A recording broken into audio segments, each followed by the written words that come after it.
ย้ายมอเตอร์นะย้ายส่วนของมอเตอร์มันห่อนใส่กันนี่นะแวดแวดกำลังปั๊บอะไรมันอยู่บนหัวนี่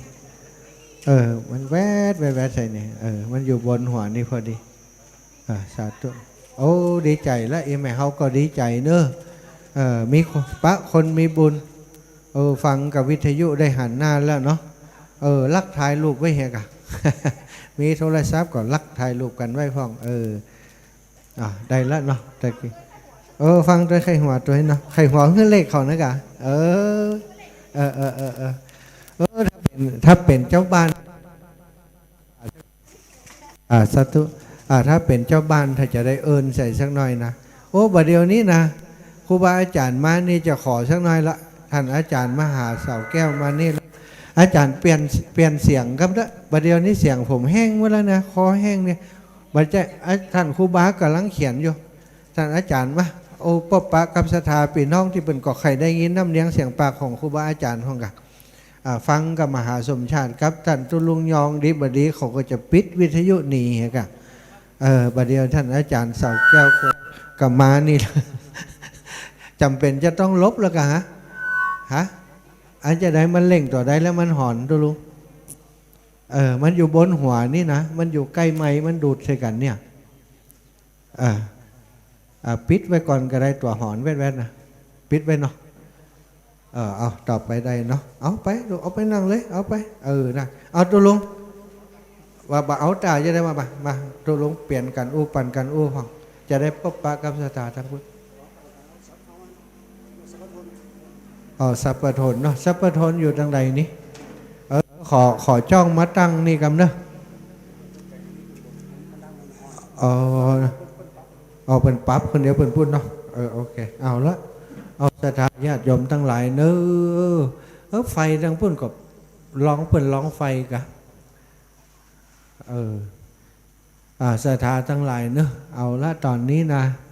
ต่างพิธีส่วนการจัดเตรียมอายังต่างๆนี่ก็พร้อมพอสมควรแล้วศรัทธาญาติโยมก็ทยอยมาทยอยกลับกันบ่ได้มาประชุมจุ่มนุมกันอยู่ที่นี่นักหนาหลายคนก็กลัวว่าบักกล้าไปนะที่ดอยนางแก้วเนี่ยหันกุเตือนนี่เปิ่นไปกันนักกันหลายกว่ามีปัญหาอีนะศรัทธาทั้งหลายจัดงานมากันหลายครั้งหลายคราวแล้วที่นี่ก็บ่ได้เป็นตีทำการแพร่เชื้อแต่ประการใดคนที่มาที่นี่ส่วนมากก็เป็นคนเฒ่าคนแก่มาร่วมบุญร่วมกุศลเปิ้นก็มาดูแลตัวเองกันหมดเนาะมาก็ใส่แมสกันเฮียล้างมืออย่างอันต่างๆการการนั่งกันอย่างก็จัดเก้าอี้ฮือห่างกันอันนี้ก็คือสิ่งที่มาตรการในการป้องกันตัวเนอะบ่ต้องห่วงถ้าจะตั้งใจจะมาทำบุญแล้วก็มาได้สบายใจก็แล้วกันมาที่นี่บ่ต้องห่วงถ้ามาได้ก็มาแต่ถ้าว่าลูกหลานเขาอีป่ออีแม่เปิ้นเดือดร้อนกันถึงบ้านถึงเมืองจะไปเนี่ยมายั้งเขาห้ามเขาปั๊มเกินกว่าที่เขาจะมาได้ก็ฟังเขาเฮียไปเนี่ยมันเกิดปัญหาในครอบครัวเนาะใจก็อยากจะมากันกูคนนั่นแหละแต่ว่าถ้ามันมีปัญหาเนาะเขาก็ต้องแก้ปัญหาด้วยการที่ยอมกันเฮียพ่องเขาจะเอาชนะค้านกันอย่างเดียวมันก็บัดถูกบัดต้องอีปออีแม่ทั้งหลายครอบครัวอย่างน้อยมันก็ต้องมี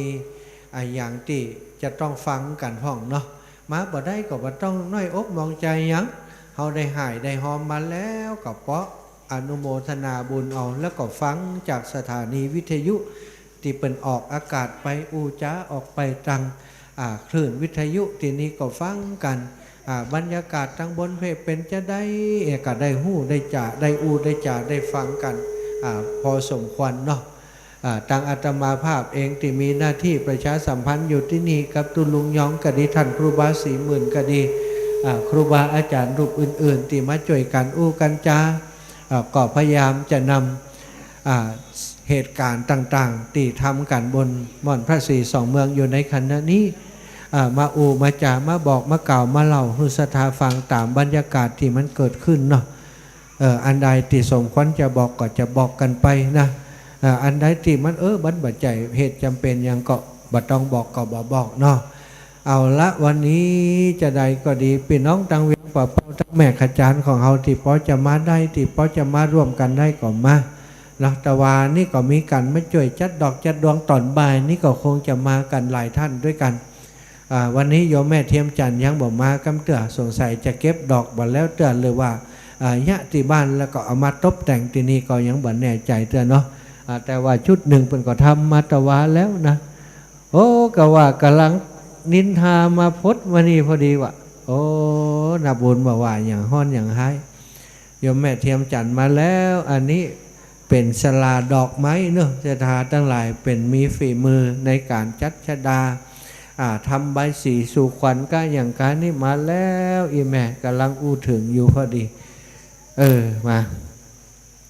เอาศรัทธาพี่น้องเนอะเอาไผ่จ่วยกันได้ก็จ่วยเนาะไผ่จ้างอายังก็จ่วยกันไปตั้งหมู่เฮาตั้งหลายพระสงฆ์องค์สังฆเจ้าองค์สามเณรเจ้าก็จ่วยกันพัฒนาปัดกวาดเพี้ยวหันเพี้ยวนี่อันใดที่มันสกปรกลกลุงลังตัดได้อุกตัดได้อย่างก็จ่วยกันอยู่เนอะศรัทธาทั้งหลายเขาจะไปรอคนนั้นคนนี้วันผูกคนนั้นคนนี้จะมาบ่บึดคนนั้นคนนี้จะมาเขาจะมาเนี่ยเนี่ยบ่หวังบ่เปิงไผ่ละคนที่อยู่ที่นี่ก็จะจ่วยกันไปก่อนเนาะตอนนี้ครูบาอาจารย์ท่านพระครูอภิวัตรก็ดีหลวงปู่ด้อยก็ดีท่านครูบาสีหมื่นเนาะท่านตุลุงย้องก็จ่วยกันหมดเสดาอันนี้เป็นของหน้าหมู่เนอะเป็นงานของหน้าหมู่เป็นงานของหมู่เฮาเจ้าข้าทั้งหลายที่จะต้องช่วยกันบ่อหน้าเจือนักศรัทธาที่นี่บ่ได้มีเจ้าอาวาสบ่มีเจ้าอาวาสบ่มีคณะกรรมการอายังต่างๆที่ได้รับการแต่งตั้งจากเจ้าคณะอำเภอเจ้าคณะปกครองอายังแต่ทุกคนมาเนี่ยการเนี่ยงานอยู่ที่นี่โดยจิตอาสาด้วยความเต็มใจด้วยความสมัครใจเนี่ยการแบ่งหน้าที่กันไปคนใดมีหน้าที่อันใดก็เนี่ยกันไปบอกกล่าวศรัทธาญาติโยมแล้วก็ที่สำคัญก็คือศรัทธาญาติโยมเนี่ยบัจจัยกาเวียงป่าเป้าบัจจัยกาดอยสะเก็ดบัจจัยกาเชียงใหม่เชียงรายนะศรัทธาพี่น้องพี่น้องจากทั้ง8ทั้งน่านทั้งลำพูนลำปางเนอะก็มารวมกันศรัทธาตั้งเมืองปานก็มาหายห้อมกันจัดนักตั้งลำปางก็หายห้อมกันจัดนักโยมแม่แสงทองคำเจริญบ้านเลขที่157สารปีเชียงใหม่เนอะโยมแม่ได้จองเหรียญไว้6เหรียญตอนนี้ยังบักกับเด้อกะโยมแม่แสงทองเนอะเฮือลูกเฮือหลานมาเอาใบจองไปเก็บไว้แล้วก็มาฮับเหรียญในวันเวลาที่ทางครูบาอาจารย์เปิ่นประกาศไปเนอะโยมแม่แสงทองสาธุแม่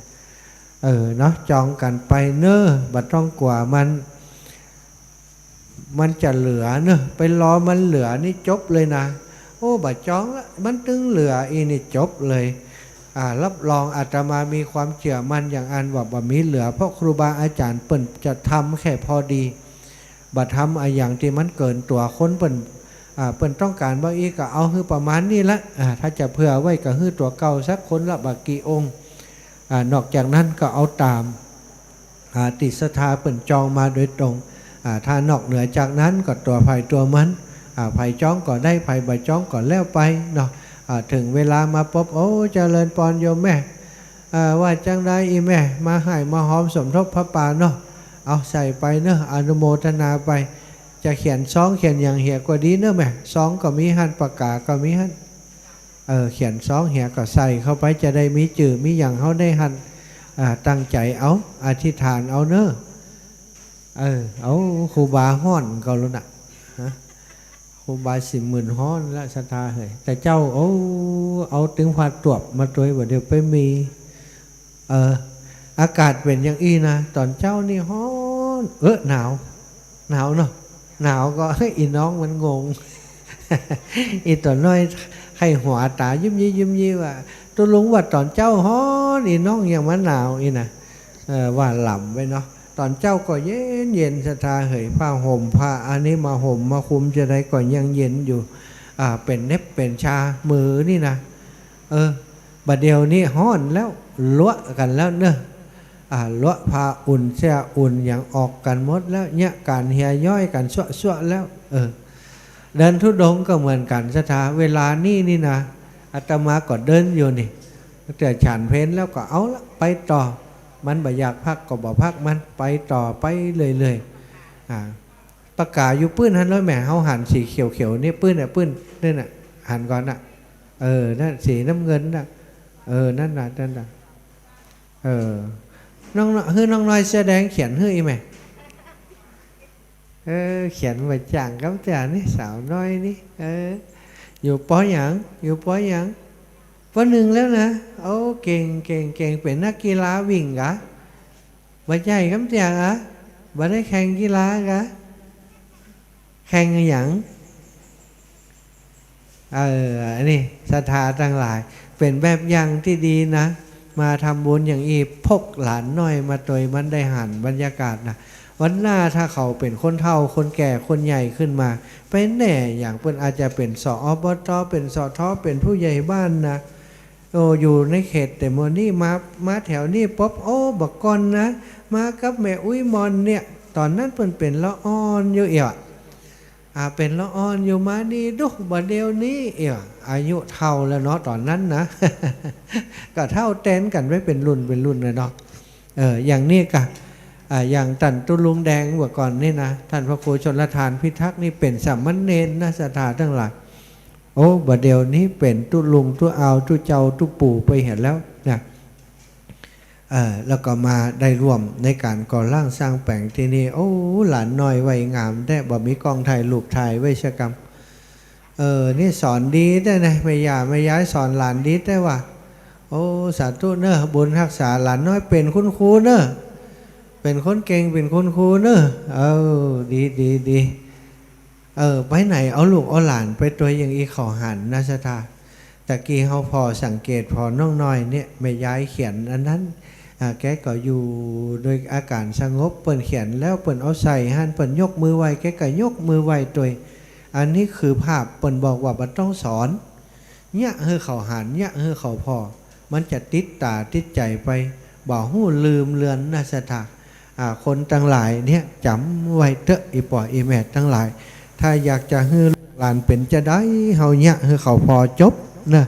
บัดต้องสอนบัดต้องปากบาง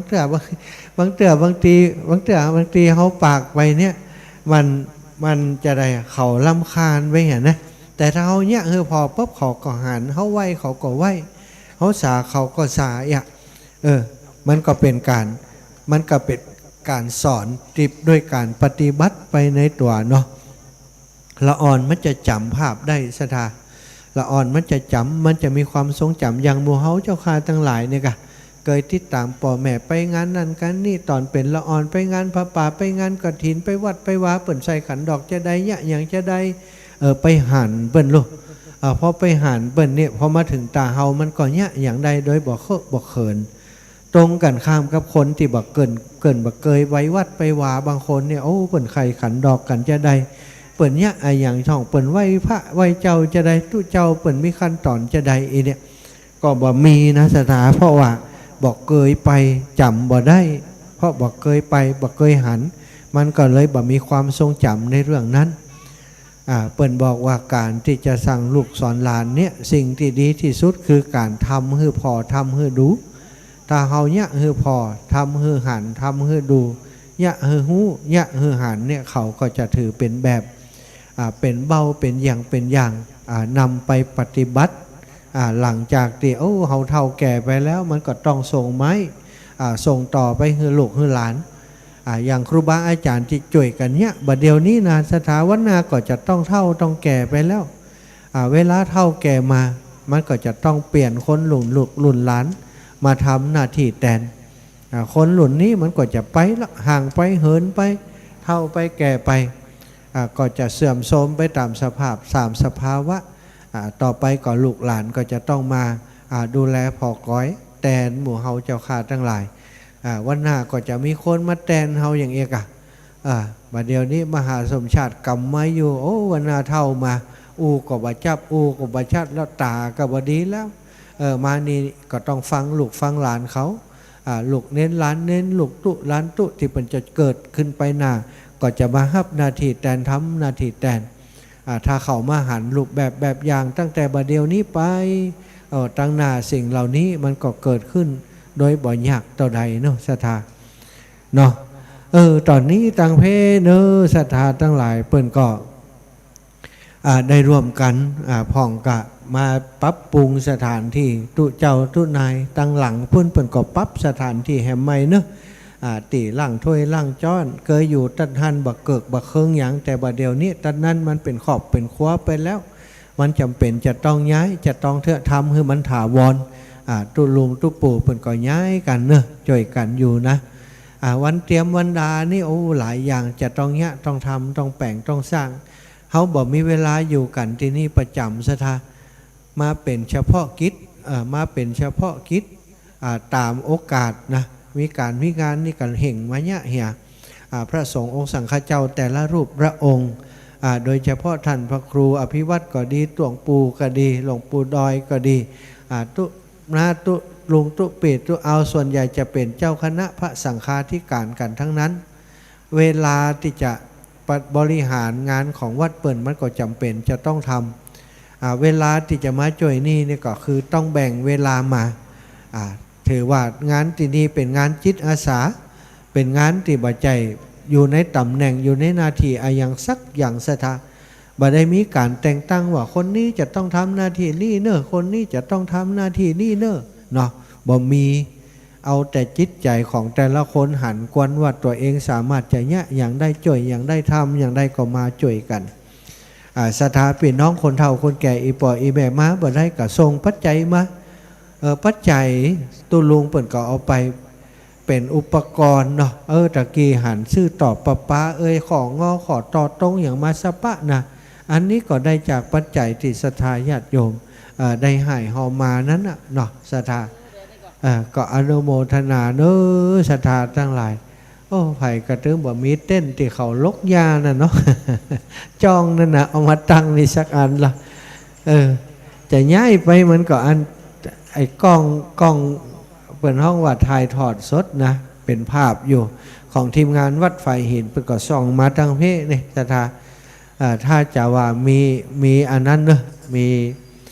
ตีกลางนั่นนะเต้นมันเต้นกับจ้องเนาะตุลุงเป็นจ้องนะจ้องอันใหญ่ๆนะกลางนี่สักอันถ้าจะเหมาะนะมีก่อนแล้วไปเนาะตุลุงเนาะหนังลบก็ไม่ไป ศรัทธาทั้งหลายโอ้วันนี้แต่ว่าเหล่าเรื่องอันเหล่านิทานเรื่องอันทุเจ้าขอเลขเนี่ยนะเป็นว่าศรัทธาเพื่อนก็ฟังจัดนักว่าอีแม่ยิ้มผู้ยิ้มพระมานี่อีแม่จะมาขอหวยได้ว่าเอาหวยอันไหนอีแม่หวยที่บอกทุเจ้านะไก่ว่าก็เป็นดีมวนเนาะอันเปิ่นหุ่มของเปิ่นนะเขาก็มาว่าอย่างละแต่ว่าบางเตือนี่มันหุ่มนักลำไปเนาะศรัทธาเนาะรุ่นนักลำไปนะก็เอาแต่ประมาณพอควันแต่ถ้าถูกหวยรวยแชร์ตีนีเนอะมาพอเอานะ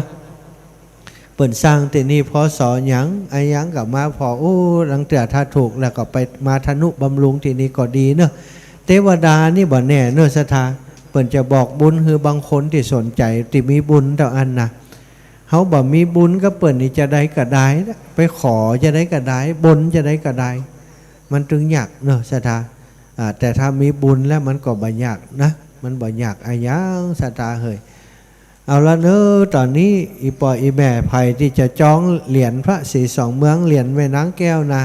ที่โทรมาหาติ๊กนี่โทรมาได้ตอนนี้นะท่านครูบา40,000อยู่ที่นี่แล้วอู้จากันได้จะจองจะได้จะเอาจะได้จะจ่ายตังกันจะได้ถ้าเปิ่นได้เจอเสียงเลี้ยงน้ำเปิ่นก็จดไว้อีแม่ไปจัดไหนทั้งหลายบุญหลักไปแล้วมาแล้วตะกี้กัดต่องหาโอ้เป็นว่าเปิ่นขึ้นมาบนนี่แล้วศรัทธาทั้งหลายเอาละเนอวันนี้อันกับข้าวกับป่านั้นถ้าอีปอดถ้ากินแล้วแบ่งให้บ้านน้อยๆนี่จำเนอะ2 ตัวมันเนี่ยไอแดงกับอีน้องนี่มันก็อยู่นี่แหละตั้งแต่เขาบอกมึงมันเนาะบอกมีไผ่พอเฮือมันพอเฮือของกำเอาบุญอีปอเฮ้ยไอนี่ก็มีบุญเนอหมา2 ตัวนี่นะถ้ามันได้ยินเสียงแว่ๆนี่นะได้ยินเสียงงานเครื่องเสียงยี่กันหล่นมาละบ้านมันอยู่ขุนล้าวปุ่นเนอะศรัทธานี่นะถ้าบอกมีไผ่นี่มันก็ปิ๊กกันนะถ้าได้ยินเสียงไม้อย่างนี้เรามาละ มันหู้มาโอ้มาแต่เจ้าแกงหางดิกดิกดิกดิกแหมตัวมันมีหางแกงแกงเอว เขากกหางเวันนี้ที่อินดูหัวแมวโอ้เนี่ยไอตัวดำๆนั่นน่ะไปนอนอยู่พุ่นอ่ะก็กกหางเพิ่นมีหางแกงแกงเอวดึกดึกดึกดึกอ่ะเป็นตาดีอินดูมันสัตว์เพิ่นอยู่อาศัยกับคนศรัทธาเหยถ้าเขาบ่ปั่นเพิ่นก็บ่ได้กินนะจะไปโดดกินบนโต๊ะมันก็บ่เปิงก็เพิ่นน่ะเขาจะบุ๊บจะตีเพิ่นกะเนอะเอามาป้อนเพิ่นก็มีปอเอาบุญน้องน้อยก็เข้าท่าที่หอช่วยกันเก็บขยะอย่างอีเข้าท่าลูกช่วยกันเก็บเนอะแดงเป็นยังไงลูกโอ้ลูกแดงนี่นะงานอย่างกับว่าช่วยเนอะศรัทธาทั้งหลายเอาละเนอะวันนี้ก็มีหลายผู้หลายท่านเพิ่นมาจองกะวันนี้ก็จองได้เป็น100แล้วนะแต่วันผูกนี้ท่านครูบา40,000ไหวงดเว้นเนอะบ่มีการจองแล้วนะวันผูกบ่มีเวลาจดบ่มีเวลาเขียนแล้ววันนี้ก็ถือว่าเป็นวันสุดท้ายศรัทธาวันผูกจะรวบรวมกันแล้วครูบาอาจารย์ต่างๆก็จะรวบรวมกันแล้วว่าได้ต่อใดถ้าเรียบร้อยแล้วก็จะเอาเงินเข้าบัญชีกันตามจำนวนที่จองมาพอเอาเงินเข้าบัญชีเรียบร้อยแล้วทางครูบาอาจารย์เพิ่นก็ได้สั่งดำเนินการสั่งผลิตเหรียญที่ได้ออกแบบทำบอกทำอย่างไว้ก็สั่งผลิตตามจำนวนที่ได้บอกไปศรัทธาทั้งหลายเนอะก็เป็นโอกาสนะ100 ปีสร้างครั้งหนึ่งเรามีโอกาสได้ทำงานประวัติศาสตร์ร่วมกัน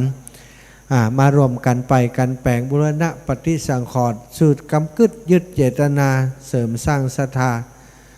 เฮือกับพี่น้องประชาชนทั้งหลายที่ตามหิดหอยที่ครูบาอาจารย์แต่ก่อนเก่าท่านเจ้าคุณมหาทรัพย์เนาะ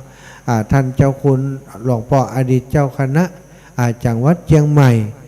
เปิ่นร่วมกันกึดร่วมกันสร้างร่วมกันที่ดึงเจ้าบานออกมาจากสิ่งงมงายคือมาถือพุทธแท้ๆถือคำสั่งคำสอนของพระพุทธเจ้าแท้ๆแทนที่จะไปเคารพสักการะสิ่งที่มันเป็นของนอกศาสนาก็ควรจะเคารพสักการะนับถือพระรัตนตรัยแก้วเจ้า3ประการให้เหมาะสมกวนกับการที่เขาเป็นชาวพุทธยึดถือพระธรรมคำสั่งสอนขององค์ชินวรสัมมาสัมพุทธเจ้าเนอะศรัทธาทั้งหลายตะกี้นี้มีเหตุการณ์ที่หันแล้วประทับใจศรัทธามีครอบครัวหนึ่งเดินทางมาจากต่างจังหวัดเชียงใหม่อีแม่เปิ่นเป็นคนที่ได้รับบาดเจ็บอย่างอีแม่เข้ากะอีแม่เนอะไผ่ที่จะกลับบ้านนะกลับบ้านไก่เนอะซาพักแหมล่ะช่วยกันเนอะไปว่าจังอันอย่างอีเนอะเอาไปเขาเอาไว้นี่มันจะเสียอีแม่ถ้าคนได้กินได้บริโภคเนาะตอนนี้ครูบาอาจารย์เปิ่นมอบให้แล้วทานละไว้นี่นะมันก็จะเป็นข้าวเย็นดีบดีก็เอาไปขวางไปตุ่มมันบอกเกิดประโยชน์เปิ่นเอามาถวายแล้วก็ให้มันเป็นประโยชน์กับถึงคนถึงสัตว์ถึงพระสงฆ์องค์สังฆเจ้าเนี่ยคือนักที่สุดเนอะแบ่งเอาไปกึดว่ามันเป็นของวัดของวาอันนี้บ่ใจเนอะเปิ่นเอามาให้แล้วมาถวายแล้วมาให้กินแล้วกินกินเอาบุญนะกินเอาบุญมีแห้งแล้วก็ทำบุญต่อ เอามาหอมบุญแล้วหรอเอาบุญเอาไปอีแม่แล้วแต่อีแม่จะนิมนต์เอาไปมันได้เดียวอีแม่จะนิมนต์ท่านไปเมืองลี้นะอีไหนกับบอกมากแล้วโครงการนี้แล้วกันนะโครงการนี้แล้ววันที่9 มีนานี่บัดเดียวนี่วันที่จากนั้นวันที่10 11 12อย่างมูนี้ก็จัดการงานที่สุนทรมุนีจากนั้นก็จะมาช่วยงานที่ดอยนางแก้วเนี่ย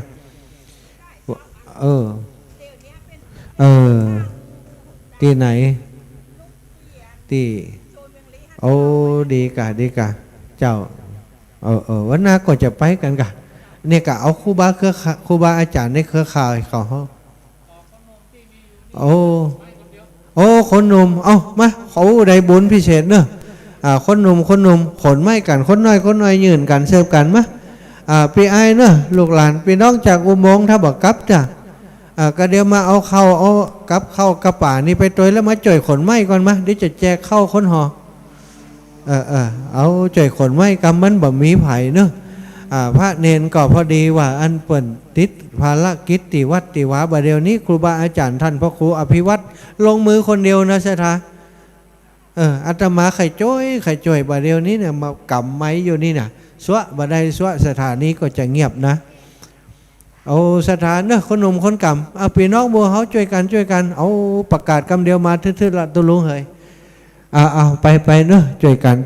ตุกกับใครช่วยเหมือนกันนะถ้าสถาอูแตนนี่ได้ตุกเขาจะไปช่วยผู้นั้นเนี่ยช่วยกันขนไม้หันน้อยเดียวบ่ได้ช่วยกันขนไม้ถ้าคนละไม้ละมือกำเดียวมันก่อนแล้วนะตั้งหลังหันมันอุกมันบ่งงามท่านพระครูไปพอไปหันแล้วอันช่วยกันเพี้ยวเหี่ยกำเถอะศรัทธาญาติโยมเปิดมาวันผูกเอาบุญด้วยกันเนอะเอาบุญไผ่ที่มีกล้องถ่ายรูปก็ถ่ายรูปไว้พองเนอะอีละถ่ายรูปไว้ให้จิมแต่ครูบาอาจารย์เปิดเนี่ยการบ่มีไผ่ถ่ายรูปเพื่อนะเอากล้องตุลุงไปถ่ายก็ได้เนอะดีละไปช่วยกันเอาช่วยกันตอนคนนักเนี่ยครูบาไปครูบาถ่ายเลยอันตอนเนี้ยการวางเตียกับต่างคนต่างบ่มึงนะภาพดีๆมันบอกค่อยมีนะมัวแต่เนี้ยการกันนะดีละเอาถ่ายรูปกันไว้เนอะเก็บภาพบันทึกภาพไว้บาเดียวนี้เนี้ยการเป็นเรื่องบ่มีภาพบ่มีพยานหลักฐานอย่างบ่มีความหมายอย่างศรัทธาอันนี้ไผเนี้ยนี่บ่ฮู้อีนะนั้นบาเดียวนี้เนี้ยอย่างไปมีภาพถ่ายไปเนี่ยเขาจะได้หันนะพอคลื่นสีขาวนี่มานี่บ่ใจว่ามาอยู่บ่ได้บ่ใจมาจังกะครูบาอาจารย์เพิ่นสปะสเปดศรัทธาหันแล้วอาตมานี่ทุกครั้งที่มาหันนี่ก็ภูมิใจนะศรัทธาที่เฮาได้นับถือเป็นครูบาอาจารย์ได้ไหวได้สาได้นบได้สาเปิ้นนี่เปิ้นเป็นตนบุญแต่ปฏิบัติหน้าที่ทำหน้าที่กันขยันขันแข็งมีความขยันมั่นเพียรมาพอถ้าศรัทธามาหันศรัทธาก็จะปลื้มใจเหมือนกับที่อาตมาเคยหันนั่นเฮาเนี่ยคนเดียวนี่ยังบาดเต่าที่เฮาหันครูบาอาจารย์เปิ้นเนี่ยแล้วก็ศรัทธาเฮ้ยมาเตอะมาพอกันมาแอวกันเนอะวันพูกมาเลยการทำบุญสุนทรทานกันกินกันตานมันมีบ่อยครั้งที่เขาจะทำกันทีครั้งนี้เนาะก็เป็นครั้งที่สองก่อนที่จะไปครั้งที่หนึ่งและเป็นครั้งสุดท้ายต่อไปนะอันนี้เป็นครั้งที่สามที่สี่แล้วเนาะก็จะมีพิธีที่สำคัญแห่งครั้งเดียววันที่18-19 เดือนมีนาจากนั้นก็ถือว่างานการก่อสร้างการก่อร่างสร้างแปลงของพระธาตุสีสองเมืองก็จบสิ้นศรัทธาอันนี้ก็บอกกันเพื่อจะให้ศรัทธาพี่น้องหมู่เฮาทั้งหลายได้อนุโมทนาบุญได้มาร่วมบุญร่วมกุศลกับครูบาอาจารย์ของเปิ้นเนอะได้มาร่วมบุญกับครูบาอาจารย์เปิ้นจะได้บุญนักจะได้บุญหลายศรัทธาวันนี้วันที่13วันผูกวันที่14จะตานเก้าอี้ตานโต๊ะเนาะแล้วก็ตานดอกไม้ต้นไม้บ่ายนี้จะมีครูบาอาจารย์เปิดเอาดอกไม้ขึ้นมาแหมเป็นดอกเฟื่องฟ้าบอกว่ากระถางจัดใหญ่ท่านอาจารย์เก้ากระถางวะงามๆตึงนั้นดอกเหลืองห่ำดอกแดงห่ำวินะแล้วไปไหนเหรอเจ้าบ่เป็นอย่างเนาะบ่เดี๋ยวนี้เปิ่นช่วยกันเนี่ยการตั้งหลังไข่หันได้เนอะศรัทธาไปสัญญาณเสียงก็บ่ดีตอนนี้นะนี่ก็คืองานที่อยู่บนพระธาตุสีสองเมืองอยู่ในคณะนี่เนอะเตรียมเหลืองโต๊ะเหลืองเก้าอี้เรียบร้อยแล้วตอนนี้ก็ไปเพี้ยวไปพัดปัดกวาดตั้งหลังให้มันเป่งมันสว่างอย่างที่มันอุกมันลกลุงลังเนี่ยเปิ่นก็จะจัดการเก็บเคลียร์ให้มันเรียบร้อยเอาไว้เป็นตีเป็นแห่งเอาไปกองไปรวมกันดีๆกูเตือกกองเกะกะยังอยู่เนี่ยว่ากะจะท่าฮือไผ่มาเนี่ยมาสร้างมาทำฮือเฮามันบ่มีสถาตัดนี้บ่มีเจ้าอาวาสบ่มีไผ่เป็นเจ้าของเป็นของสาธารณะเป็นของส่วนรวมเป็นพื้นที่อย่างที่ครูบา40,000 วัดเจ้านะเป็นอุทยานแห่งชาติขุนแจเนาะก็เป็นหน้าที่ของอุทยานถ้าเป็นเรื่องของสถานที่แต่ทีนี้เขามาก่อร่างสร้างแปลงนี่เป็นศาสนสถานศาสนวัตถุทางพระพุทธศาสนาเขาสร้างถวายพระพุทธเจ้าพระธรรมเจ้าพระสังฆเจ้า แต่ก็บ่ได้เป็นเจ้าเข้าเจ้าของบ่มีเจ้าอาวาสบ่มีคนที่จะมามีหน้าที่พอกอยพัฒนาดูแลมีแต่ว่ามาช่วยกันเป็นบางครั้งบางคราวฉะนั้นศรัทธาทั้งหลายเน้อไผ่มาที่นี่ก็ช่วยกันกำช่วยกันเป็นเจ้าภาพช่วยกันหันว่าอันนี้วัดเฮาอันนี้ติของเฮาอันนี้ของหมู่เฮาของหน้าหมู่ช่วยกันช่วยกันเนอะช่วยกันพัฒนาเอาไว้ขอบคุณอีปออุ้ยมาแต่เจ้าละช่วยจัดกับเขากับป่าเปิดเอาของมาตานก็เอาไปเก็บไปเรียงไปวางไปจุไว้ตามโต๊ะตามต่างที่จัดเก็บสิ่งนั้นๆเนอะขอบคุณกับอีปอลูกหลานตัวนะศรัทธาพี่น้องหมู่เฮาตั้งหลายที่อยู่ตั้งบ้านหลายคนก็คงอยากมาช่วยเนอะบ่เป็นยังบัดตันละบัดเดี๋ยวนี้จะมาช่วยกันเปิ่นเก็บเปิ่นเพียวก็บัดตันละเปิ่นยะกันแล้วเนาะยกมือ10 นิ้วเนอะอนุโมทนาบุญกับครูบาอาจารย์เปิ่นศรัทธาก็จะได้บุญไปตัวเปิ่นตามที่ครูบาอาจารย์เปิ่นยะเปิ่นก็ยะเพื่อจะสร้างบุญสร้างบารมีฮือศรัทธาญาติโยมตั้งหลายได้อนุโมทนาบุญกับเปิ่นเอามาเนี้ยมาสร้างกันที่นี่บ่ได้นิ่งฮือไผ่เนอะศรัทธาบ่ได้นิ่งว่าคนนั้นจะได้บ่มาคนนี้จะได้บ่มาของหน้าหมู่แท้ๆน่าที่จะหารใจน่าที่จะช่วยเหลือกันพ่องอินะอันนี้บอกเคยมีในจิตในใจของครูบาอาจารย์ที่เนี้ยการกันอยู่ตรงนี้ทุกคนล้วนแล้วแต่เสียสละมาถึงนั้นเขาบาดตดคนนั้นบาดตดคนนี้เพราะเขาเต็มใจเนี้ยกันเองเนาะคนที่เปิ่นมาก็เต็มใจมาคนที่เปิ่นบ่มาเปิ่นก็อาจจะบ่ว่างเปิ่นมีงานมีภารกิจก็เข้าใจซึ่งกันและกันคนเฮาถ้าเฮาแปลงใจหากันอย่างอีมันสบายใจนะอีปล่อยอีแม่ถ้าบ่แปลงใจหากันแล้วถ้าปล่อยหมอนั่นเนี่ยขอจ้างเขาอีนะหรือว่าบางทีนี่เฮาเนี่ยอย่างอยู่นี่เขาก็จมหาคนนั้นคนนี้จะได้ว่ามันบ่มาจะได้ว่าในพื้นที่แต่ควันจะมาอย่างอันอย่างอีกบ่เข้าใจซึ่งกันและกันแทนที่จะเกิดความสุขเกิดความสามัคคีในหมู่คณะกายเป็นความแตกแยกไปเหี่ยกายเป็นเรื่องของการชิงดีชิงเด่นกันไปเหี่ยมันก็เป็นสิ่งที่บดีเนาะแต่เหตุการณ์ที่เขาสร้างกันที่ดอยนางแก้วสถานความสำเร็จมันเป็นพจักพยานว่ามีความร่วมไม้ร่วมมือจากทุกฝ่ายบ่ว่าจังตั้งข้าราชการต้องตึง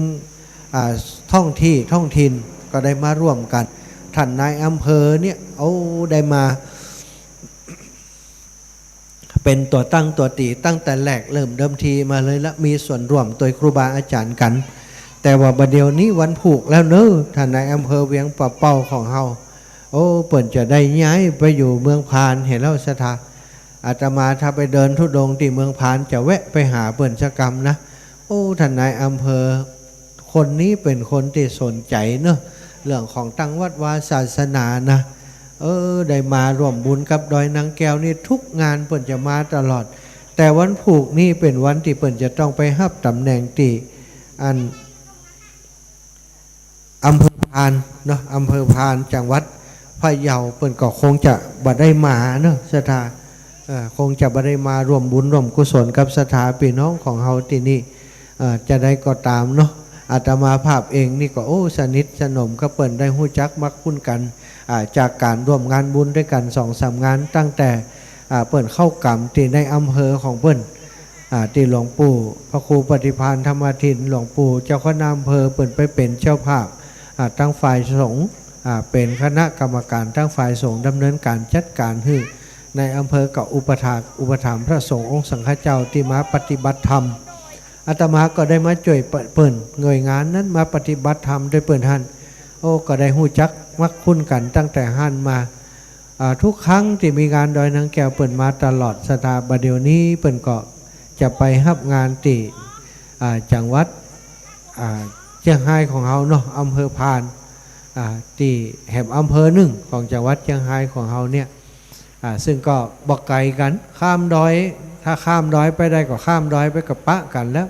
ถึงอำเภอพานเนาะ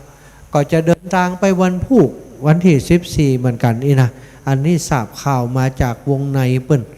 ตะวันนี่อีเมจะปิกแล้วเนาะพี่น้องจากเมืองฝางคนมุนิลีกะเมืองลีละปูนถิ่นของครูบาวง ของครูบาศรีวิจัยก่อนละปุ้นเนาะอีแม่ก็มาจากอำเภอลีนี่ฟังกันนักนะพี่น้องปะปะกยอก็ฟังเยอะนะแม่ลิบันโทเนี่ยโทรมาหาประจำเลยตื่นกันเนาะจำได้เนาะตื่นได้แล้วเนอะลุกมาได้แล้วเนอะอีนะอาจารย์เนี่ยมาช่วยเปลี่ยนกันอาจารย์เขาคอแห้งวะละบอกแกวนจะได้เต็ดจัดแกวนนะนิมนต์อาจารย์ช่วยปลดกันกำสมบัติอาจารย์เนี่ยนำตัว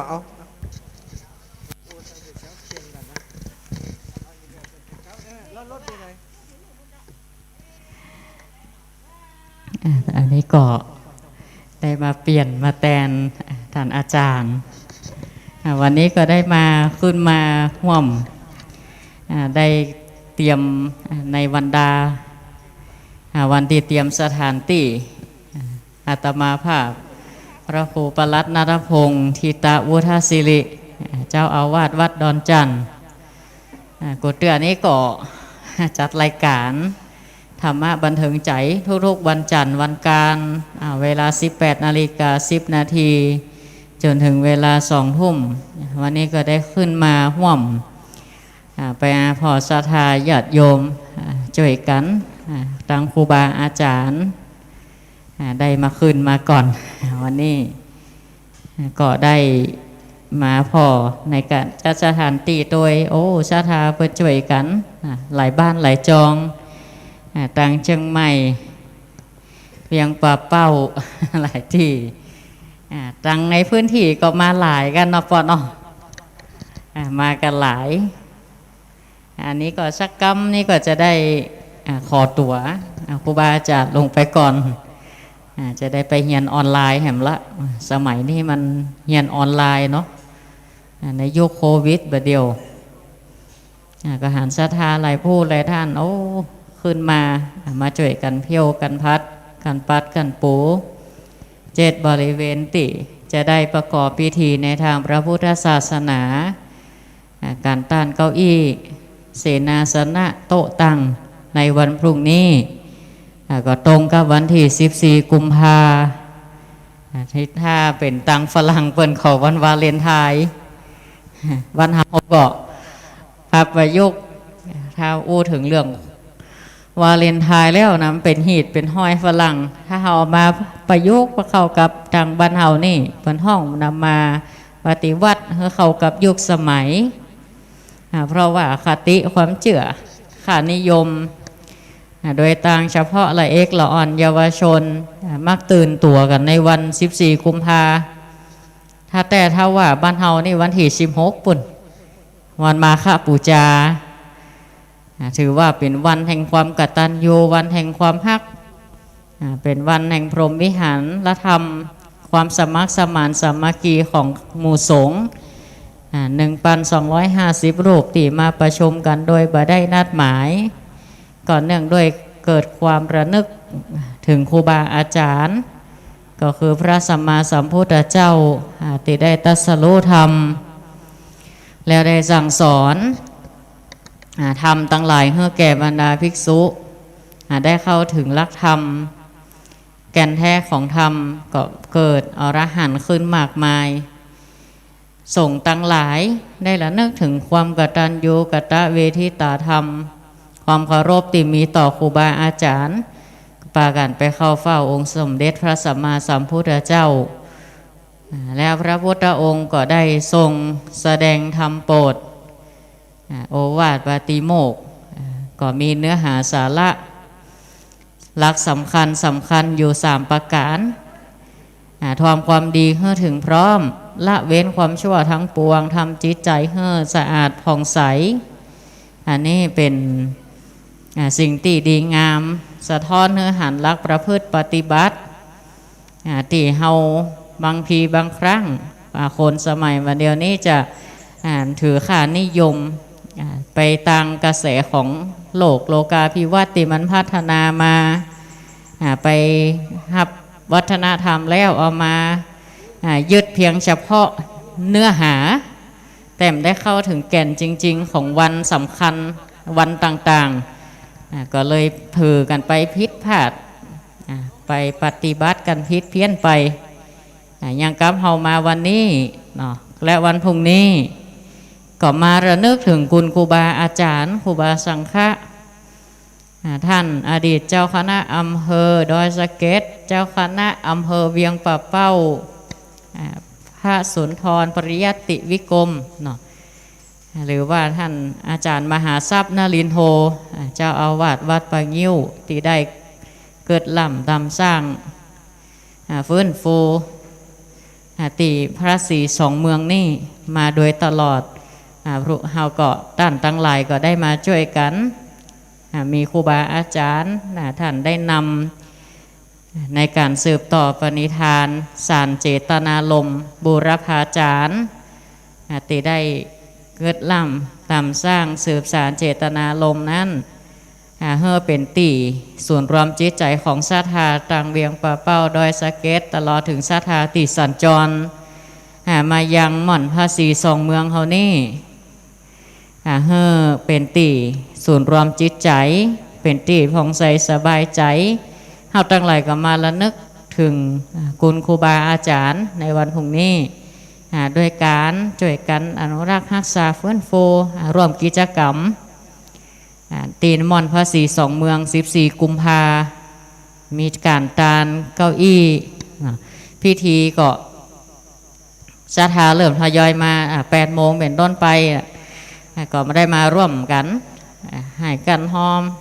ได้มาอู้มาจ่ามาปะครูบาอาจารย์หลายรูปหลายตนเวลาที่ประกอบพิธีก็จะเป็นช่วงบ่ายเป็นพิธีกรรมทางพระพุทธศาสนาสำหรับในช่วงตอนบ่ายวันนี้ก็ศรัทธาเพิ่นก็มาช่วยกันนักกันหลาย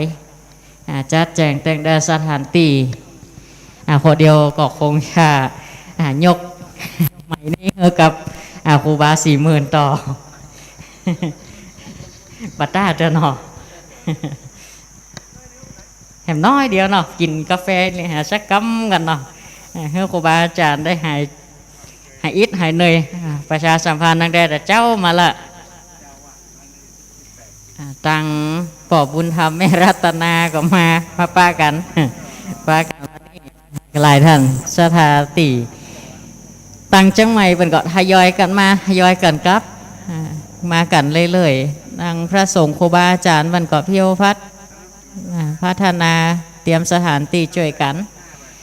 เพื่อตีว่าจุดประสงค์ของเฮาทั้งหลายก็คือในการปรับปรุงทัศนียภาพหม่อนภาษีสองเมืองทีนี้ก็มีการสร้างเจดีย์ถึง3 องค์ขึ้นมาก็เป็นพระธาตุจำลองตังของพระธาตุเจ้าดอยตุงเป็นแฝดกันเนาะตามต้นฉบับเปิ่นก็มีอยู่2 องค์วัดพระธาตุดอยสุเทพก็รวมเป็น3ครูบาอาจารย์ได้พร้อมกับคณะศรัทธาได้ร่วมกันสร้างขึ้นมาตีหม่อนภาษีสองเมืองเอาไว้เป็นตีสักการะบูชาหากว่าเราผ่านจรผ่านไปมาตังเชียงใหม่เชียงรายนี่ก็จะหันเป็นตีประจักษ์ชัดหันเด่นจากตีเดิมก็บางครั้งเขาก็ยังบอกบาหันนะว่าภาษีสองเมืองอยู่ตัดใดนะตอนเป็นละอ่อนหันกาดเด่นก็เจ้าแม่นางแก้ว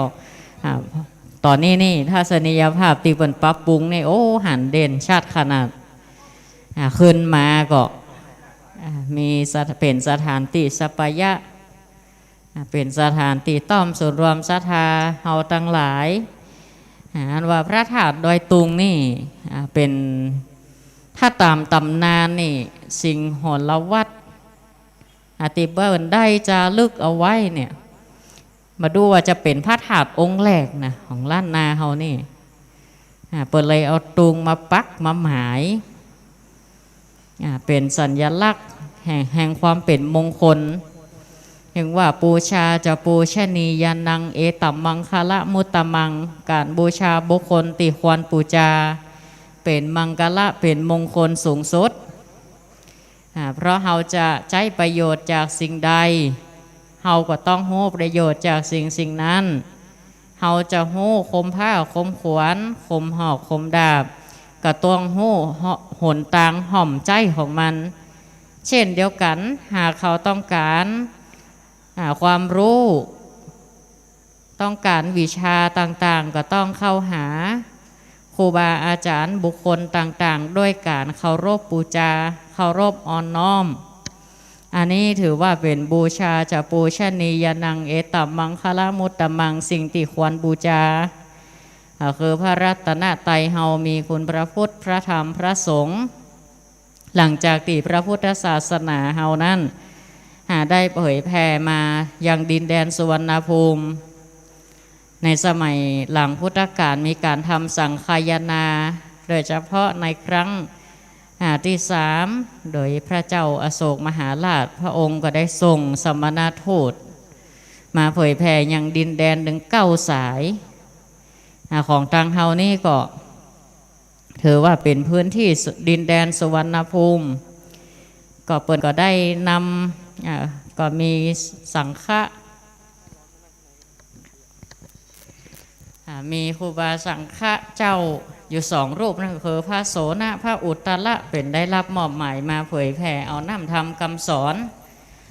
มายังดินแดนสุวรรณภูมิแล้วก็ประเทศไทยเฮาก็ถือว่าเป็นดินแดนแห่งนี้ก็ได้นำเอาหลายๆอย่างมันเป็นสัญลักษณ์ในทางพระพุทธศาสนาศิลปะวัฒนธรรมโดยเฉพาะพระบรมสารีริกธาตุที่ได้นำมาแล้วก็นำมาก่อสร้างเป็นเจดีย์เอาไว้เคารพบูชาโดยตามตำนานของพระธาตุต่างๆที่ปรากฏในตำราตำนานแล้วก็ในทางประวัติศาสตร์ทางนี้ก็เพื่อว่าเป็นสัญลักษณ์แห่งความมั่นคงของพระพุทธศาสนาเฮาที่การกรุงรุ่งเรืองมาจนถึงทุกวันนี้ก็เพราะว่าเฮามีพระพุทธพระธรรมพระสงฆ์มีพระพุทธศาสนาเป็นที่นับถือเคารพบูชาเป็นที่ยึดเหนี่ยวจิตใจศรัทธาญาติโยมประชาชนทั้งหลายและก็ได้รับการอุปถัมภ์เป็นศาสนูปถัมภ์จากพระมหากษัตริย์ต่างล้านนาต่างของต่างสยามประเทศตั้งแต่อดีตจนถึงปัจจุบันนี้ก็บังเกิดภิกษุภิกษุณีอุบาสกอุบาสิกาถึงแม้ว่าบ้านเฮานั้นบ่มีภิกษุณีก็อาศัยศรัทธาตั้งแม่ชีแม่ขาวคนกินคนตาลทั้งหลายได้ช่วยกันทำนุบำรุงเสนาสนะและสำคัญนั้นก็คือละบ่ได้ก็คือศาสนาพิธีธรรมเนียมปฏิบัติต่างๆที่ศรัทธาชาวพุทธได้ทำเพียรศึกษาในเรื่องของศีลก็ดีสมาธิก็ดีปัญญาก็ดีซึ่งเขาบริเวณตีดอยนางแก้วแล้วก็หม่อนภาษี2 เมืองตอนนี้ก็อากาศดีลมก็โจยเป็นตีสัปยะสถานก็ล้อมรอบไปด้วยต้นไม้หลายๆอย่างนานาพันธุ์หน้าหนาวถ้าเขาผ่านมาเนี่ยกายมากั้มนี่นะถ้าเย็นจิ้วนี่แสดงว่าถึงละเขตเวียงปะเป้ากับดอยสะเก็ดเชียงใหม่นี่ติดต่อกันถึงละดอยนางแก้วเองน่ะอาตมาภาพก็ตะก้อนนี่ก็อาศัยรถเหลืองมาไปมาตลอดถ้าถึงเขตเวียงปะเป้านี่โอ้มันถึงเย็นละทางดอยนางแก้วนี่อากาศดีสังเกตว่าถ้าตัดใดดิอากาศต้นไม้อุดมสมบูรณ์นี่กายมามันถึงเย็นชะทาห่มจุ่มเย็นดี เดี๋ยวจะได้ครูบาอาจารย์ต่อเนาะจะได้ไปเรียนออนไลน์แต่ครับวันติดวันนี้มีเรียนแหมเรียนต่อแหมใบหนึ่งค่ะใบหนึ่งเอาใบนั่นคือผมอย่าใบแรกนะครูบาอาจารย์เปลี่ยนกันนะพอดีพักไปฉันกาแฟบริษัทญาติโยม โอ้ขอบคุณปนานเนอะปนานมาจากอำเภอฝางเมืองฝางบุญเนอะมาจากเมืองฝางจังหวัดเชียงใหม่เนาะวันนั้นไปอาตมาไปที่ฝางปนานเปิ่นบ่เข้าไปหาบัดหองนี่นะ เปิ่นสวดมนต์เปิ่นปฏิบัติธรรมวันเสาร์เปิ่นบ่ได้ปะกันเหมือนปนานวันนั้นพอดีเฮาเอาผ้าป่าไปถวายเปิ่นก็เลยถือโอกาสว่าต้อนรับมหาตัวแล้วก็หลวดมาปฏิบัติธรรมวันเสาร์ตัวเปิ่นก็นิมนต์เตดเนาะก็เตดได้เกิงเดียวนะไปกัดอกใส่เปิ่นเหี่ยว่า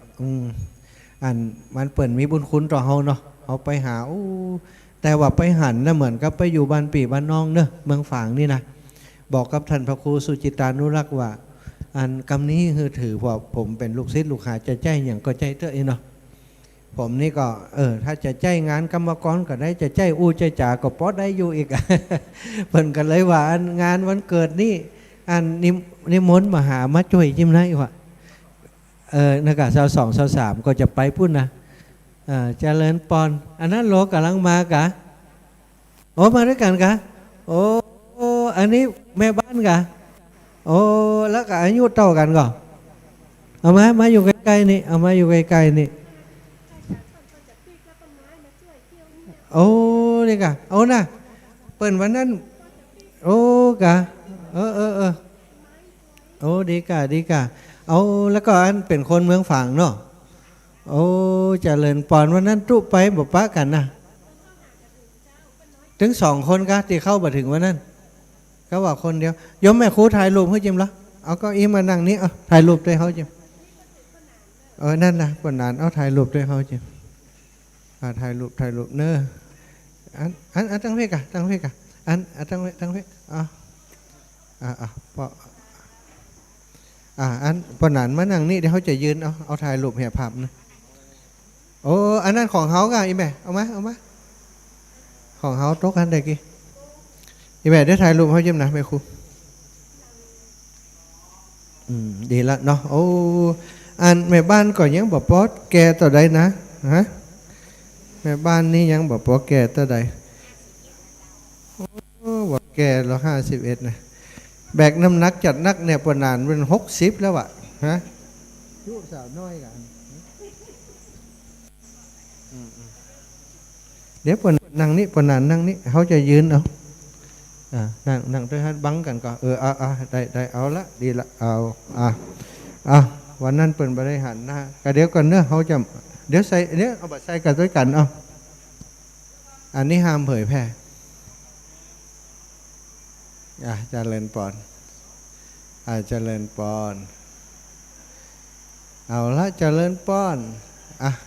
เอาปิดแมทเหียอันเอาไม่เผยแพร่ปิดแมทเหียอันนึงปนานปิดแมทก่อนบัดนี้นะศรัทธาญาติโยมทั้งหลายเนอ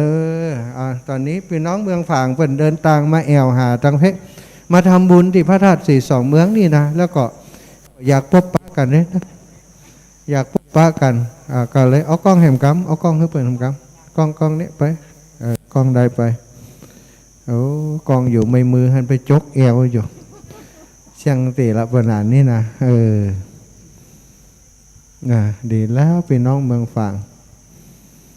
เป็นบุญได้พบปะกันเนาะติดตามตลอดเพื่อนว่าจะไปขอบวชด้วยว่าใดเกี่ยมผ้าไว้แล้วเนอะ โอ้ดีกันอันนั้นแสดงว่าคนเปิดว่าศีลเสมอกันนะ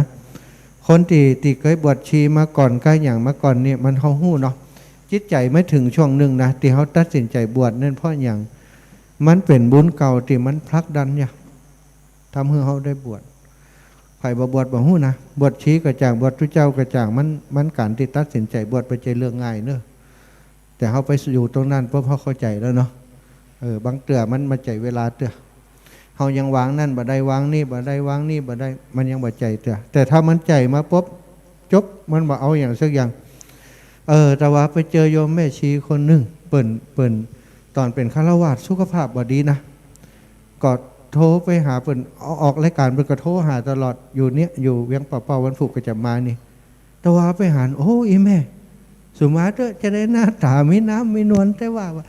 สบายใจว่ะ บักอย่างสักอย่างละประเดี๋ยวนี้ว่าเปิ่นสบายใจแล้วก็ขอบคว้าป่อเปิ่นลูกเปิ่นนี่นะสามีเปิ่นก็สบายใจกันหมดนะมันถ้าบุญมันถึงด้านนั้นมันก็จะถึงคนเดียวมัน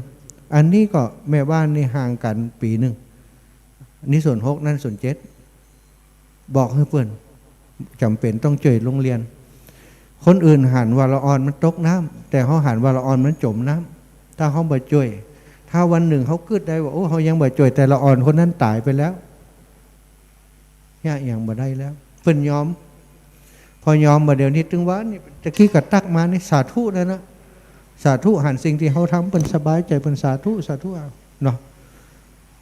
ถ้าถึงวันของเขาก็มันจึงถึงวันคนเดียวมันเนาะดีเนอะเป็นน้อยเป็นนานบางคนนี่บอกเข้าวัดนะยังเป็นนานสมปองบางบอกค่อยวัดไอ้วะอยู่ก็วัดมาแต่เฮ้ยบอกหูนะอันนั้นซึกไปใหม่บอกไปแล้ววัดด้วยคือบางครั้งนี่ทัศนคติสำคัญใจกำอูอย่างอันบอกเหมาะวัดบ่ใจมีความผิดอย่างคนต่างหากแต่วัดที่เป็น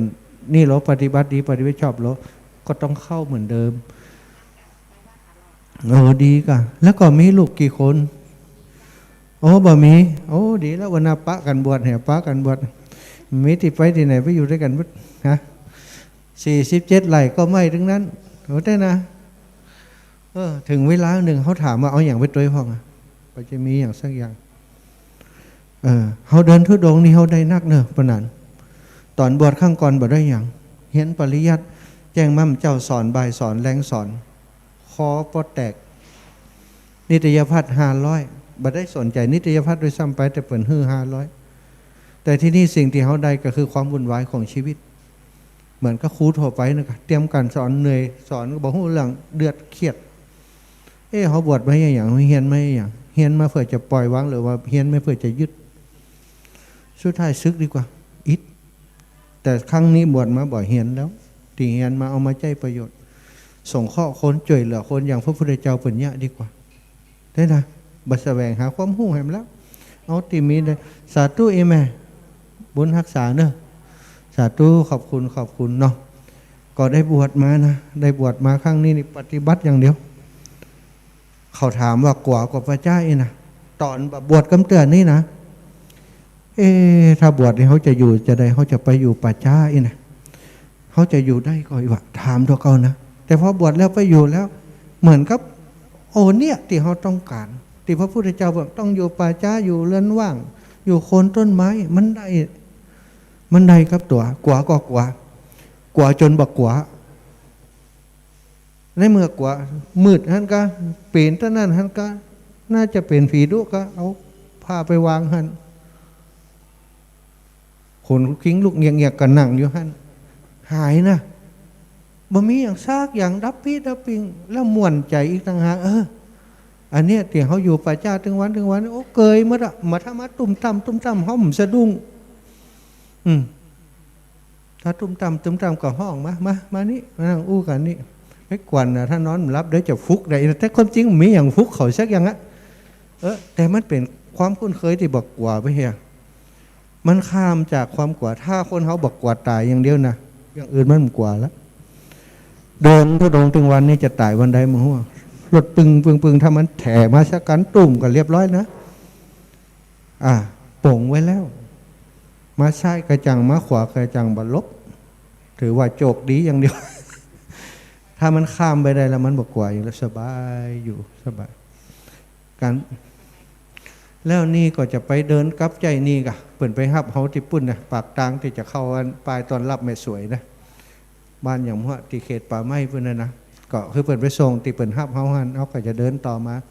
จนถึงงั้นวันนั้นเขาเดินจากแยกเบี้ยงปะเป้าไปถึงเตียนร้านกาแฟไหนสักแห่งหนึ่งเนี่ยบ้านดังนาเนี่ยเพื่อนมาส่งหันเขาเดินลูกปุ่นมา2 วันเพื่อนมาถึงหันแล้วก็เพื่อนฮับจากหันไปอันตีแยกวังเหนือเพราะเส้นนี้เขาเดินแล้วตีแยกเวียงปะเป้าจากวังเหนือมาถึงนังแก้วนี่เขาเดินแล้วนะเดินจากนี้สดไปเชียงใหม่เพื่อนตอนนี้บ่ขาดสักกาวไปย้อนไปแก่ไปอันใจดีตีอันเปิ่นรถไปฮับเขาพุ่นเหียมาถึงงั้นเวียงปะเป้าจุดที่เขาเคยเดินแล้วก็จบถือว่าตังมันต่อกันละ บ่พิษอันสัจจะของอันทุดงควัตแล้วคำนี้ก็ไปแยกวังเหนือที่เขาเดินผ่านแล้ว ไปตั้งเก้าหันกับปุ่งเข้าพะเยาพุ่นนั่นแหมวงหนึ่งวงนี่ประเดี๋ยวนี้นะจากลำปางมานี่ปุ๊บสดมานี่ปุ๊บไปทางเชียงใหม่ไปสดถาตอนพวกซกแม่จันไปสดเชียงแม่สายเชียงแสนเข้าเชียงของเข้าเทิงแล้วสดมาเข้าในเมืองกับสดมาแม่สวยมานี่มาเชื่อมกันนี่แล้วแหมวงใหม่ก็คือปุ่นวงปุ่นเข้าพะเยาเข้าเงาเข้าวันล่องกว้างเข้าแปะสดไปลำปางเดินบ่พักฉันแล้วก็เดินถ้ามันอิดมันเหนื่อยก็พักบางเตือก็อาจจะเอ็นสักกรรมเพราะมันนักถ้าเอ็นกรรมเอาของทับหลังนี่ขั้วเลยนะเพราะของที่นี่ก็พอสมควรนะเจ้าเบากะแต่เหมือนเขามันนองลงอ่ะก็ทำไปนะสร้างบารมีสาธุเอาของมาจักบ่ได้บ่เดียวนี้นะหลวงปู่ขอจะเอาของมาจักบ่ได้เนาะอัน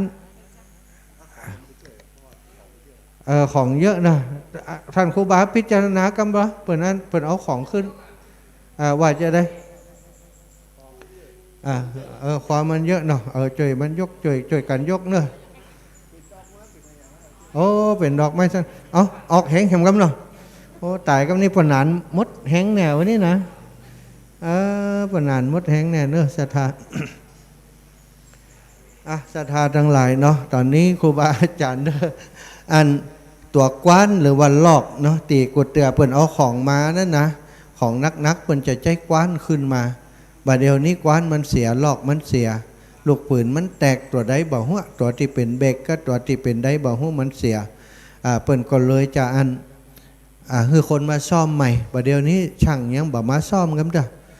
ฉะนั้นก็จำเป็นจะต้องขนขึ้นมาถ้าอย่างนี้ไปถึงวันพุกนี่ตายแน่ๆคนที่เปิ่นเอาของมาตานนี่เปิ่นก็หวังว่าเขาจะมีคนช่วยเปิ่นหิ้วขึ้นมานะศรัทธาแต่ว่าตีนี้นั้นเขาบ่มีคนงานบ่มีไผจะมาเป็นคนรับใช้สักคน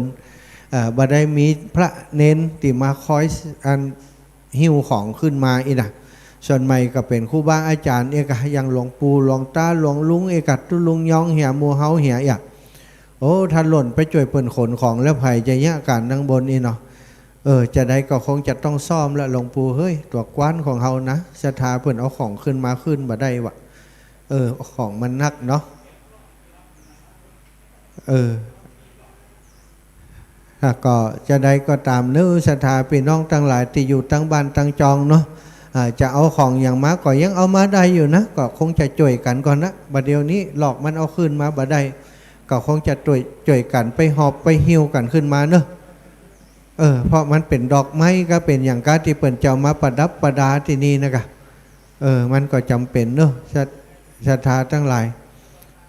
มันจำเป็นเนาะเปิ่นเอาของมาเอามาตานแล้วเปิ่นจะเอามาขึ้นคนเดียวเปิ่นก็เป็นคนเฒ่าคนแก่เหียบัดเดี๋ยวนี้จำเป็นจะต้องช่วยกันเนอะศรัทธาทั้งหลายก็ตีมาถึงที่นี่เนาะตีมาถึงที่นี่แล้วตีพอจะช่วยกันได้เนอะคนหนุ่มคนกำก็ดีอาจจะเจอโอ้มาแล้วดอกไม้ไม่ย้ายอ่อยกะดอกไม้เอาขึ้นมาเนอะเอาขึ้นมาเลยครูบาอาจารย์ก็พยายามจะช่วยกันอยู่เนอะสถานตอนนี้อันตัวที่เป็นลอกเป็นกว้านมันลุมันเสียไปกำลังซ่อมแซมถ้าลอกกว้านมันใจใดกุดแต่ก็เอาขนของขึ้นตอนนั้นนะสถานมันก็จะสะดวกหน่อยแต่บัดเดี๋ยวนี้จำเป็นเตียวขึ้นมาเอานะเตียวขึ้นมาเตียวลงไปเอาเตียวขึ้นมาเอาช่วยกันเนอะสาธุลูกสาธุมาถึงกันแล้ว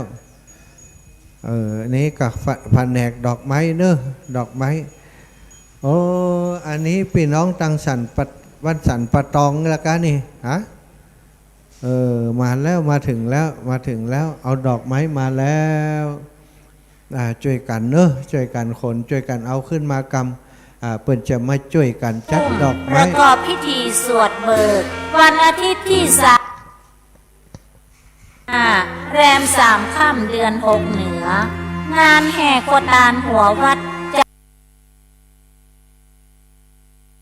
จำนวน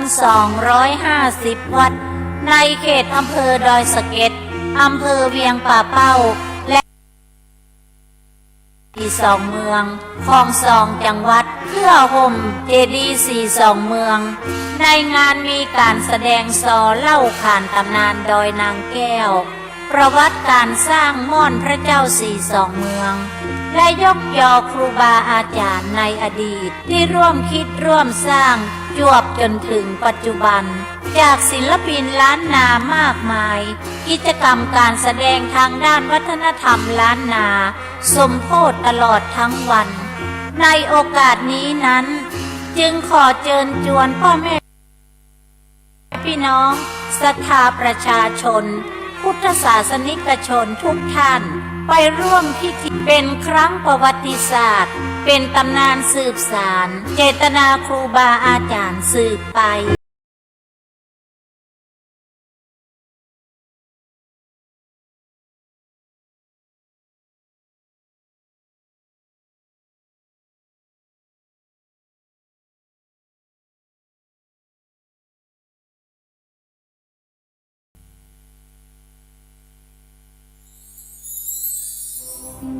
กายวาจาจิตตังอหังวันทานาคาธิบดีสีสุทโธวิสุทธิเทวาปูเชมิ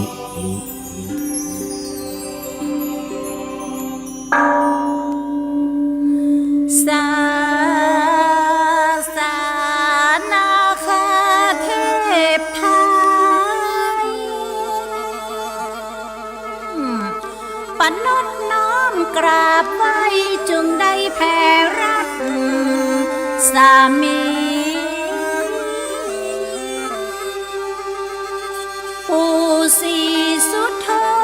นาโคทิบดีพร้อมญาสีปทุมมานาคินีบารมีปกเกล้าเป็นตนกำพระศาสนาลายปันภาวสาเวลาล่วงเขา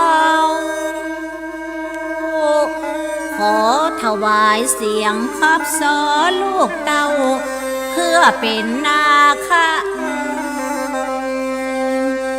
บู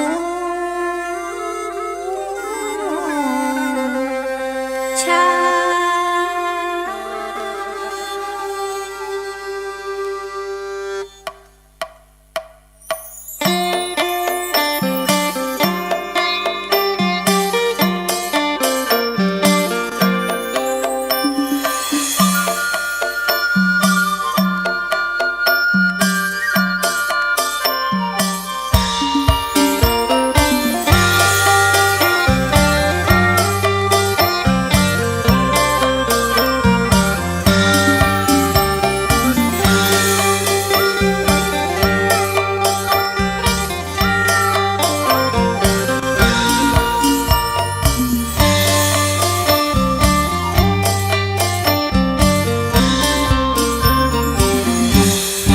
ขอกราบลงพนมหัตถาไว้องค์นาคาพญาทั้งไทย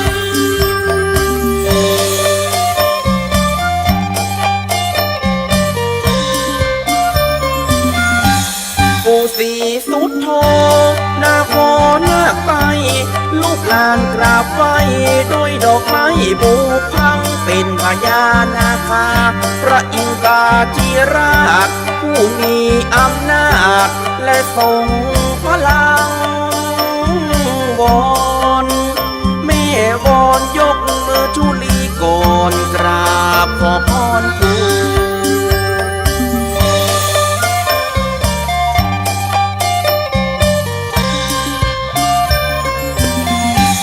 เป็นตี้เซ่ซองกึกก้องมานานตัวห้องสถานตำน้ำคานโอน้ำสีสุโธนาโคผู้รู้ตัดได้เคียงคู่อยู่กับเจ้ายานา ปทุมมานาคินีเป็นคู่บารมีครองพงประกายโลก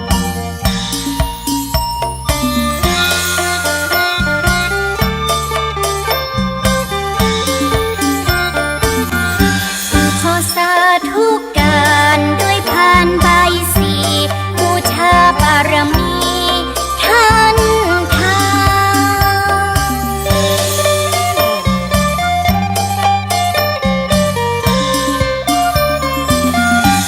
ตั้งธูปและเทียนจำเนียนตั้งไว้ขันห้านี้ได้ใส่ดอกไม้สีขาวตั้งจิตไปหาองค์นาคาธิราชต้นคำพระศาสสนาพุทธเฮาผู้บำเพ็ญเพียรปฏิบัติธรรมมายังมีเมตตากรุณาเป็นมา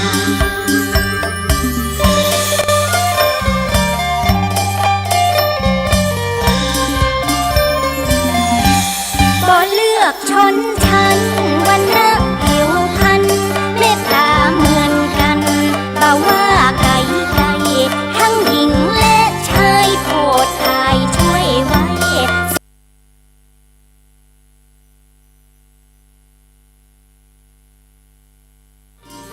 หลังมาเพื่อสมกรรมกรรมปรารถนาที่ได้ลั่นวาจาเจตนาขอคุณ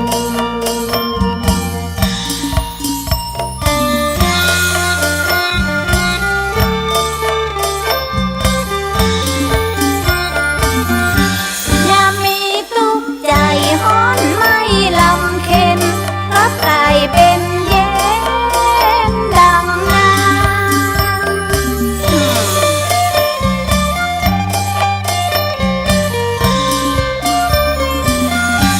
ขอปู่นาคาเมตตาช่วยกำปัญหานักล้ำมันมาค้ำเขใจน้ำตากันไหลมือไว้หาปู่ขอบุญส่งอยู่เข้าสู่ประตูเส้นชัยบอนได้ยิน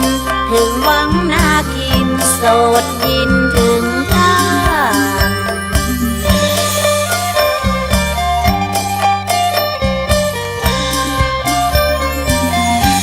เป็นข้อเป็นภัยขออย่าได้มาหาสักพระรอคาไกลกาอยากบานบันดาลความสุขความสนุกทุกด้านความทุกข์โศกมาเนื้อสถานดีจากศรัทธาผู้ศรีสุดทอย่าศรีปทุมมาขอเทิดทูนบูชาด้วยศรัทธาน้อมเล็ง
สนและพุ่นตัวบ้านล้านนา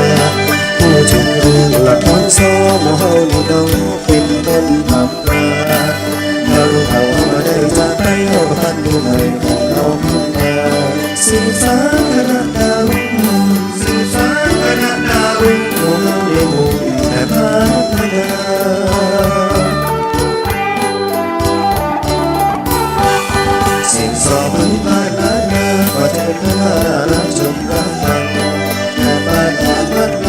เสียงสอเอาไว้บุญงาม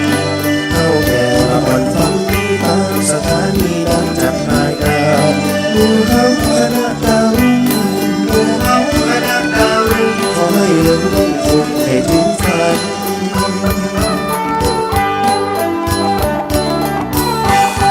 จันทร์สองมาร่วมสมัยผู้น้อยผู้ใหญ่เราได้สืบสานออกไปเราก็ได้ส่งเสริมอีกครั้งของเดินต่อเดินด้วยนาเราพร้อมทั้งกายและใจด้วยความห่วงใยรักคณะธรรมด้วยแรงใจของผู้ชมทุกท่านด้วยแรงใจของผู้ชมทุกท่านเมื่อดอกโบราณสืบสานที่สอง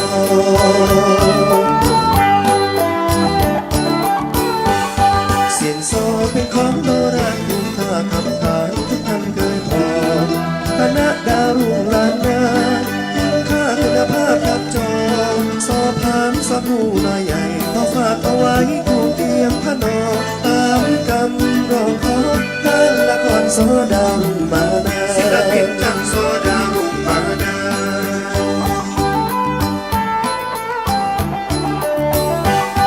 ขอบคุณพี่น้องทุกคนศิลปินของเจ้าดุร้องเสนอผลงานแสงดาวแผ่วพราวและพาประดุจแสงเมตตาจากท่านผู้ฟังเดือนดาวเดือนคอยลอยเลื่อนทำบางแสงเดือนไม่มีเลือนลับจางดาวรุ่งมุ่งไปให้สวยดาวรุ่งมุ่งไปได้สวยพระพุทธช่วย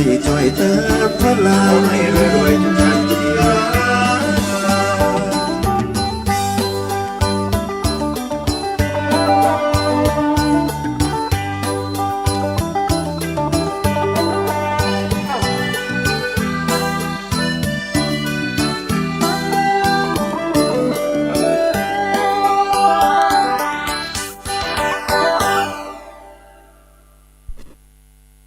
เจ้ายอมือ10 นิ้วขอถวายความเคารพกราบไหว้สาปารมีธรรมพระเจ้าพระสงฆ์พระภิกษุสามเณรทุกตนทุกองค์แล้วขอสวัสดี มายังบรรดาพ่อแม่พี่น้องที่ฮักและเคารพทุกท่านว่าท่านจะชม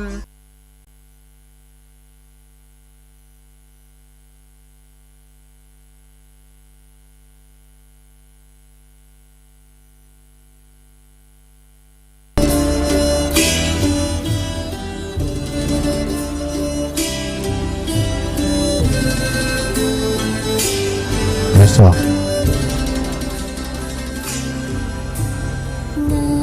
เจริญพรกับศรัทธาญาติโยมเนอก็ยินดีต้อนรับตังพี่น้องศรัทธาที่มาภาคตอนบ่ายวันนี้เนาะตำบลนั้นก็คุณพ่อไพบูลย์คุณแม่จรูนปกปิงเมืองมาถึงแล้วจากป่าห้า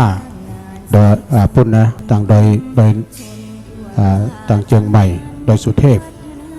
แล้วก็พี่น้องศรัทธาวันพวกนี้ท่านครูบาพิจารณาได้พวกนี้เวลาบ่าย2 โมงมันจะแดดนะได้นี่นะจะได้เอาเต็นท์มากางจ้ะนะยมอยู่บ้านไหนโอ้พี่น้องโป่งเทวีนะครูบาอย่างนี้โป่งเทวีครูบาอย่างไรอ๋อท่านพระครูเนาะอ๋อก็อันนี้พี่น้องศรัทธาจากโป่งเทวีมากันจะหลายเนาะแล้วก็ขอบคุณทางคณะของทางแม่เทียมจันทร์แล้วก็โยมพนิตาพรหมมินทร์เปิ้นก็ได้เอาดอกไม้มาได้จัดแจงกันดอกไม้ก็ปักยอดกันไปนะหลวงอุ้ยเนอะแม่เนอะศรัทธาที่เดินทางมาแล้วเนาะตอนนี้ช่วงบ่ายนี้ก็มากันเป็นคณะพี่น้องโป่งเทวีด้วยโอ้ยแม่เขาก็มากันนักกันหลายวันผู้คนจะหลายไม้วันนี้อีโดยแม่ว่านะก็เดี๋ยวรอสักกรรมเดี๋ยวก็เกียมซองไว้นะแม่เนอะเอาใส่ขันได้ไปขอพรกับท่านพระครูบนวะเนาะเราเน็บแล้วเนาะเน็บยอดไปแล้วก็เป็นหยังเนาะพี่น้องโป่งเทวีแต่ก็ได้ร่วมบุญกุศลด้วยกันนะวันนี้เป็นวันนั้นเป็นวันดาเนาะศรัทธานะญาติโยมเนาะถ้าว่าใครจะจองพระจองเหรียญ ก็มาที่เต็นท์พี่เนอร์ท่านครูบา40,000กับนี่แหละโอ้อดเอาได้แม่ดูถ้าขึ้นดอยนะเพื่อเอาแมทออกจากหูดังเลย มันอึดอัด อ๋อได้แม่นอันนี้เป็นความคิดของท่านครูบา40,000ถูกต้องเลยวันพรุ่งนี้จะต้องย้ายมาที่เต็นท์ไปเนาะเพราะว่านี่อาหารแดดแต้ว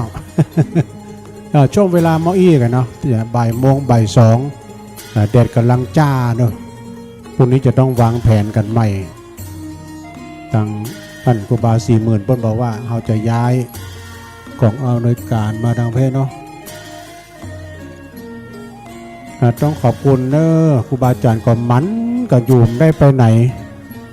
อยู่นี่กันวันค่ำมีครูบาดอยเป็นต้นเป็นประธานแล้วก็ตังครูบาอาจารย์หลายตนหลายองค์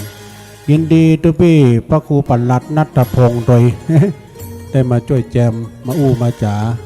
เดี๋ยวตุลุงประกาศพระเนี่ยพระศรี2 เมืองเนี่ยป่ะเขียนเลยพระศรี2ให้ครูบาเขียนจะไปจองที่เพื่อนเลยโยมที่จัดตานที่ท่านพระครูก็อดใจสักกรรมโอ้มากันแต่แล้วอีแม่เขาลุกตังใดมาก็เจิญกันเนอะถ้าขึ้นดอยมานี่ก็เอาแมทออกเหรอเนาะโอตะกี้พี่น้องเมืองฝางพี่น้องเมืองลีพี่น้องตังดอยสะเก็ดแล้วก็พี่น้องหลายที่เนอะมาก่อนเพนตะกี้นะ ทีนี้พี่น้องโป่งเทวีก็มากันจัดหลายวันนี้นี่เป็นวันห้างวันดาได้ๆกะสาธุเจ้าตั้งแต่เจ้ามาเหือปุ๊เหมือนกันหมดเนอะ ได้ช่วยกันถึงพระครูถึงตุเจ้าน้อยตุเจ้าหลวงช่วยกันจัดแจงตั้งแถวโต๊ะแถวเต็นท์โยมจะขึ้นไปกราบพระนพธรรมตำบลก่อเจิญได้ไหมนะเดี๋ยวก่อไปฮับศีลฮับพรเนาะอันนั้นมีหลายต้นเนอะท่านพระครูปลัดอรุณเพิ่นตั้งไว้ว่าจะมีปิดทองพระโดยปิดทององค์พระเจ้า2 เมืองนะที่บนศาลานี่แล้วก็จะมียอดเก้าอี้มานั่งที่แล้วก็ขั้นใดโดย บันไดที่เพิ่นจะแปลง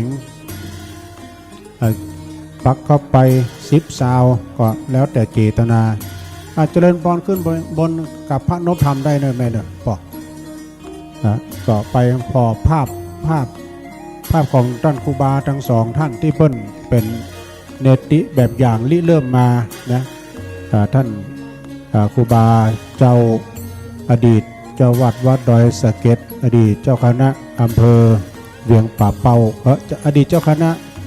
อำเภอดอยสะเก็ดนะแล้วก็ต่อมาเพื่อนก็ได้รับตำแหน่งเลื่อนเป็นเจ้าคณะจังหวัดเชียงใหม่แล้วก็อาจารย์เจ้าคุณมหาทรัพย์เนาะไปกราบไปไหว้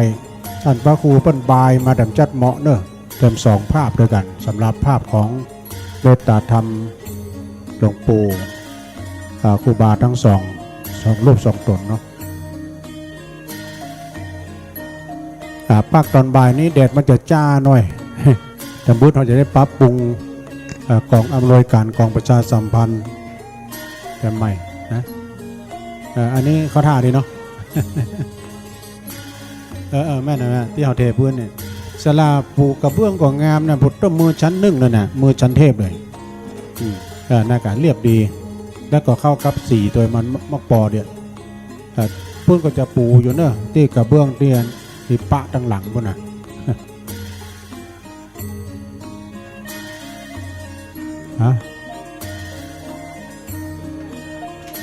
มาแล้วกับท่านมหาอยู่แถวนี้ก็นิมนต์มาตอนนี้กันลูก พักผ่อนกันขึ้นพักผ่อนเนาะอนุโมทนากับศรัทธานักศีลนักบุญสาธุชนญาติโยมทั้งหลายตอนนี้ทางวิทยุเขาก็ยังถ่ายทอดเสียงอยู่เนอะศรัทธาเด้อต้องขอบคุณทางพี่น้องศรัทธาบ้านไกลบ้านไก่ที่ได้มาร่วมทำบุญทำกุศลด้วยกันในวันนี้มากันหลากหลายที่มาจองพระจองเหรียญพ่องว่า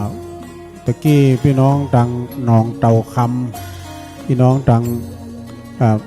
บ้านปุ่นมากันจัดหลายขอบคุณนะป้อนเด้อจองพระจองเหรียญกันไปตะกี้ศรัทธาฟังทางบ้านก็ฮ้อนใจวะหลวงพ่อท่านหลวงพ่อท่านหลวงพ่อมานิตพิชิตสังฆทานบาใจสุมาด้วย หลวงพ่อมานิตถามว่าโลโทรด่วนมาจะได้นี่จะสุดท้ายวันนี้แล้วกาตุลุงนะศรัทธาโทรมาที่หลวงพ่อในโลกนะเขาฟังนายนี่บาใจวันผู้ก่อน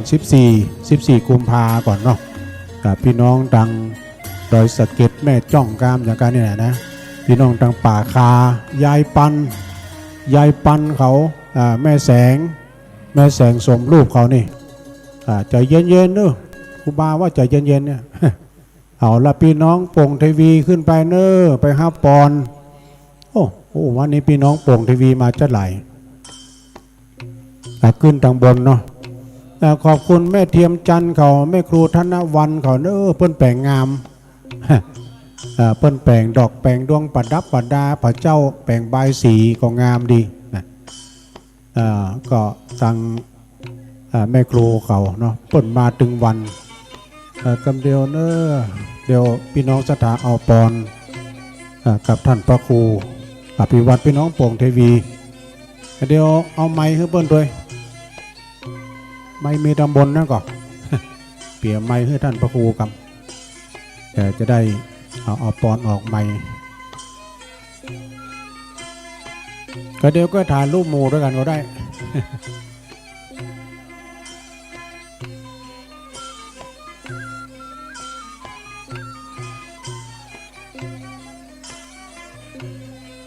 เพื่อนถามว่ามันหนาวก็ทุลุงบันหนาวเนอะอากาศก็หมอกพอให้พอดี แต่ถ้าว่าเมื่อเจ้านี้มันลมหิ้วไม่เจริญเจริญปอนเนอะปอไปบุญตามสบายเนาะมากับลูกชายแต่กี้ยังโทรกันอยู่ มันคงได้แต่ปอไปบุญไม่เจริญก่อนนี่นะเปิ่นมันกินมันตาเนอะ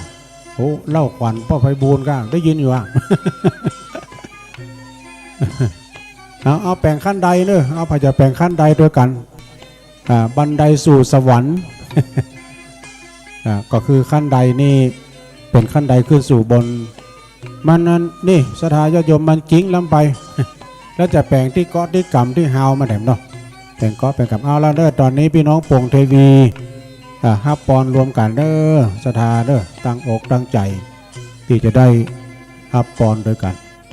แม่ครูก็เดียวก็เป็นตากล้องกันเด้ออันนี้มีศรัทธาปอไพบูลย์แม่จรูนปกปิงเมืองในพลเศษนางยินกันทะเป่งบ้านลังกาพร้อมกับพี่น้องศรัทธาจากหลายที่หลายแห่งได้มาทำบุญที่ม่อนพระศรีสองเมืองบำรุงการน้ำกับไฟแล้วก็สร้างแปลงเสนาสนะสถานที่บุญกุศลที่ทุกท่านทุกคนได้เสียสละเวลามาขอให้เป็นพระอานิสงส์กำจูอุดหนุนให้ทุกท่านจงมีอายุวันนะสุขภระเหมือนกันทุกคนทุกท่านยะถาวาริวหาปุราภริปุเรนติสาคลังเอวะเมวะอิโตทินังเปตานังอุปกัปปติอิชิตังปฏิตังตุมหังคิปะเมวะสมิชันตุสัพเพปุเรนตุสังกปาจันโทปนรโสยถามณิโชติลโสยถาสัพพิติโยวิวัชชันตุสัพพะโลโควินัสสันตุมาเตภวัตวันตรายโยสุขีทีคายุโกภวะอภิวาตนะสีลิสานิจังอุทาปจายโนจัตตาโลธรรมาวัฏันติอายุวันโนสุขังพลังเอาละเนาะเต็มอกเต็มใจนะพ่อเนาะพี่น้องโป่งเทวีก็ดีหลายที่หลายทางเนาะแล้วก็พ่อไพบูลย์เขาปกปิงเมืองนี่นำสกุลพระราชทานนะ ได้สร้างน้ำตาหนตางด้วยกันเด้อ แล้วบางพ่องก็เปิดก่อกล้าน้ำก้าไฟก้าไฟฟ้าเนาะแล้วก็ปิดทองพระเจ้าเต็มอกเต็มใจวันนี้มาจูตี้มาถึงถิ่นเนาะต้องขออนุโมทนากับสายทานบุญกับพี่น้องศรัทธาญาติโยมได้มาร่วมบริจาคปัจจัยของเฮาที่หามาด้วยน้ำพักน้ำแรงด้วยหยาดเหงื่อเพื่อแรงกายนะด้วยหยาดเหงื่อเพื่อแรงงานกว่าจะได้เงินได้ทองมาในแต่ละบาทแต่ละสตางค์พี่น้องเฮาก็ต้องเอาหลังสู้ฟ้าเอาหน้าสู้ดินเหือไหลใครย้อยกัน ถ้าเหือบันไหลใครบ่ย้อยตึงบ่ได้มันมาสตังค์นี่นะเงินทองมันอยู่ที่ยากหักไม้มันอยู่ที่แข็งอย่างบนว่าเนาะก็ตามมารยาใสนะพี่น้องเด้อนะตามมารยาใสใครจะไปถ่ายรูปใครจะไปพอห้องน้ำมีทางพุทธทางวันตกนะห้องน้ำศรัทธาคารวะทางด้านเหนือนี้เป็นห้องน้ำของครูบาอาจารย์พระสงฆ์องค์สังฆเจ้าเนาะแล้วไปใครอยากกินสลีมอมจื้นได้แม่เด้อแม่รู้จักกับสลีมอมจื้นเมี่ยงก็เดี๋ยวก็มาเด้อโอ้วันนี้พี่น้องเพิ่นเอามาตานเพิ่นมาตานหลายกำเด้อก็ทุกเจ้านี่ก็เขียมที่คนกินเหมือนกันนะทุลุงกับทุพี่หนุ่มเนี่ยแต่ว่านี่เสี่ยงไปเก่งกำกันสองคนนี่นะ ก็หยอกเย้าเล่นเนาะสดาหันทุพี่หนุ่มเพิ่นมาใกล้ไหนหยอกเย้าเล่นก็เตี้ยวตามสบายได้ป่ะเด้อโอ้บุญกุศลถ้าอยากกินบะเขียวหวานใส่น้ำผึ้งก็มาเด้อ บะเขียวหวานก็มีสลีมอมจื้นก็มีโอ้วันนี้บุญก็ได้ไส้ก็เต็มนี่ได้กินได้ทานโอ้พี่น้องไตก็ไม่สูงค่าอยู่ได้กินหวานนะพี่น้องไต ไม่สูงค่าโอ้พี่น้องไตนี่เปิ้นผมกินผมทานพี่น้องตั้งปุ้นก่อนนักนาตั้งเมืองฝางเนาะเดี๋ยวถ่ายรูปก่อนเด้อโยมบ่ต้องฟังบ่ต้องฟ้าวเนาะพี่น้องไตเปิ้นกินแต่ทานแต่แล้วก็เป็นสลาด้วย จะเป็นนั้นชาปูนก้ามสังการนี่นะโตเน็ต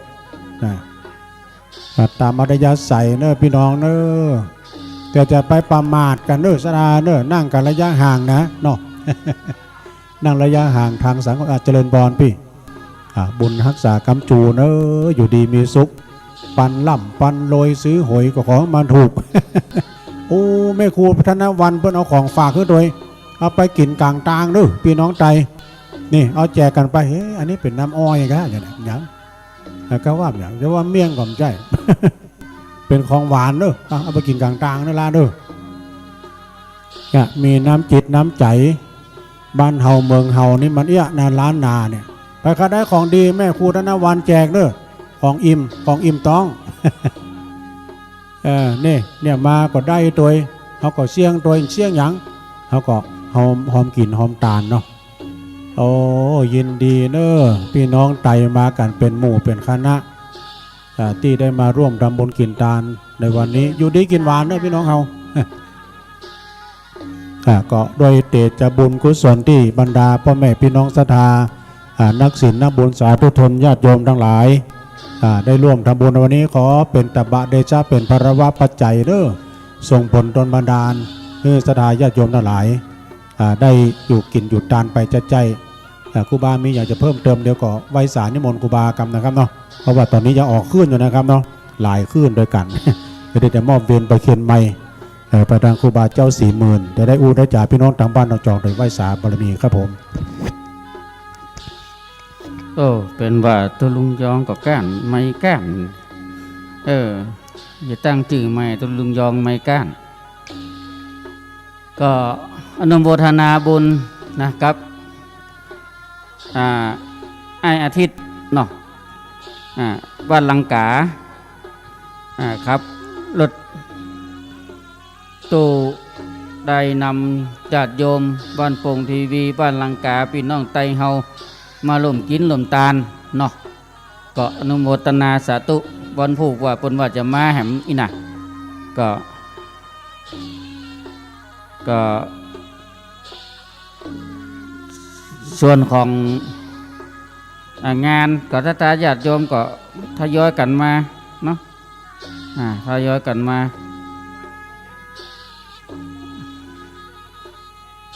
ไปทางปุ่นแล้วหันว่าจะนั่งนี่จะลวดเขียนนี่นะถ้าเกิดมีก็ไปทางปุ่นหันมะยกย้ายคายหนีไปเตือนกำน้อยเนาะก็เจริญพรเด้อพี่น้องศรัทธาเฮาโอ้โหฟังศรัทธาสัญญาณบัดดังชัดบัดไก่มันก็ได้มันก็ฟังเพลงแห่เนี่ยเพลงนี่มันเป็นเพลงแห่ฟ้อนเล็บนะมันเปิงปล่อยหลวงนี่เพลงแห่นี่นะถ้าเขาได้ยินเพลงแห่นี่เผื่อว่าฟ้อนหับหัววัดจะเข้ามาละโอ้บ่เดียวนี่หัววัดศรัทธาวัดปากทางเจริญมาแล้วเด้ออ้าวพี่น้องเฮาฟ้อนต้อนหับเด้ออีน่ะก็จะมีเพลงแห่ขึ้นมาศรัทธาญาติโยมเนี่ยมันเปิงขนาดก่อนล่างว่าวันที่19 มีนาเนี่ยก็จะได้ยินเสียงเนี่ยแล้วก็มีจังฟ้อนมาฟ้อนอยู่บนตีนขดพุ่นนะ แล้วก็คนที่สัญจรไปมาก็จะหันเนอะแล้วเพิ่นก็จะจอดรถถ่ายรูปกันเพิ่นก็จะแวะขึ้นมาอีน่ะก็เป็นภาพติงสวยงามเนาะโดยเฉพาะฟ้อนเล็บนี่อ่อนช้อยนะยกย่างเยาะ ยกย่างเยาะอีน่ะก็เป็นปนห้องวัฒนธรรมเพณีเมืองเหนือละนาวชะตาอยู่ตั้งบ้านก็คงได้ยินเสียงแห่เนี่ยที่เป็นเปิดเพลงแห่เนี่ยก็ว่อนพระศรีสองเมืองโดยที่ศรัทธาญาติโยมเขาตั้งหลายเนี่ยได้ร่วมอกร่วมแรงร่วมใจกันสร้างขึ้นมาก็ถือว่าเป็นนาบุญนากุศลอันยิ่งใหญ่ที่ตะกี้ไปกับหมายมีป้อไปบุญแม่เจริญปกปิงเมืองบ้านป่าห้าตำบลสุเตปอำเภอเมืองจังหวัดเชียงใหม่ร่วมถวายการยกชัดผลว่าศาลาพระศรีสองเมือง100 บาทแล้วก็ป้อไฟบูญแม่เจริญปกปิงเมืองพร้อมขอบญาติพี่น้องเนี่ยก็ยังร่วมถวายผ้าป่าสร้างบันไดต่างขึ้นหมอนพระศรีสองเมืองแหมรวมทั้งโต๊ะเก้าอี้ดอกไม้ศาลาพระธาตุ300 บาทอนุโมทนาสาธุเนอะเจริญพรโยมแม่มาร่วมทำบุญนี่ขึ้นไปหาอาจารย์บรรยงบุญอาจารย์บรรยงนั่งบนบุญนะก็บุญกุศลเนาะอันบุญทานการกุศลทำไปเตอะบเสลายจักสุขสบายในไปปักหน้าสุขแหลงล่าอมตะมหาในละปานจะถาญาติโยมเหยชีวิตคนเฮานั้นมันบัดแน่บัดนอนมันเป็นอนิจจังทุกขังอนัตตาถ้าเฮาเปรียบชีวิตก็เหมือนดังกับสายน้ำสายน้ำไหลไปแล้วบ่มีหอนปิกมาหอนกลับเนาะเพิ่นบอกว่าอันเวลาเปรียบคล้ายกับสายน้ำย่อมไหลนำชีวิตมนุษย์ไร้จุดหมาย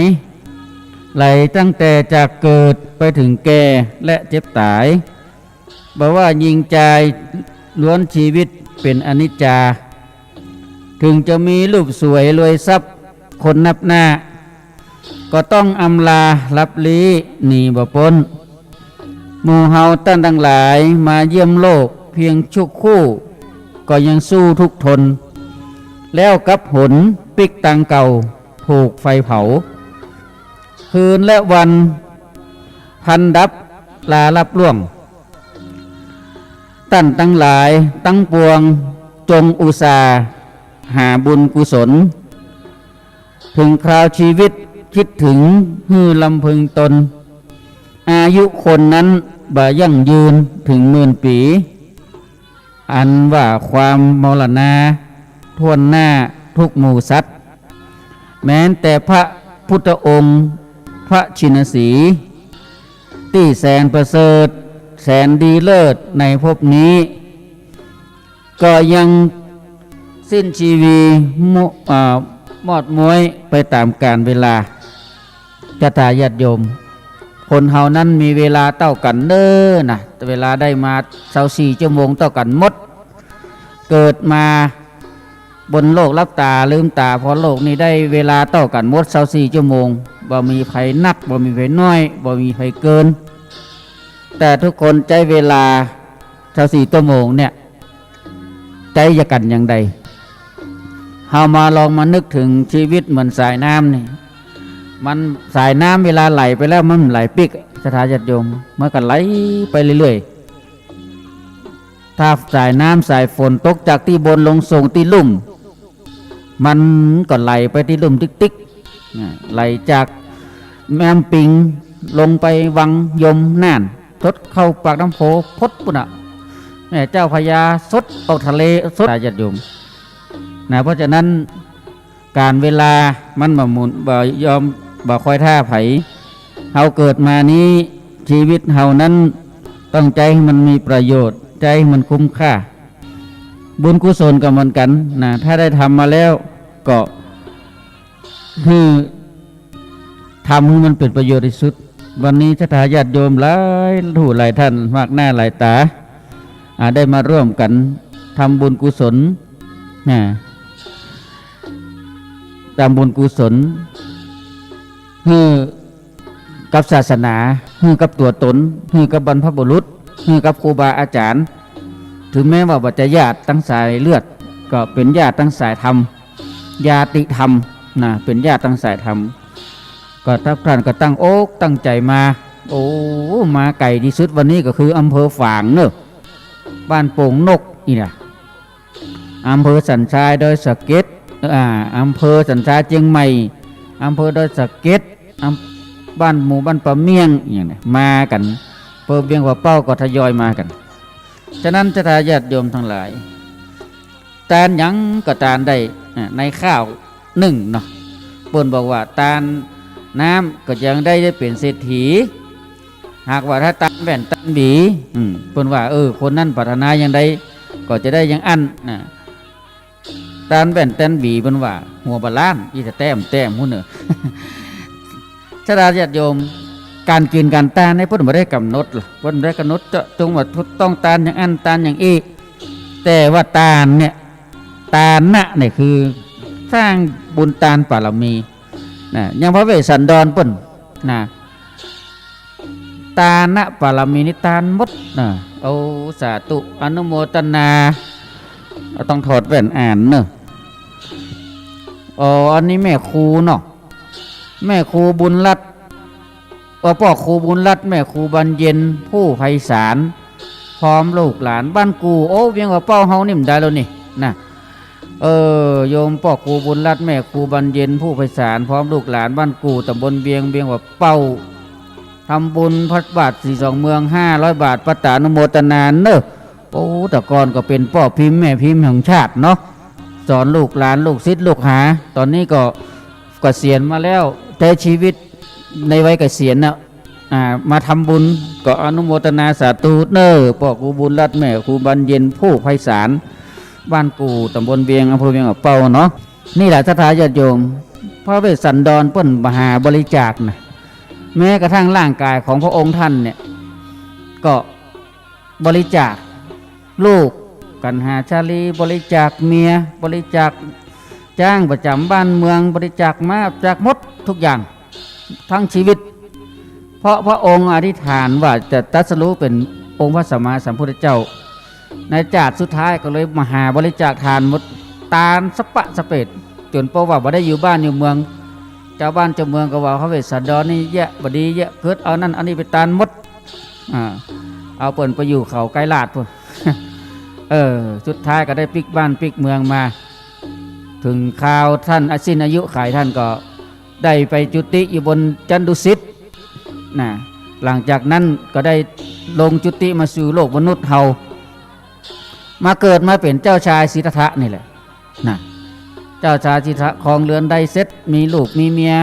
เจ้าชายสิทธัตถะมีลูกเมียแล้วก็เบื่อหน่ายไปพิจารณาเตบัตตุตั้ง5ก็ไปเปิงใจในสมณะเพศก็ออกบวชเลยหนีออกบวชส่งมากันทกะหนีออกบวชฝั่งแม่ในฝั่งแม่น้ำเนรัญชลาก็ บวชถือเพศเป็นบรรพชิตล่ะนะประพฤติศึกษาเราเรียนสำนักไหนที่ว่าดังว่าเก่งไปเฮียนมัดจนว่าครูบาอาจารย์ในการนะผมจะสอนอย่างละได้หมดนะสุดท้ายก็ได้บำเพ็ญทุกกริยาเนี่ยคือบำทรมานตัวเก่าเนี่ยเพื่อจะเข้าถึง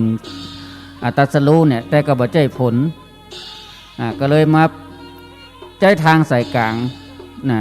มัชฌิมปฏิปทาแล้วก็ได้ตรัสรู้อนุตตรสัมมาสัมโพธิญาณเป็นพระพุทธเจ้าเฮามีศาสดาของเฮาทุกวันนี้ทั่วโลกก็ว่าได้ยอมรับนับถือศาสนาพุทธของเฮาฉะนั้นเฮาท่านทั้งหลายได้ร่วมทำบุญกันทุกครั้งทุกคราก็คือปรารถนาเอาเนาะอธิษฐานบุญบารมีตามความบริสุทธิ์ใจตามความตั้งใจที่เฮาจะได้พึงมีให้มันเป็นปัจเทยังเวลาเฮารับตาละโลกไปฮ้อนก็จะได้อาบอยากก็จะได้กินเนาะฮ้อนก็จะได้อาบอยากก็จะได้กินยามบุญบารมีเฮานักเฮาหนาเฮาอาจจะได้เกิดเป็นเทวุตเทวดาหรือว่าได้ลงมาเกิดเป็นมนุษย์แหมนี่แหละด้วยบุญกุศลตีต่อตุ้มหุ่มห่อฮือไปทุกภพทุกชาติม่อนพระเจ้า42เมืองนี่ในการดำริของพระมหาเถระผู้ใหญ่ซึ่งได้ก่อสร้างไว้โอ้สมัยก่อนนี่มันยากจะตาเหยครูบาอาจารย์รุ่นหลังนี่เพิ่นเล่าให้ฟังว่าแย่อย่างกรรมเนี่ยมีเฮลิคอปเตอร์บินทางบนตุ้มแย่ก็ยากอะไรยังก็ยากละห่างไว้แต่ลูกศิษย์ลูกหาพระมหาเถระผู้ใหญ่ที่เคยทำไว้แล้วก็บ่ละบ่ลืมถึงวันแฮม1 ค่ำเข้าพรรษานี่ก็มาทำบุญส่งน้ำพระ42เมืองกันตลอดทุกปีบ่เคยขาดสุดท้ายก็มารุ่นเฮาท่านทั้งหลายได้มาร่วมกันเจริญรอยตามห้อยตามต้นฉบับที่มันทำไว้ก็ได้สร้างขึ้นมาหันเป็นประจักษ์แก่สายตาโอ้เนี่ยโดยบุญบารมีครูบาอาจารย์โอ้กราบไหว้สาบารมีธรรมทเดชพระคุณท่านพระครูชลทานพิทักษ์เด้อตุลุงแดงมาแล้วเจ้าอาวาสวัดแม่ของไคตำบลแม่โป่งเนาะเดินทางมาแล้วขนาดลุงแดงบนมีงานของเปิ้นอยู่นะก็สละเวลามาไหว้สาแล้วครับอันเนี้ยก็คือพระสงฆ์องค์ข้าเจ้าสตายยมสละเวลามาถ้าจะไปขึ้นว่ามันจะเรื่องของเขานอนอยู่วัดสบายกว่าอันนั้นก็อยู่ที่จิตใจของท่านเนาะสตายญาติโยมก็เหมือนกันนั่นเป็นเรื่องคนทั้งหลายมันจะเรื่องเขากับจะไปอยู่ที่จิตใจของท่านแต่ทีนี้บุญเนี่ยใครทำกับคนนั้นได้เนาะจากนั้นพระ42เมืองเนี่ยอาตมานั่งพอนี่นะโอ้บ่นึกบ่ฝันเนาะบ่นึกบ่ฝันว่าจะได้มาหันองค์พระธาตุเจ้า3องค์ตั้งต่างานตั้งต่างานอยู่บนม่อนนี่โดยการนำของคุณเชิดพงษ์กิ่วแก้วแม้กระทั่งคุณเชิดพงษ์กิ่วแก้วนี่เป็น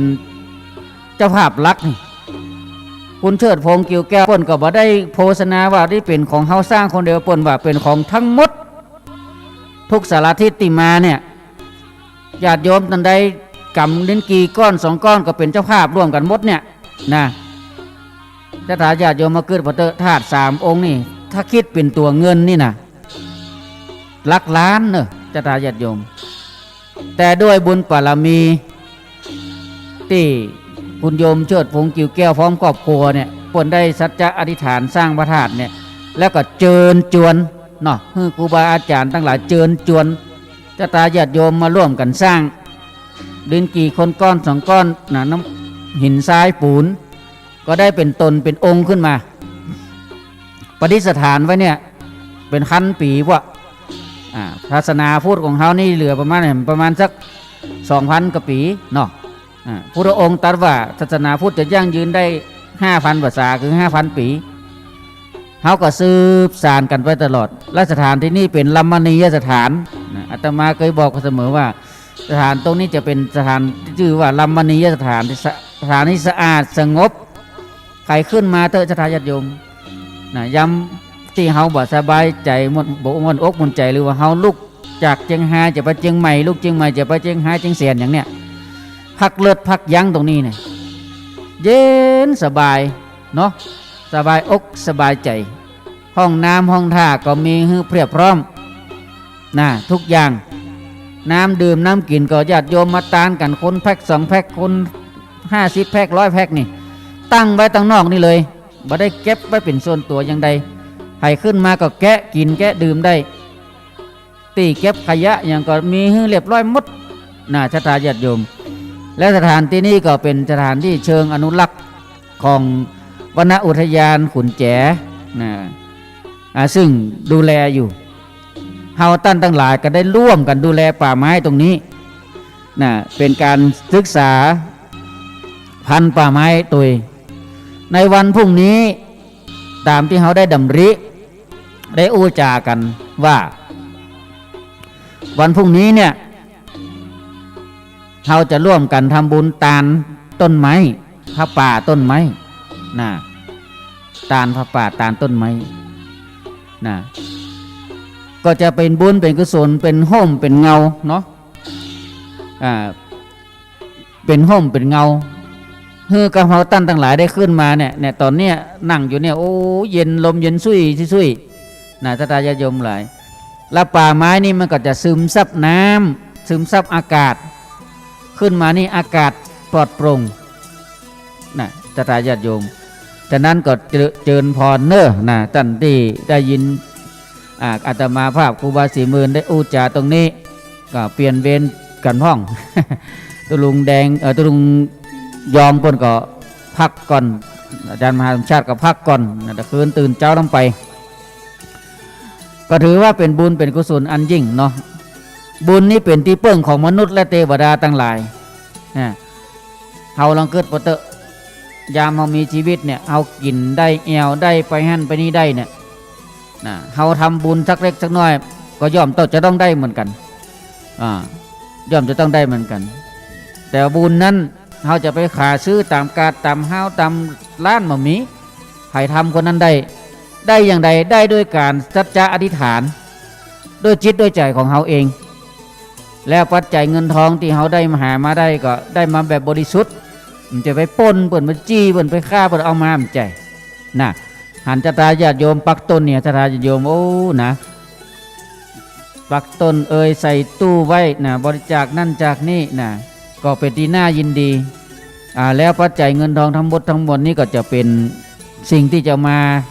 เป็นของมูลนิธินะพระศรีสองเมืองเนี่ยจะจัดการบริหารนี่นะศรัทธาญาติโยมทำบุญไปแล้วก็บ่ต้องห่วงหามนะเรื่องปัจจัยเงินทองที่จะเข้าบัญชีของพระศรีสองเมืองเนี่ยก็ผู้ที่ดูแลก็เป็นพระเถระผู้ใหญ่ที่เขาสามารถตรวจสอบได้อย่างที่เขาได้ร่วมกันพระอาจารย์บรรยงผลประกาศเป็นเจ้าภาพเก้าอี้เนี่ยตัว150โต๊ะตัว1,900เนี่ยโอ้ตอนนี้อาตมาก็นั่งโต๊ะใหม่นี่นะพี่นะเนี่ยโต๊ะใหม่เนี่ยเก้าอี้ก็เก้าอี้ใหม่บรรพุงนี่จะตาลมดท่านใดที่บ่ได้มาได้ยินดังเสียงวิวก็อนุโมทนาสาธุเนอได้ครับเก้าอี้ตัวหนึ่งก็ดีได้โต๊ะตัวหนึ่งก็ดีนะก็อนุโมทนาสาธุก็ได้ว่าเป็นบุญเป็นกุศลละเพราะว่าเจตนาเขาตกแล้วนะเจตนาเขาตั้งมั่นละนะบุพเจตนาเบื้องต้นเนี่ยที่มันได้ด้วยใจของเขาเนี่ยเนาะศรัทธาญาติโยมงานวันพรุ่งนี้นั้นก็ศรัทธาญาติโยมที่ได้มาก็เมตตาแหมน้อยก็คือได้เตรียมกับข้าวกับป่ามากินมาร่วมกันนี่เนาะพระสงฆ์องค์เจ้าก็ประมาณคน10 ป่ายเพื่อนนะ10 ป่ายเพื่อนเนาะเดี๋ยวมาร่วมกันนี่เนาะเพราะฉะนั้นงานบุญงานกุศลนะศรัทธาญาติโยมก็จะเบิ่งบุญปารมีซึ่งกันและกันหามาร่วมสร้างปารมีด้วยกันศรัทธาญาติโยมครับรถไก่ไปไก่มานี่เร็วพอสมมุติว่าไปเชียงใหม่เนาะเร็วพอทั้งขวามือก็จะหันป้ายเป็นตัวหนังสือสีขาวศูนย์การเรียนรู้ศึกษาม่อนพระศรีสองเมืองนี่นะ ถ้าไปเชียงใหม่ก็จะอยู่ทางซ้ายมือถ้าขึ้นมาเชียงรายลูกเชียงใหม่มาเชียงรายก็จะอยู่ทางซ้ายมือแงนพอมันจะมีตัวหนังสืออยู่ท่านอันนี้ก็นี่เจ้าภาพนะเจ้าภาพเปิดก็โอ้ปรารถนาอยากจะได้บุญก็ถ้าเป็นเจ้าภาพตอนนี้ก็ทำเสร็จเรียบร้อยเนาะทำเสร็จเรียบร้อยช่วงบุญกินบุญตาลวันที่16นี่ก็จะเป็นวันสำคัญของโลกนั่นคือวันมาฆบูชาอาตมาภาพครูบา40,000กับวัดสันปูทองนี่ก็จะแห่พระอุปคุตบิณฑบาตอุปคุตแห่ตอนเจ้ามา6 โมงเจ้าก็แห่พระอุปคุตขวายหน่อยก็ขึ้นวิหารลงจากวิหารเสร็จก็จะไปงานส่งน้ำพระธาตุ5 เปงของวัดเจ้าคณะตำบลวัดหนองบัวแหมเนี่ยแล้วก็ปีกมาเพ มาพอมากอยอย่างเพพ่องมีอย่างพ่องกออีน่ะอันนี้16นี่ก็จะเป็นงานบุญของแต่ละวัดละวาอาจจะได้มายื้ออยู่ลงพอว่าสถานการณ์อย่างใดจากนั้นบุญทานการกุศลเนี่ยมันเป็นเพราะว่าขนบธรรมเนียมวัฒนธรรมเพณีของเมืองเหนือละนาของชาวพุทธของเฮาอย่างวันมาฆบูชานี่ทั่วโลกนะจะญาติโยมทั่วโลกประกาศปฏิบัติกันแต่จนช่วงนี้ประกาศทำกันแบบของภัยของมันเนาะเพราะว่าโรคโควิดมีก็ยังบัดนี้ยังศรัทธาญาติโยมที่จะมาทำบุญพวกนี้ก็ทยอยกันมาก็ได้ทยอยกันมาตามด้วยกันนี่ก็ป้องมีใส่หน้ากากอนามัยป้องกันเหี้ยเนาะเชื้อโรคตัวนี้ก็ยังมีอยู่เนาะก็ยังมดเสี่ยงแต่เราก็ต้องระวังกันให้ดีแล้วก็วันนี้ก็ต้องอนุโมทนาขอบคุณโยมเพิ่นมาจัดดอกไม้คุณโยมปริตาพรหมมินทร์พร้อมทั้งญาติมิตรเครือสหายเนี่ยได้นำดอกไม้มาจัดดอกจัดหยังคุณโยมจะจัดเป็นช่อเป็นนี่มาตั้งก็อนุโมทนาสาธุตัวแล้วก็หลายๆท่านวันนี้ก็ได้นำข้าวปลาอาหารมาถวายพระสงฆ์พร้อมคำแจกแม่ครูเพิ่นก็มีขนมมาแจกญาติโยมที่มาร่วมวันนี้วันพรุ่งนี้จะหลายอยู่เนาะก็ฝากบุญฝากกุศลสิ่งอันดีอันงามส่วนใครที่อยู่ทางบ้านที่ได้จองเหรียญก็ขอเพิ่งเก็บเนอะเก็บใบรับจองเนี่ยใบรับจองไว้ให้ดีบนจะเขียนบนจะบอกว่าเป็นใบสีเหลืองนะญาติโยมบนห้องว่าใบรับเหรียญภาษี2 เมืองเนี่ยวันที่21 มีนานี่ก็เอามารับได้เพราะว่าวันที่18 19นี่บนจะอบรมสมโพธิสูตรมนต์ตันติ๊กสูตรมนต์ตันเสกซ้อมย้อมยกบนว่าสอบเสกซ้อมย้อมยกพุทธาภิเษกเหรียญพระเจ้า42 เมืองเหรียญเจ้าแม่นางแก้วเอาจะได้เอาไว้ติดตัวเอาติดรถติดรางไปขึ้นเหนือล่องใต้ขอบุญบารมีองค์พระเจ้า42 เมืององค์พระธาตุ42 เมืองขอบุญบารมีแม่นางแก้วช่วยปกปักรักษายามไก่ไปไก่มาไปไหนเหนือตกออกไปตั้งเหนือตะวันตกตะวันออกตะวันใต้ก็ดีก็ขอแคล้วคลาดปลอดภัยก็เจริญพรเนอกันทันใดที่ยังบ่ได้จองก็จองเนาะยังบ่ได้จองก็จองใบวันพรุ่งนี้ก็จะปิดแล้วนะปิดการรับจองละปิดแล้วก็ได้แล้วเนอะแล้วก็วันที่21ก็ขึ้นมาฮับเอาจะมีเจ้าหน้าที่ตั้งโต๊ะรับเหรียญท่านใดตีวัดจ่ายแล้วหรือบ่ได้จ่ายก็เข้าใจเอาคนเดียวตีจ่ายแล้วก็คือแล้วไปมาเอาใบสีเหลืองนั้นมายื่นพวกก็จะพอชื่อพอลำดับกี่เหรียญก็จัดไปตามนั้นจัดไปตามนั้นจากนั้นในวันนี้ก็ถือว่าเป็นวันแต่งห้างแต่งดาโอ้ไม่อุ้ยซอกไม่เต้าขึ้นมาหันมาจากทางใดจ้าหันขึ้นมาคนเดียวเนาะโอ้มาเตอะผมขาวผมงอกดอกซอกไม่เต้าขึ้นมาเจอเนอะโอ้มาตัวญาติพี่น้องกันนั่นกลางจ้องมาหันโอ้ไม่อุ้ยบุญนักจักใหญ่บุญนักบุญมาหำแล้วเจริญพรเอาออกปากก่อนแม่เอาออกก่อนเตอะเว้ยผ้าปิดปากออกให้กำก่อนแล้วก็หายใจมันโล่งก่อนเอาอยู่นั่นก่อนเนาะ นั่งพักคันสกรรมก่อนนะติมาหินนะหายใจเขาเต็มปอดเลยตำบลนี้มันมีโควิดนั่งมาหินพักเลยกำก่อนโอ้ก่อยๆเยาะกำก้าวนั่นได้จองได้ไม่เต้ามาเป็นไม่เต้าอ้าวเจิญเนาะโอ้น่ะนี่แหละบุญกุศลที่เพิ่นอยากได้กันเนาะเพิ่นอยากมาหันสมปารมีที่เขาได้ร่วมกันสร้างกันฟังวิทยุอยู่ทางบ้านมันบ่นมาคนเดียวน่ะจ่าตื้อนั่งก่อนแม่นั่งพักผ่อนก่อนมานั่งทางไหนนี่ก็ได้น่ะเจ้าให้ก่อนยอแข่งก่อนก็อายนั่นติวหน้าขึ้นมากับอิตาแกเนี่ยบุญอายเหยบุญเนาะพี่น้องบ่สร้างกะสาธุไปครูนี่เพิ่นรู้จักเคยดอกเนี่ยกำแขนกันมาพยุงกันมาเนาะ4 ท่านนี้อายุรวมกันเป็น200 ปลายเหมือนกันเนี่ยอนุโมทนานั่งก่อนแม่เอาผ้าปิดปากออกก่อนแม่อุ้ยเอาออกให้ก่อนเนี่ยเอาออกให้ก่อนแล้วก็นั่งหายใจมานั่งห่มให้เลยก็ได้นั่งห่มให้เนาะเอาผ้าปิดปากออกก่อนมันจะได้หายใจโล่งๆแม่อากาศตำบลนี้บริสุทธิ์มาจากบ่อสร้างบ้านสันโก้งบ้านหยังก้าบ้านหยังบ่อสร้างเลยกะบ่อสร้างกลางจ้องก็บ้านดังเนี่ยสมัยก่อน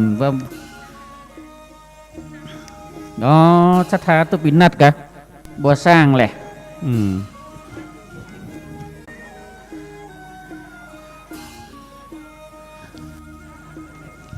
นั่งพักผ่อนก่อนใจเย็นๆเนาะนั่งก็อีกนะเอาแมบออกเหรอพาพิษปอกออกกำก่อนหายใจให้มันลงปอดก่อนเนาะบ้านบ่อสร้างอาตมาก็ไปบ่อยไก่ขึ้นไก่ลองหันเกือบถึงวันนะแต่ก่อนนี้นะช่วงนี้ก็เศรษฐกิจก็ยังไปได้กันอยู่พอสมควรเนาะเอาออกก่อนกะเอาออกก่อนเป็นยังเอาออกก่อนเป็นยะเชื่อกะมันจะได้หายใจโล่งแม่ตำบลนี่มีหยังพอลมเนี่ยโซ่ดูที่จริงนี่ขึ้นบันไดเนี่ยเอาแมบออกเหียมันอิดเนาะมันอิดนะ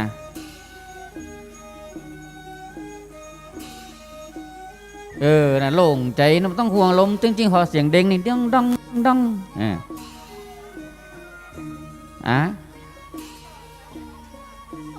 ตอนนี้ออกทางสถานีขึ้นวัดฝายหินประเดี๋ยวนี้นะออกกะออกอยู่ออกไปพ่วมดินนะ ออกไปพูดป่วนอยู่ตังดอยสะเก็ดจริงไหมจังสันแปลงได้ยินหมดล่องบทแดงได้ยินหมดได้ยินหมดเนี่ยเพราะว่าเปิ่นออกถ้าออกสถานีวิทยุก็ออกหมดเนาะ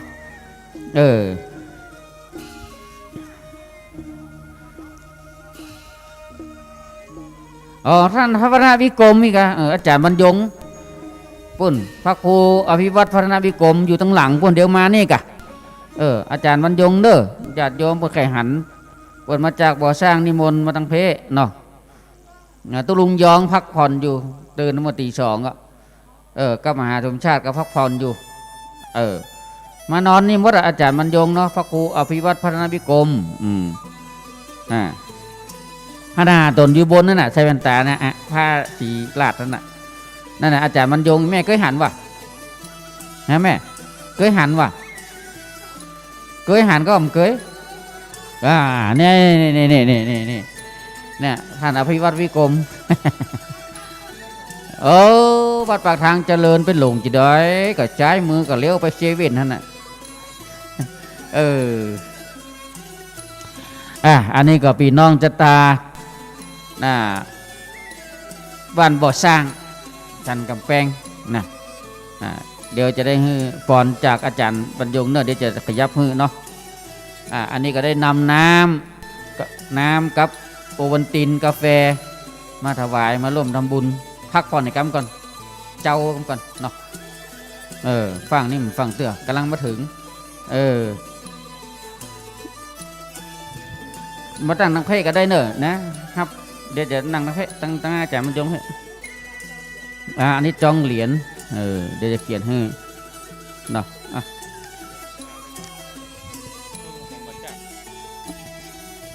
ตัวลุงยองโยมต้องการปะมาเปลี่ยนครูบา40,000 กรรมเสียงจะเงียบบรรยายเพราะตอนนี้สถานีเพิ่นก็ถ่ายทอดไปตัวครูบา40,000เพิ่นกำลังเขียนใบจองเหรียญอันท่านสมชาติก็คงจะพักผ่อนเหมือนกันเขาลูกเจ้าตัวเจ้ามันเปลี่ยนตีจะรับก็บิ๊กไบค์มาบึ้นพอยังฮอขึ้นแล้วก็ถ้าเป็นวันธรรมดานี่มันเป็นอย่างวันเสาร์วันติดเราอ่อนเขาเอวโอ้รถตัวก็ไปเส้นมอกสนามแข่งเขาเนี่ยแม่ไข่แก้วอันนั้นเนาะนี่เนาะ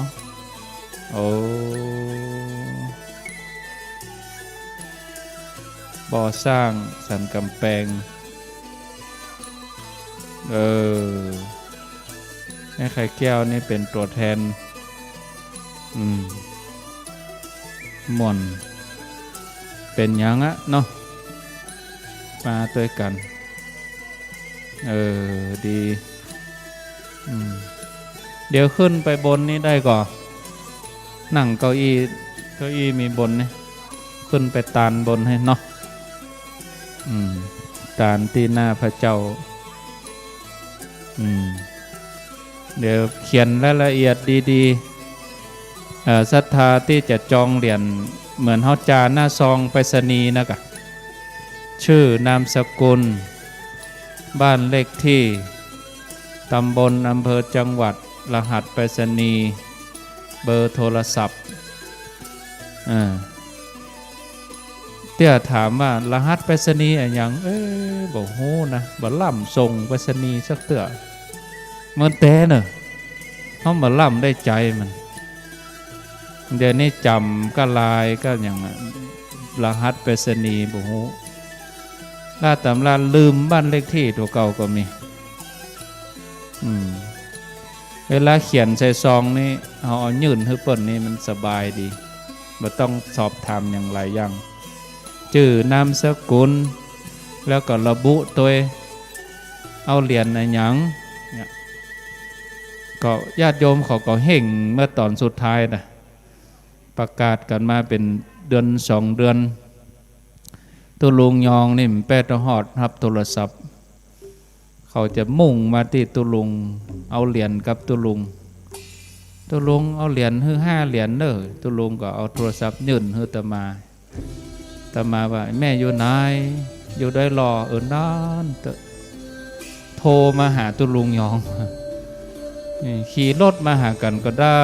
เนาะเฮือเปิ้นอยู่ไกลหมู่โดยหล่อป่าสร้างจอมตองสันปะตองเนี่ยเขาเขียนใบจองเขียนชื่อเขียนปอละในนามตุลุงยอง50 เหรียญในนามอาจารย์บรรยง100 เหรียญอันนี้เขาเอาไปจ่ายกันคนเดียวแล้วก็มาเอาไม่ใช่ว่าเปิ้นเพิ่มมาฮับเฉพาะวันที่19นะตั้งแต่19 มีนาเป็นต้นไปวันไหนก็ได้นะปุ่นวันที่20ก็มาหรือบางอันไปเอวหาตุลุงยองตุลุงจะไปฮับเหรียญวันนั้นเด้อตุลุงก็มาเบิกเอาเหรียญตีอาตมานี่ไปอาจารย์บรรยงโยมจะมาเอวหาเบิกไป10 เหรียญอย่างนี้ง่ายเนาะบางท่านบางคนอย่างไฟอย่างกูบาพอไฟลุ่มไฟไหม้กะพอ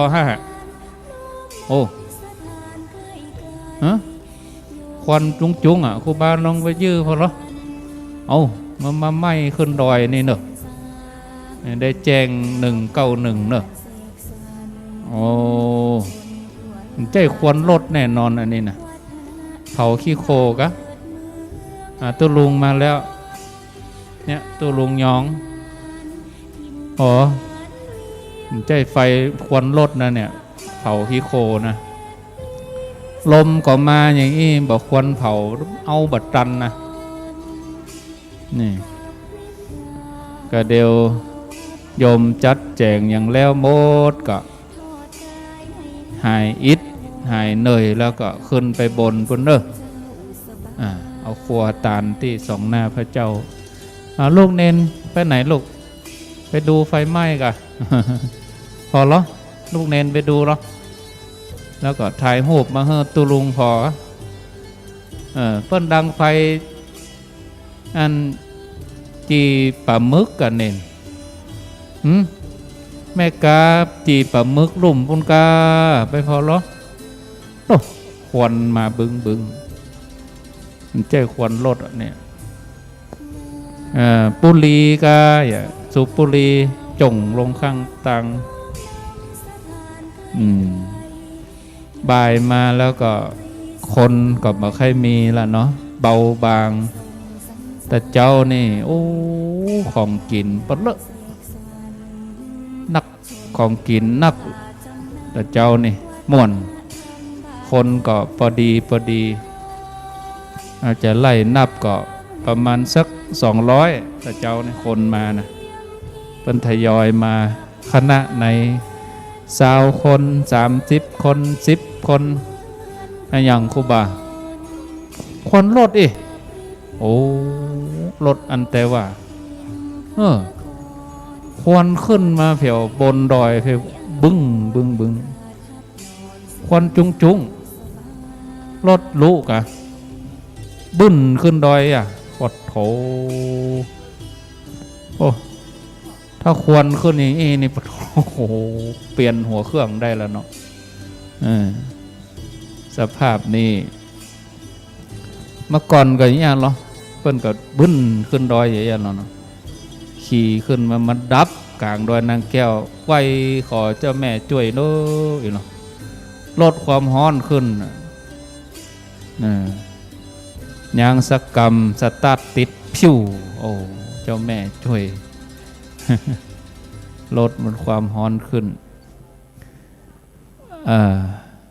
กระเดียวพี่น้องสันกำแพงพร้อมแล้วก็เอาขึ้นไปบนเอาครัวอย่างขึ้นไปเดียวจัดตานตุลุงยองกาจัดตานครูบากาตานอย่างกาก็แจกแจงกันไปตามนั้นยกไปเดี๋ยวครูบาเพิ่นจะเขียนเติกโต๊ะเพิ่นอันนี้โต๊ะบัญชาการเพิ่น ได้มุมกล้องนี่นะนั่นน่ะเดี๋ยวตุลุงนั่งอยู่เนี่ยเนอะอินดูเหมือนกันนะตุลุงยองนี่กำลังจะม้อยหลับก็เดี๋ยวครูบาเอิญจะดุงละครูบาอูไปนอนฟังไปท่านมหาสมชาติอูไปนอนฟังม้อยหลับก็เดี๋ยวท่านมหาเสียงกำอูตุลุงมาเปลี่ยนผมก็มาลุกมาทำไม ไม่ได้รับทีกันนี้เอาไม้ไปไว้ในเต็นท์บนตุลุงไข่เอิญหากับอูอยู่ในเต็นท์แต่เฮ้ครูบากำก็ไม้ก็เพราะแต่งตวงปากเอาอูวบ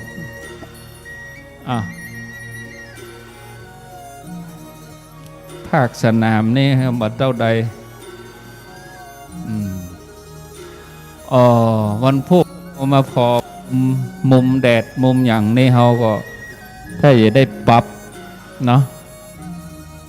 ปรับเต็นท์สีเขียว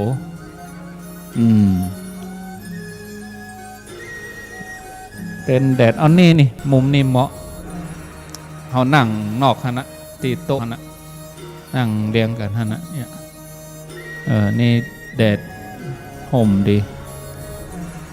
วันพุธโอ้คนก็มากันพอดีนะวันนี้ปอม่วนอยู่เอาก็อีบนมีป่ะมี4-5 ตัวเอาขึ้นไปแถมมานับพอละมี มีปะเลอะขึ้นไปเลยขึ้นไปแม่หนังเก้าอี้ได้อ่ะตุลุงว่าไป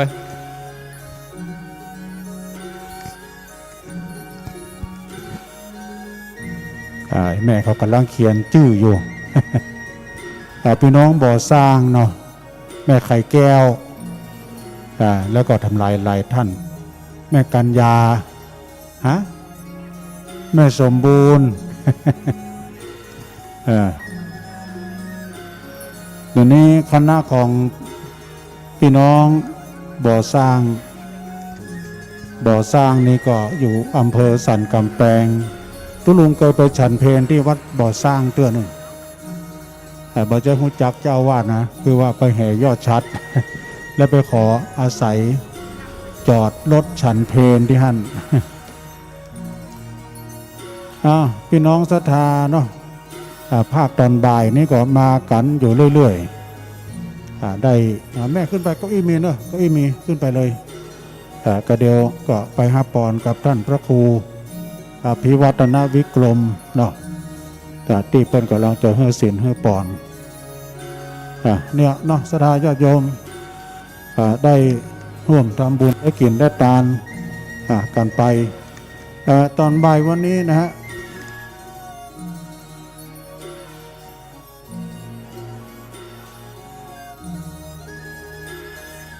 ช่วงตอนบ่ายวันนี้ก็ต้องถวายการต้อนรับในเมตตาบารมีธรรมอาจารย์ท่านพระครูชลทานพิทักษ์ท่านครูบาแดงเนาะเปิ้นมาภาคตอนบ่ายการงานเปิ้นวัดเปิ้นก็มี แล้วก็เปิ้นก็ได้ปีกเวลามาช่วงตอนบ่ายวันนี้เนาะต้องขอ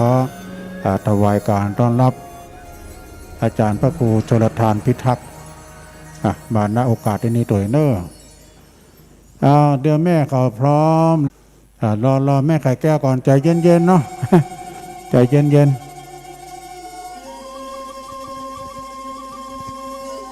ที่เขาจะได้ร่วมทำบุญภาคตอนเมื่อแรงวันนี้เนาะก็ดีเหมือนกันนะญาติโยมไปช่วยรวมกลุ่มกันเนอะมากันเป็นละลอก มากันเป็นชุดก็เป็นคณะนี้ก็เป็นคณะของพี่น้องตังบ่อสร้างสันกำแพงเพิ่นว่าตังสันกำแพงเพิ่นฟังกันนักดูขึ้นบนนี่ก็ดีแท้เนาะตังสันกำแพงตังดอยสะเก็ดแฮมบาเมินเนาะญาติโยมจบจากงานนี้แล้วนะจบจากงานตานผ้าป่าดอกไม้ตานโต๊ะต่างมานั่งเก้าอี้ต่างๆนี่อาจารย์พระครูอภิวัตนวิกรมเพิ่นก็จะปรับผังใหม่ภาคตอนเช้าภาคตอนบ่ายเนาะ เจริญพรพี่โอ้ขอบคุณนะพี่เนอสาธุก็มีถวายขอบคุณแม่เนออันนี้โยมพี่นางสาวพิมพรเลยเนาะร่วมทำบุญกันเตตุลุงพูดนะวันพัดหน้าวะตุลุงอาศัยนี่เป็นมอนิเตอร์เดี๋ยวรอแม่ไข่แก้วก่อนก็เดียวจะเย็นๆเนาะ โอ้เป็นนาบุญเนอะก็ภาคตอนบ่ายแล้วก็ภาคตอนเจ้าโดยนะที่เพิ่นจะปรับผังรายการใหม่ก็จะได้รับเมตตาครูบาอาจารย์จากดอยสะเก็ดได้เข้าสู่พื้นธรรมะเนาะได้เทศนาธรรมมรดกธรรมบรรยายธรรมบุคลากรมีนักนะเสียดายความหูเป็นนักนะชราเพราะว่าจะเป็นสันกำแพงดอยสะเก็ดทางสายแม่วางทางสายสันป่าตองเวียงหนองล่องแล้วบุคลากรภายในเขามีความสามารถนะในด้านการบรรยายมีความสามารถในการเทศธรรมมรดกธรรมก็จะได้ปรับปรุงกันเนาะตัวลุงนั่งนี่นะตัวพี่เพราะว่ามันอาศัยมอนิเตอร์ลำโพงโดย เพราะว่าทางปุ่นนี่มานั่งใกล้กับลำโพงจะหอนเดี๋ยวรอแม่ไข่แก้วก่อนใจเย็นๆวันนี้นี่ครูบาอาจารย์ก็แน่นเหนียวเนอะบอกว่าจะเป็นครูบาดอยตุลุงดอยก็ยังไปไหนเตื้อก็ตุเจ้าเขาเนาะติดปืนติดไฟเป็ดตาบารมีธรรมอาจารย์พระครูบวรเจ้าคณะตำบลนี่เป็นช่างไฟโดยติดฟืนติดไฟโดยแล้วก็เมตตาบารมีธรรมอาจารย์ท่านพระครูปริยัติรัตนโชติอาจารย์มหาเสาแก้วเนาะเป็นก็ได้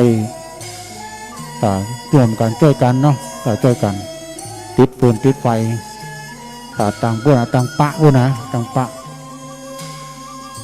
ต่างไตรศาลาพวกแล้วก็มีครูบาอาจารย์ตื้อปี้อ้อยให้เขาเอาละแม่ไข่แก้วขึ้นทางบนเก้าอี้มีนะแม่ไข่แก้วนี่เป็นตัวแทนพี่น้องต่างบ่อสร้างสันกำแพงเพิ่นโทรมาตลอดโอ้ขอบคุณเนอะแม่โอ้ดีแล้วขอบคุณแม่เนี่ยเอาสลีหม่อมจื้นมาโดยตุลุงนี่อมกระเมียงเด้อโมลีมใจสูบอันนี้แม่ไข่แก้วท่านมาหามาแล้วนี่ไปปุ้มก่อนเนาะเดี๋ยวเอาละเนอะตอนนี้ก็เดียวหลังจากฮับปอนแล้วก็จะได้ตามมัธยาใส่เนาะมันไม่นิ่งมันล้อเลื่อนเดี๋ยวจะสั่งจองเหรียญก่อนมาที่ครูบา40,000เนอะครับครูบาก็รู้มันได้รับมันได้พักผ่อนนะเดี๋ยวก็มักกำไม่เปลี่ยนตุลุงพ่องท่านมาหาเพิ่นพักผ่อนก็กำลังมาพอดีขอบคุณแม่ไข่แก้วเนอะเอาน้ำหนังมาให้ตัวเนี่ยเอาก็ว่าเข้าควบว่ามันใจตอนนี้มันน้ำหนังว่ะโอ้หวานกูแล้วเว้ยกับน้ำพริกตาแดงน้ำพุ่งกะแล้วเอาสลีหม่อมจื้นเมี่ยง3ตระกูลนี่กะเมี่ยง3รสเมี่ยงหวานเหมาะกันสลีหม่อมจื้นในตื้อปี้หนุ่มก้นมาก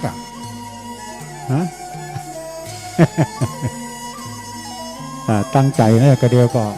โอ้เปิ้นตาลตึงน้ำกาแฟแถมด้วยกาแฟนี่มันเปลืองนะเพราะว่าเขาเลี้ยงถึงศรัทธาโดยเนาะเลี้ยงถึงศรัทธาใครจะฮับกาแฟก็ไปทางด้านหลังเนอะทางด้านหลังศาลาน้ำอุ่นน้ำร้อนมีให้ตลอดแล้วก็จะห้องน้ำในทางด้านวันตกบนเนอของคารวะญาติโยมห้องน้ำด้านเหนือนี่เป็นของครูบาอาจารย์พระสงฆ์องค์สังฆเจ้าภาคตอนบ่ายนี้ก็มากันเรื่อยๆเนาะได้รับความอนุเคราะห์จากพี่น้องต่างบ่อสร้างสันกำแพงตั้งปุ้นก็มีนักกะที่เปิดมาร่วมสันกำแพงโดยสะเก็ดแม่อ่อนโดยประตังพี่น้องตังบันทาโดยเนาะ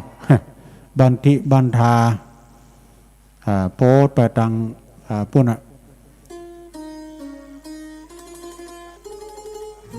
ถ้าพร้อมแล้วก็เดี๋ยวไปเคียนตึงน้ำหมดเลยเนอะตึงน้ำตึงยอดปัจจัยเอาใส่พานขันแดงนั่นนะที่ตรงหน้าท่านพระครูเนี่ยมาตามสายหน้าบุญเนาะเปิ้นมาพร้อมอย่างเพราะคลื่นเปิ้นได้ยินคลื่นวิทยุแต่ปุ้นเปิ้นก็ฟังตลอดตังสันกำแพงแต่เปิ้นว่าฟังยายพรโทรก็เป็นดีม่วนนี่ดูแม่ไข่แก้วของฟังยายพรเปิ้นโทรหาท่านพระครูเขาตุ้ลุงเขาก็เป็นตาดีม่วนดีงัน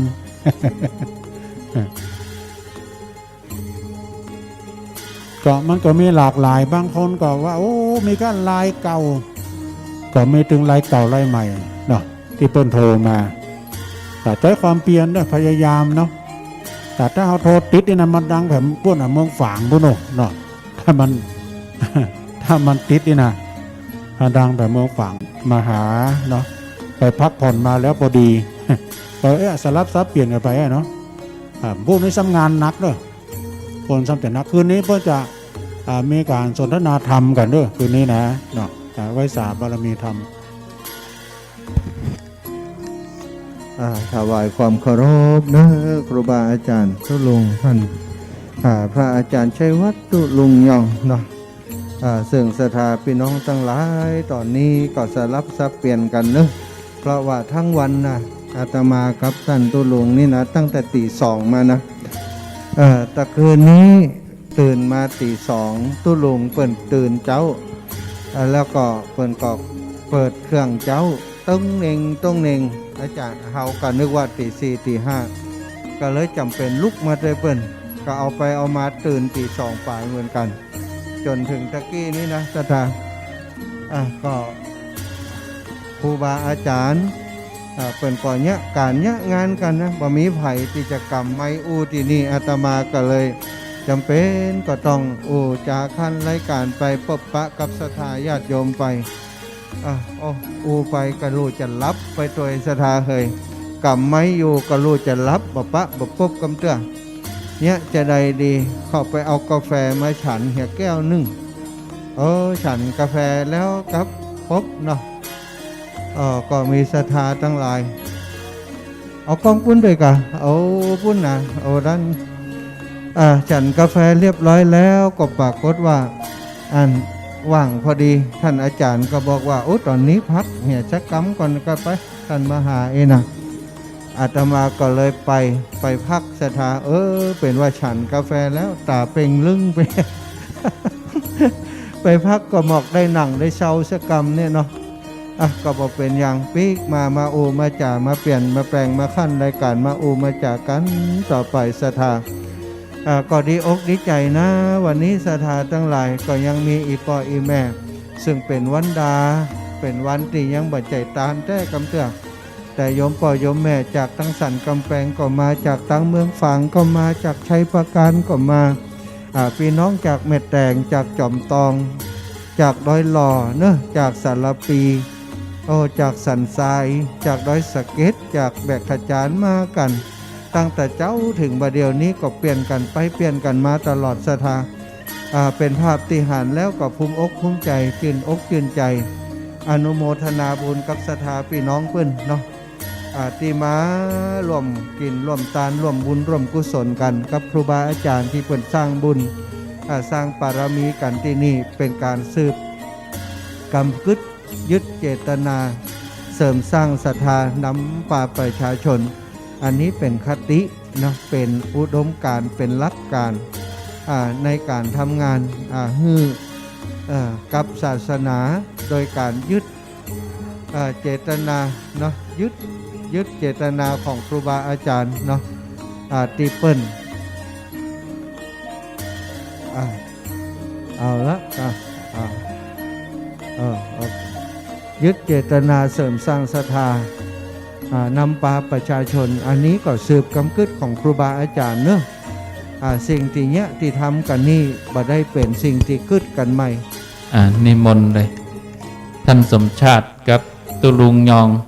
นิมนต์ขึ้นมาบนเพศเลยนิมนต์ท่านชัยวัฒน์ตัวนิมนต์ครับท่านมาหามาเพศเนี่ยง่ายดีก็ได้ไปซ้อหาธรรมะเปิ้นมินไหนเปิ้นนั่งไหนเปิ้นนอนไหนนี่เกณฑ์ตึงหมู่ตึงหลายจ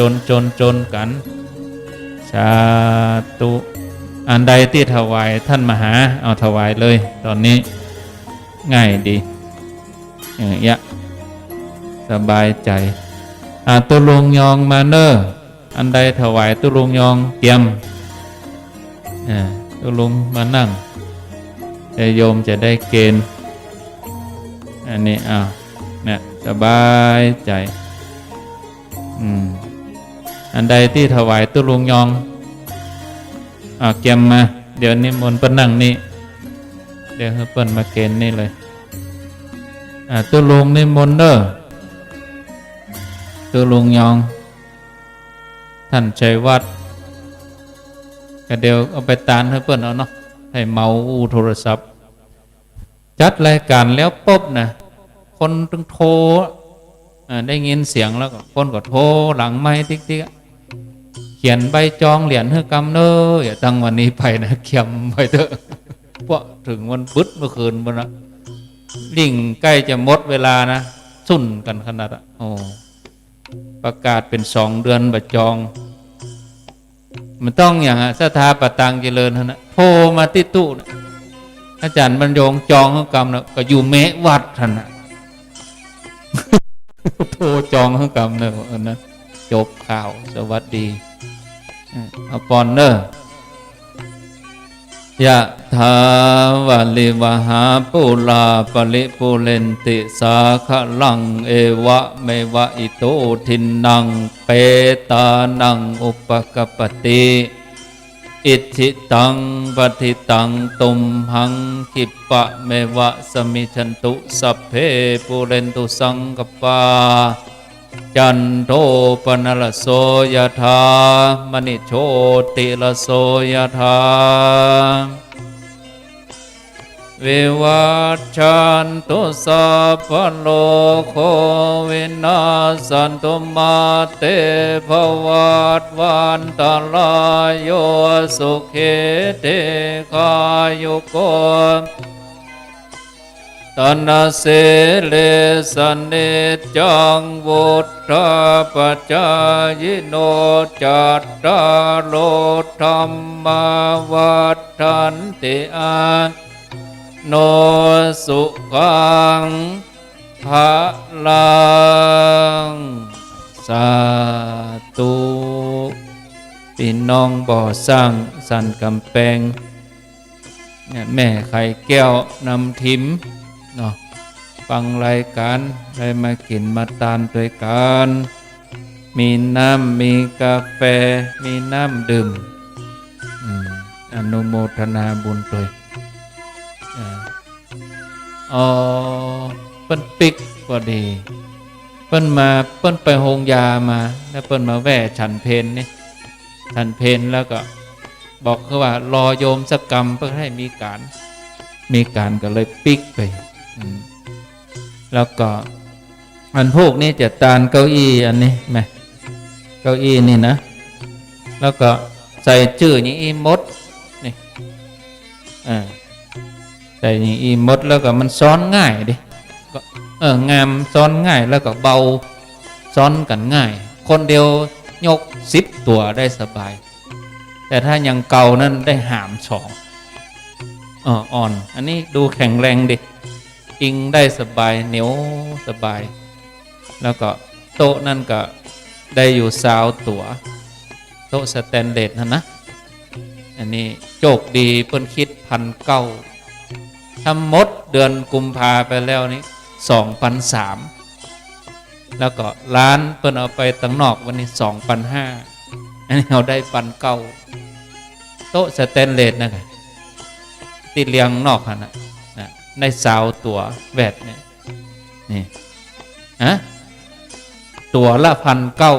1,900 บาทโยมบางคนเพิ่นก็ร่วม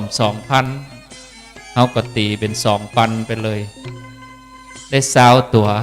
40,000ส่วนเก้าอี้นี่เป็นเงินอยู่ 60,000เนาะเก้าอี้ก็หนที่ประกาศว่าตัว150ไปถามมาแบบเก่านะมันบางมันเป็นพลาสติกที่เปิ้นเอาไปย่อยสลายแล้วเปิ้นมาโม่แล้วมาหลอมให้ใหม่เอาก็เลยบ่เอาอันนั้นถูก150อันนี้180แล้วก็คิดก็เพ้นจื้อนี่แหม20 บาท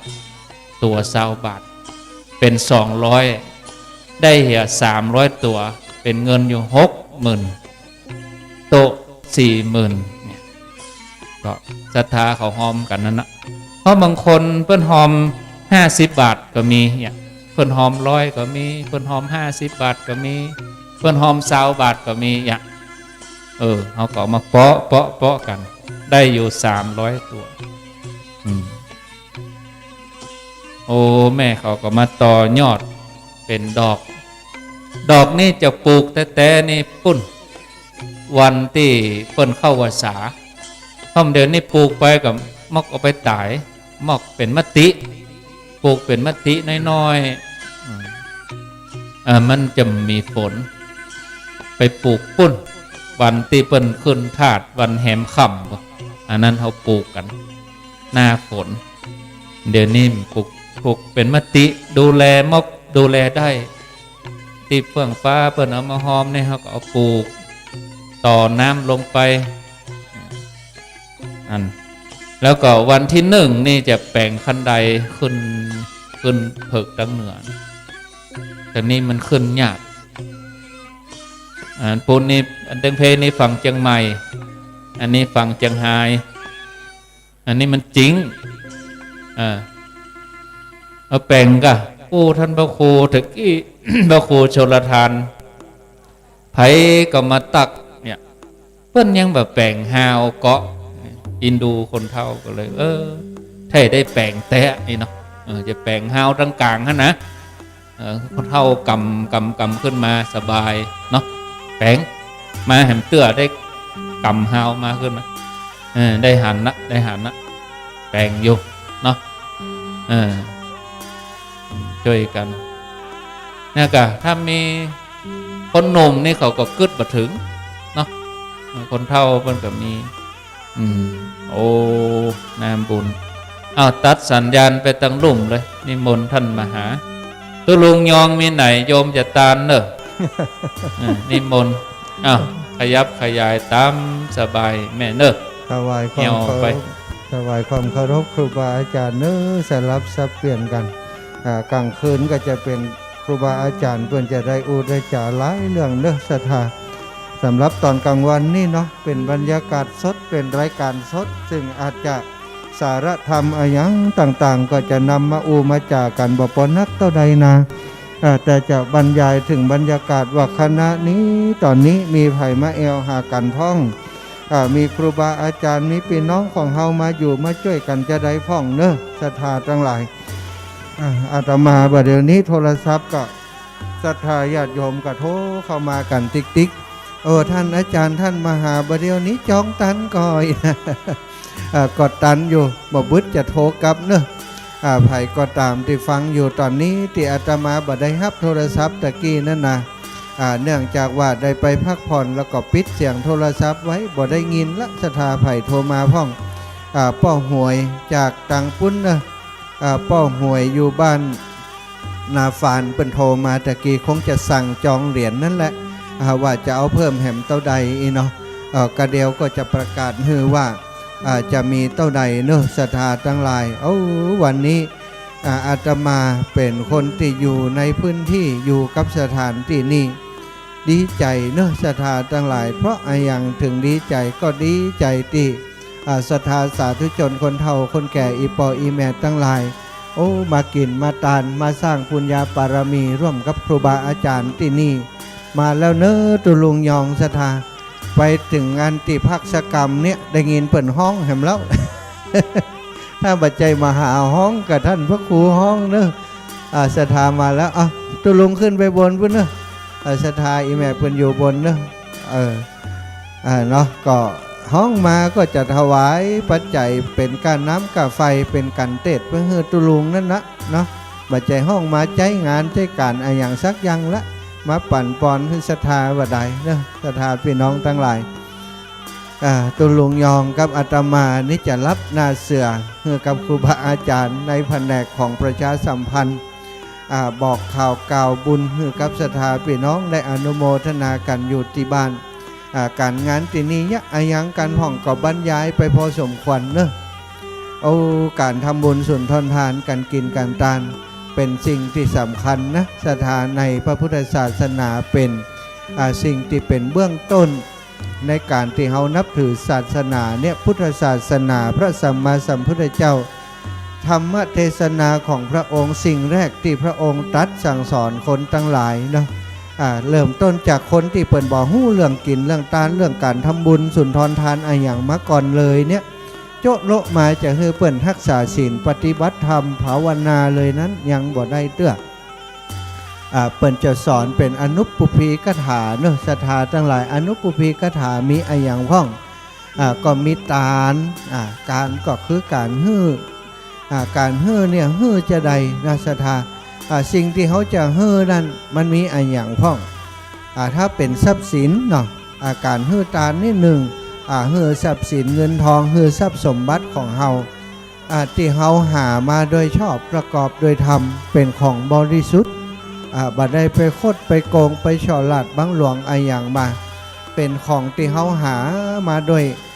กำลังแรงกายสติปัญญาของเฮาจากการค้าการขายจากการทำมาหากินเนอะอีแม่นี่กระเป๋าไผ่ตกอยู่ข้างนี้แม่อุ้ยอันนี้กระเป๋าไผ่ตกอยู่นี่แม่นของอีแม่ก็บ่ใจนี่ตั้งหลายเพะเดี๋ยวตู้จะเอาเห็นนะตกว่าหันน่ะเป็นหมื่นเพื่อนน่ะสาธุอีแม่ก็ต้องเป็นวัตถุทานหรือว่าทานที่บริสุทธิ์ของเฮาที่เฮาเสาะมาใดหิมาใดหามาใดอีปล่อยอีแม่อันนี้ถ้าเป็นวัตถุทานเนาะเป็นทรัพย์สินเงินคำอายังก็ได้เป็นสตางค์อันนี้ก็ถือว่าเป็นวัตถุทานนะเป็นปัจจัยเป็นไทยธรรมเป็นไทยทานซึ่งต้องเป็นของคนเฮาเฮาไป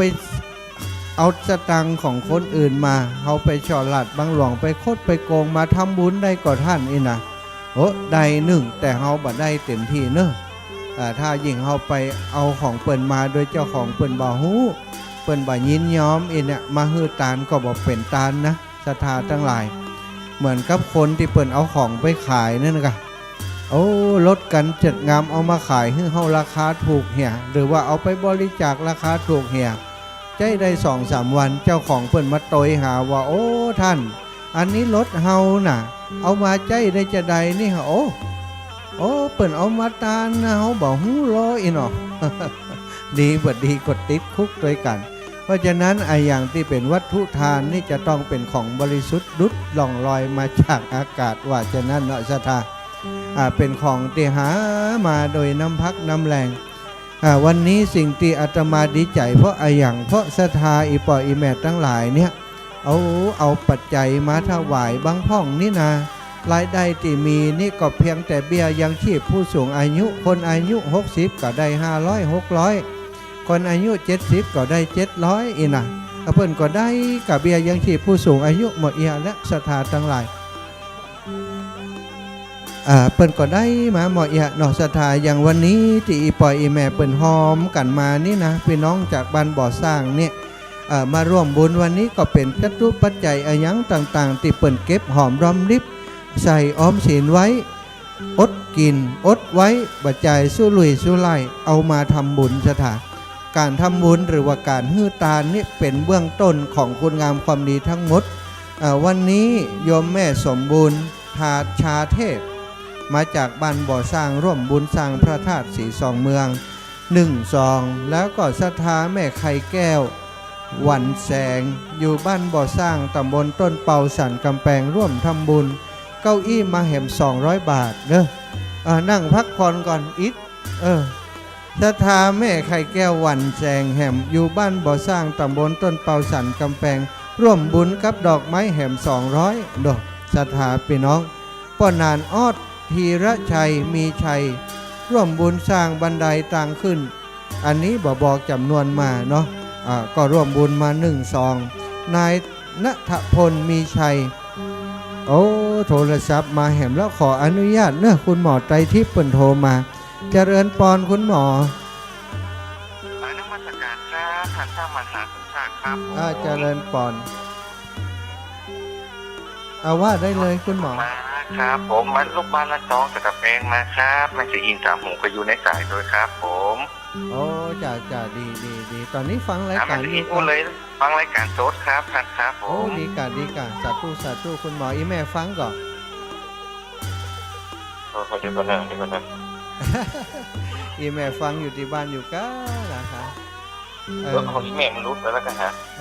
การรุดไปแล้วเนาะประชุมสายมาได้เนาะอาจารย์จัดรายการอยู่หน้าไม้อนุโมทนากับคุณหมอกับคุณแม่เนอะโยมแม่โยมแม่โทรมาตัวละ เจ้าโยมแม่อู้ได้เลย เจ้าเมื่อวานนะคะ มาถึงตะวันแล้วแม่ จ้า นี่มันรู้ไปยังไงเนี่ยคนนั้น มาถึงตะวั อ๋ น อ แล้ว เรา เน ไม่ อะ จ้าถึงเนี้ย แล้ว จะโอนเข้าบัญชีค่ะเพราะว่าจะเอาเก้าอี้ อ๋ออี เก้า เม อี้มา200อ๋ออีเมจะร่วมเก้าอี้แหม200แหละ เจ้าแล้วจะโอนเข้าบัญชีค่ะเอาเนาะ อ๋อเจ้าได้กะเดี๋ยวเขาจะเอาใส่เอาจอมในตู้อันหีบบริจาคให้อีแม่เนอะ เจ้า สา เจ้า ธุสาธุ200 แล้วก็แล้วถ้าอันแม่จ๋าอันนี้ค่ะจะโอนค่ะ เจ้าได้เลยได้เลยเขาจะเอาเงินสดนี่ใส่ให้อีแม่เนอะ อ๋อแล้วนะแม่จะเจองานค่าแห่งจักองค์เหรอ อ๋อจองพระแหมองค์หนึง เจ้า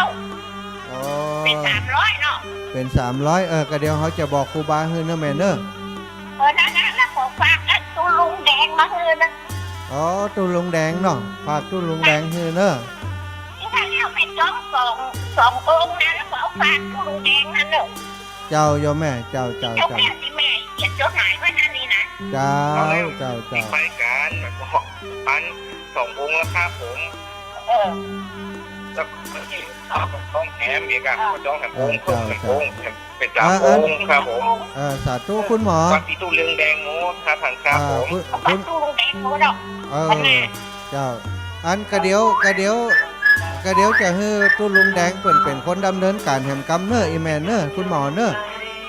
อาจารย์ตู้อยู่หน้าไม้อยู่กระเดียวก็จะขออู้กับศรัทธาญาติโยมประกาศประชาสัมพันธ์เพิ่นกรรมกระเดียวจะได้ตู้อาจารย์จะโทรกลับเนอะคุณหมอเนอะ ครับพูดต่อครับนะ จ้าสาธุสาธุบุญรักษาคุณหมอกับคุณแม่เนอะเจริญพร เจ้า จ้าแม่ ตู้ลุงแดงมาคืนเนาะ เจ้าก็เดี๋ยวจะอู้กับตุลุงอยู่แม่สาธุเนอะจ้า เป็น3 องค์เนาะ เจ้าแม่เจ้า อันนี้จะตู้ละจะโอนสตางค์ไปคืนเนาะ เจ้าโยมแม่เจ้าเจริญพรแม่ ส เจ ตา ริ ร์ ญ ประ พ เท ร ศครับ สาธุคุณหมอ เก้าอี้200 บาทนะครับและถ้าแถมองค์หนึ่ง ด้วย แถม100 บาทรวมกันแล้ว300 บาทครับท่านครับผ สาม ธุ ยกก่อนนั้นคืนแล้วครับผมท่านครับผม สาธุ ครับ จ้าน มัสการครับ นมัสการเจ้า เจริญพรเอ้าดีใจอีแม่โทรมาแล้วคุณหมอโทรมาแล้วเนอะ หงและนายใจที่3 องค์ครับผมผมขับตัว สาธุจ้าเอาละเนอะโอ้จ้า คุณโยมกัลยากะแม่กัลยาโอ้อันนี้ที่ไอ้อย่างก็พิมพรโยมพิมพรนี่อันมีอย่างก็มีอ๋อเหรอเป็นเพื่อนกันในอันนั้นนี่ในเฟซครับในไลน์เนาะโอ้ดีแล้วเขาหันติดตามอยู่สาธุให้กำลังใจกันสำคัญโอ้กำลังใจสำคัญนะโอ้ดีแล้วตุก็มีกำลังใจกับหมู่ศรัทธาอีปออีแม่ตั้งนะสาธุเอาเนอะแล้วก็ได้มูลศรัทธาแม่กัลยาแสเตี้ยพร้อมครอบครัวลูกหลานญาติพี่น้องบ้านบ่อสร้างเนาะก็ร่วมบุญกับน้ำกับไฟมาแหม100 บาทเนอะร่วมบุญตานเก้าอี้แหม100 บาทแม่กัลยาเนอะจากบ้านบ่อสร้างร่วมบุญตานเก้าอี้แหม100 บาทนี่ก็คือน้องสาวพินพรเขียวสุขแล้วก็ร่วมบุญตานเก้าอี้กับดอกไม้แหมนายพระธรพลเนาะพระชรพลกันทมาลีพร้อมครอบครัวเก้าอี้กับดอกไม้เนอะสมทบบุญมาแหมเก้าอี้กับดอกไม้ก็แม่สมบูรณ์ชาเทพเนาะบ่อสร้างอันนี้ก็เรียบร้อยเนอะศรัทธาทั้งหลายโยมแม่กัลยาแสเตียแล้วก็นางสาวพินพรเขียวขจีก็ว่าเขียวสุขีแม่เขียวสุขีเนาะก็รวมบุญเป็นธรรมญาตราเพื่อการศึกษาอนุโมทนาบุญกับอีแม่ที่ได้ประกาศชื่อเสียงเรียงดังไปเนอะครูบาอาจารย์เนาะได้รับรู้รับทราบแล้วก็มีโยมแม่คุณแม่ของคุณหมอไตรทิพย์เนาะ คุณหมอไตรทิพย์โทรมาแจ้งตะกี้พร้อมกับคุณแม่ว่าตอนนี้จะโอนสตังค์มาช่วยมาหอมเนาะมาสมทบบุญกับโครงการที่ครูบาอาจารย์เป็นได้จัดหาเก้าอี้มาใจนะในงานของพระธาตุสี่สองเมืองนี่นะก็เป็นก็โอนเงินเข้ามาแล้วเพราะฉะนั้นอาตมาก็จะใจเงินสดเนาะที่นี่เอาใส่แทนโยมแม่กับท่านคุณหมอเนอะคุณหมอสำหรับการจองเหรียญนั้นก็เดี๋ยวจะเอาชื่อเสียงเรียงนามให้กับท่านครูบาสีมื่นเป็นผู้ที่ออกรายการเนาะจัดจองเหรียญต่างๆจะได้จดชื่อเสียงเรียงนามแล้วก็ระบุไว้จองไว้เนาะเดี๋ยวก็จะเอาสตางค์ไว้ให้ที่ครูบาสีมื่นแล้วก็ถ้าได้เหรียญจะได้นั้นก็จะเปิดเอาเฮือติดตุลุงแดงนะก็เดี๋ยวตุลุงเจริญปอนโอ้ตังใดมาตังใดโอ้เจียงใหม่กะนางสาว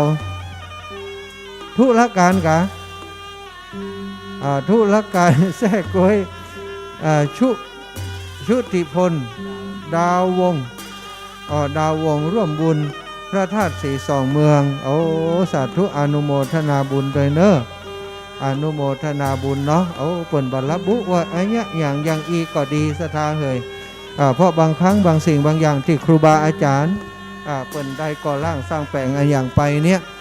ก็มันบ่ได้ระบุว่าจะเนี้ยนั้นเนี้ยนี้ก็มีเนาะบางเทื่อเรื่องอุปกรณ์ไฟฟ้าก็ดีเรื่องนั้นเรื่องนี้ทางเขาจะระบุย่อยยิบลงไปเนี่ยมันก็จะเป็นการลำบากเนาะโอ้อันนั้นเห็นมั้อันนี้เห็นมั้เนี่ยถ้าเฮาให้หอมมาเป็นส่วนกลางอย่างอีบ่ได้ระบุเรื่องเก้าอี้การเรื่องนั้นเรื่องนี้เปิ้นก็จะเอาเข้ากองทุนพระสี่สองเมืองไปเลยของไผเห็นมั้อีแม่ วันพระสี่สองเมืองนะเจ้าสาธุเอามาใส่ไว้นี่เนาะก็จะได้เอาใส่ใน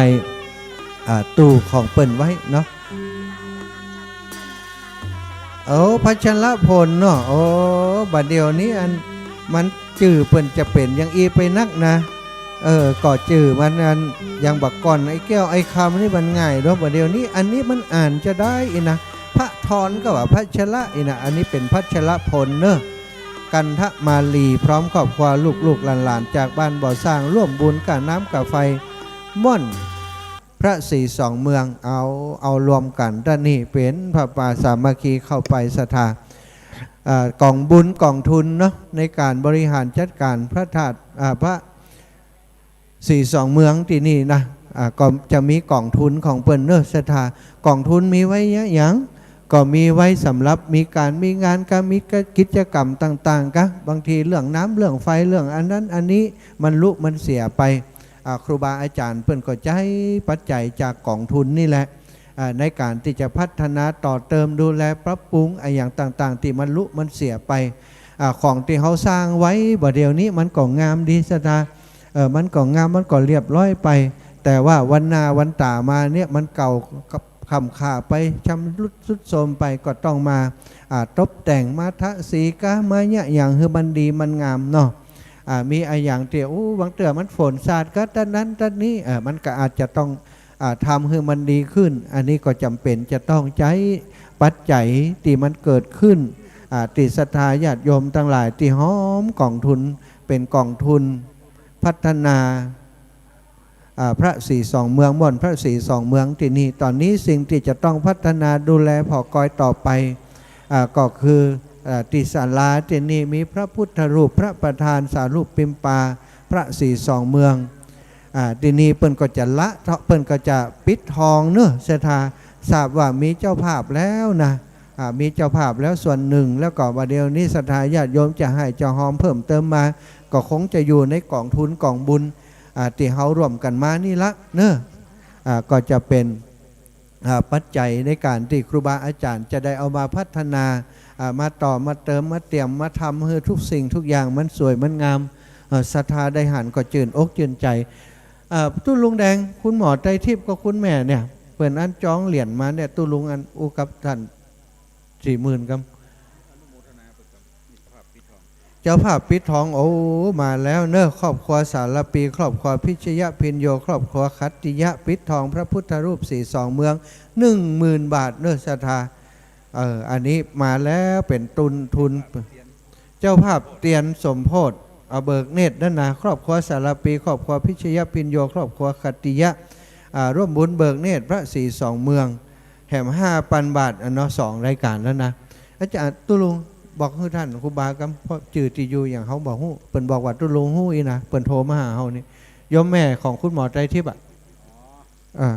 เดี๋ยวตุลุงโทรหาเปิ่นแหมกำแล้วว่าเปิ่นอันจะเอาเท่าใดแต่แล้วก็ตุลุงไว้หันเดี๋ยวที่เปิ่นว่าเปิ่นโอนตังค์มานี่เดี๋ยวผมจะเอาตังค์เงินสดนี่ให้ก่อนเอายมเบอร์อีแม่ก็ได้เพราะอีแม่เปิ่นสนิทกับตุลุงนะฮะตุลุงว่าหูจักตุลุงแดงเนี่ยบ้านเดียวกันกับตุลุงแดงเนี่ยแม่ของคุณหมอใจทิพย์นะหมอใจทิพย์ถามเพื่อนว่าจะเอาตัวใดแน่น่ะวันเดียวนี้เดี๋ยวตุลุงจะให้มันเบ็ดเซ็ตเนี่ยตุลุงจะได้หู้ว่าใบจองอยู่ที่ตุลุงนี้เปิ่นเป็นกังวลอยู่ได้แล้วเนาะโอเคบัดเดี๋ยวนี้เปิ่นจะเอาแหมเหรียญนะตุลุงบัจจัยอย่างเพราะเปิ่นว่าเปิ่นโอนสตังค์มาไว้ที่ผมนี่แล้วผมจะเอาตังค์ให้ตุลุงก่อนตุลุงเอาตังค์ เปิ่นหอมอันพระธาตุนี่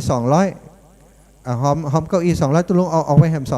200เพราะเปิ่นโอนเข้าบัญชีผมแล้วตุลุงก็เขียนใส่อันให้เปิ่นเฮียเอาหอมพระธาตุใส่ไปเลยเหรียญ100อีนะเปิ่นเพิ่มมาตะกี้นั่นละมันจะได้สบายอีแม่เปิ่นโทรมาเปิ่นเป็นห่วงเป็นกังวลมาผ่านส่งผ่านเป็นสะพานบุญเห็นรอบหนึ่งเนี่ยความจริงเป็น เป็นครอบครัวก็ตุลุง สดไปลำปางบุญศรัทธาญาติโยมก็ว่ากันไปเนอะศรัทธาพี่น้องทั้งหลายมาวันนี้โชคดีนะได้มาพบปะครูบาอาจารย์หลายตนหลายองค์ที่เปิ่นดูแลพอกอยอยู่ตรงนี้ท่านพระครูอภิวัฒนวิกรมเนาะแล้วก็ตุลุงแดงตุลุงครูบาหลวงปู่ตุลุงตุมอนทั้งหลายตุลุงครับเลยคุณหมอโทรมาพอดีเนาะศรัทธาญาติโยมทั้งหลายเนอะก็วันนี้เป็นวันสุดท้ายมันก็เลยวุ่นวายน้อยหนึ่งนะสำหรับอันจองเหรียญจองอะไรยังต่างๆเนี่ยศรัทธาญาติโยมเพิ่นก็กว่าบ่ได้ก็โทรเข้ามาแจ้งมาบอกตลอดเนาะก็ดีใจนะศรัทธาทั้งหลายส่วนหนึ่งเนอะจะบอกเฮียก่อนว่าโอ้ปัจจัยที่ศรัทธาจองเหรียญจองอะไรอย่างมาเนี่ยมันก็จะเป็นทุนอีกส่วนหนึ่งที่เข้าในกองทุนพัฒนากองทุนบุรณะปฏิสังขรณ์ซ่อมแซมในสิ่งต่างๆหรือว่าแปลงสิ่งต่างๆที่ม่อนพระ42 เมืองที่นี่นะอาตมาก็เลยว่าดีแล้วเนอะศรัทธาพี่น้องหมู่เฮาทั้งหลายเฮาได้ช่วยกันจองของตุลุงยิ่งนักต่อใดนะศรัทธาพี่น้องทั้งหลายยิ่งเฮาฮ้อมกันมานักต่อใดเฮาจองเหรียญมานักต่อใดก็เท่ากับว่ากองทุนที่พระธาตุ42 เมืองมันก็จะนักไปต่ออันเนอะก็ฝากกับศรัทธาญาติโยมทั้งหลายเนอะเจริญปอนโยมแม่พันกองบุญเจ้าในเจ้าท่านเจ้าอันโยมแม่ขอร่วมบุญบันไดเจ้าแม่ต่อใดแม่โยมบันได 2,000 บาทโยมแม่ร่วมบุญบันได 2,000 บาทเนาะเจ้าโยมแม่พันแม่อัมพันธ์กองบุญนะเจ้า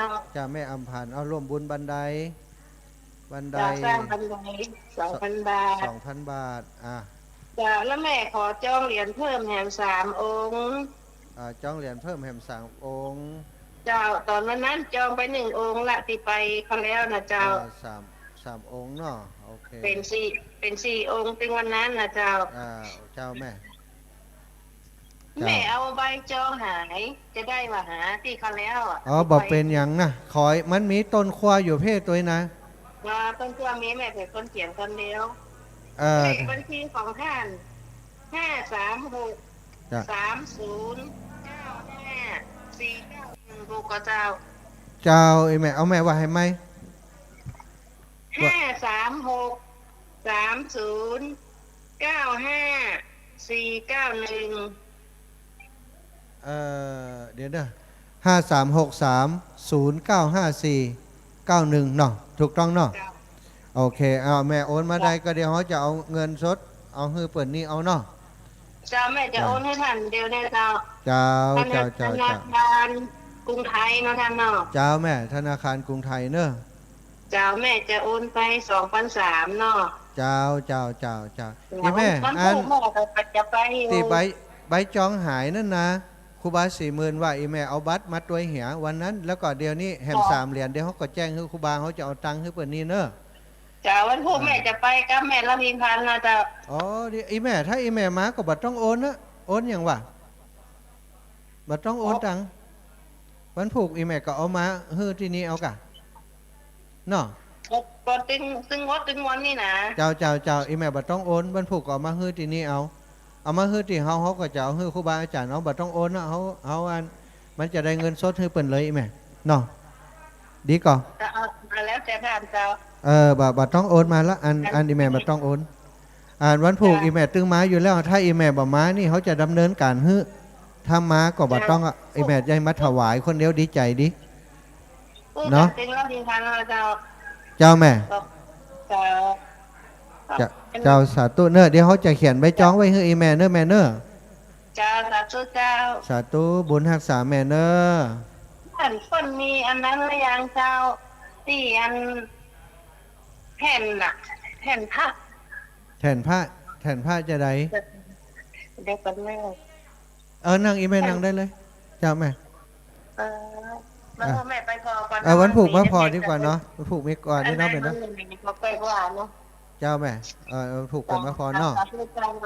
สาธุบุญรักษาแม่เนอะเจริญปอน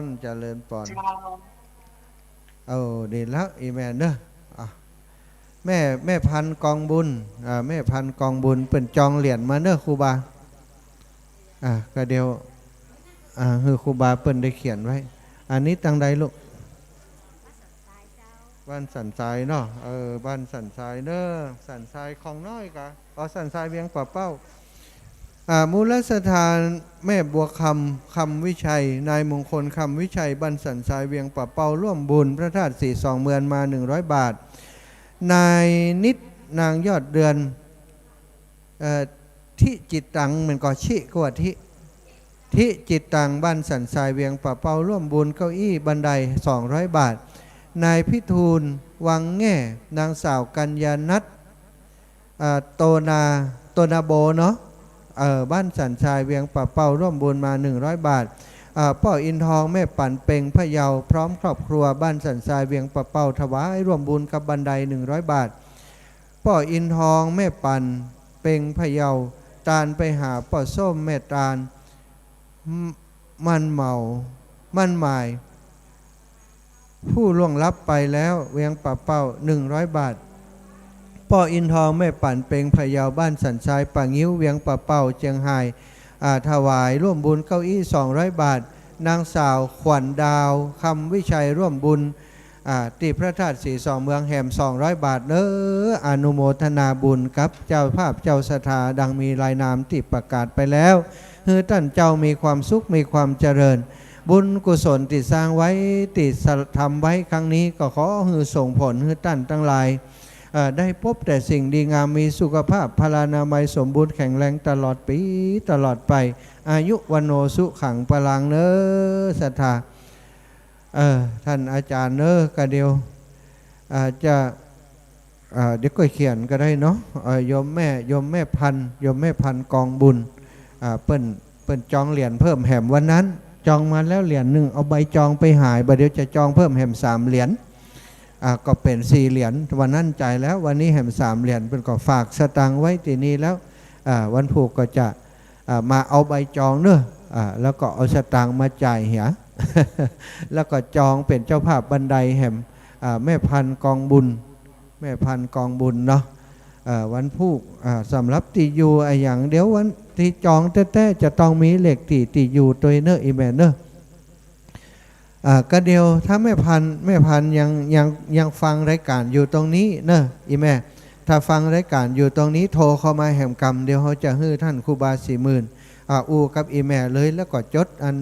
ลงรายละเอียดให้ชัดเจนไปเลยแล้ววันพุธเดี๋ยวเขาจะเอาตังค์ให้ท่านครูบาก่อนวันพุธอีแม่ก่อยจะเอามาให้ที่เฮาเอาเนอะครูบาเปิ้นจะเป็นการเปิ้นถ้าเขาแปะเปิ้นไว้นี่นะวันพุธโอ้อีแม่เปิ้นจ่ายแล้วก็บ่แล้วบ่ฮู้จะยุ่งเนาะอีแม่โทรเข้ามาเนอะเข้ามาเบอร์ตะกี้นั่นนะเดี๋ยวเขาจะให้ท่านครูบาได้อูจ่ากับอีแม่เนาะการทำบุญสุนทรทานศรัทธาเหยก็ต้องเป็นสะพานบุญให้กันจะนี้บางทีเปิ่นกำลังกึดใจได้ไล่ใจตันว่าใครได้สักเพิ่มแหมลูกหลานก็ใครได้อีเนาะกึดถึงคนนั้นคนนี้ก็ใครฮื้อเขาได้โดยก็เลยเพิ่มจำนวนมาบอกเป็นอย่างเนอะตันอยู่กระจองมาเนอะอันนี้เผอไผ่ตังใดบอกฮู้เนอะฮับสายเหียกรรมเจริญปอนเจริญปอนอีแม่จากตังใดเบอร์ใหม่กะเจ้าสันซ้ายเจ้าพอดีแม่ใครได้เหรียญใครจองเหรียญเจ้าใครจองเหรียญอีแม่อูกับ10,000เลยเนอะครูบาอยู่นี่แล้วอูกับเปิ่นเลยได้รายละเอียดคือเปิ่นเหียศรัทธาตั้งหลายเนาะอย่างอีก็บริการกันไปเนาะเปิ่นใครได้เปิ่นใครจองก็อูกับอันครูบา40,000ที่เปิ่นทำหน้าที่ดูแลแทนครูบาอาจารย์แทนคณะทำงานของเขาทั้งหมดเนี่ยเป็นภาระดูแลว่าเดี๋ยวนี้จองมาเป็นหลักแสนแล้วนะศรัทธาที่เป็นสตังค์นี่นะก็ทำหน้าที่เขียนก็จะถึงแสนก่อนจะถึงอย่างอีนี่เปิ่นเขียนไปหมดประกาศไปหลายดามแล้วเนอะคนจองเตือนหนึ่งเปิ่นก็ต้องจดสปะจะเป็ดเขียนรายละเอียดสปะสเปดนะอันนี้ก็เป็นสิ่งที่ต้องอนุโมทนาบุญน้ำจิตน้ำใจความเสียสละของท่านครูบา40,000ศรัทธาพี่น้องเปิ่นอุตสาห์เป็นภาระฮือในการดูแลในเรื่องบัญชีไผ่จดไผ่หอมมัดต่อใดเปิ่นเป็นเจ้าภาพกินเหรียญเนาะเปิ่นก็จดฮือศรัทธาเนอเอาละศรัทธาพี่น้องไผ่จะให้จะหอมอายังก็มาอูมาจากกันโทรเข้ามาก็ได้เนอะเบอร์ที่อาตมาเปิดไว้ตะกี้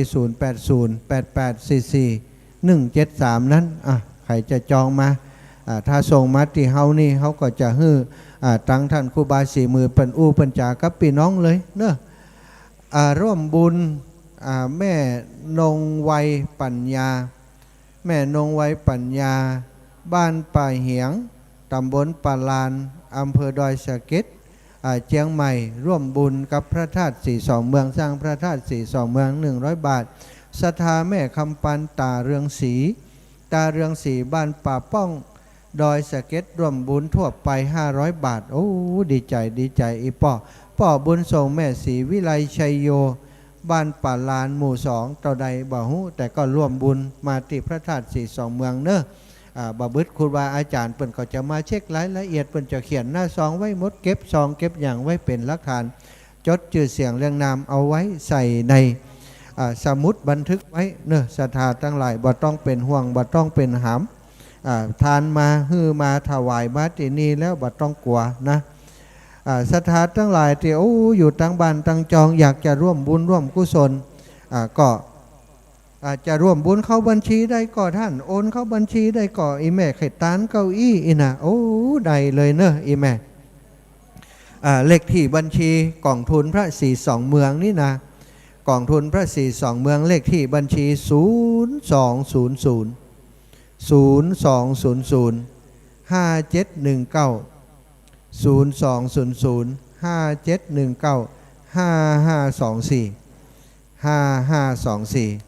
อันนี้คือเบอร์เลขที่บัญชีของธนาคารบัญชีทกส.สาขาเวียงป่าเป้าชื่อบัญชีกองทุนพระ42เมืองถ้าศรัทธาจะร่วมบุญท่านอีแม่ฟังตะกี้อยากจะร่วมบุญกับเก้าอี้กับอันหยังโอนเข้าบัญชีของท่านกองทุนพระ42เมืองเลยได้ก่อได้เนอะอีแม่ก็เลขที่บัญชีก็คือ0200571957195524เขาบอกกำ4ตัวเนอะ เลขที่บัญชีกองทุนพระศรีสองเมือง0200 5719 5524ถ้าอ่านเลี้ยงกันก็คือ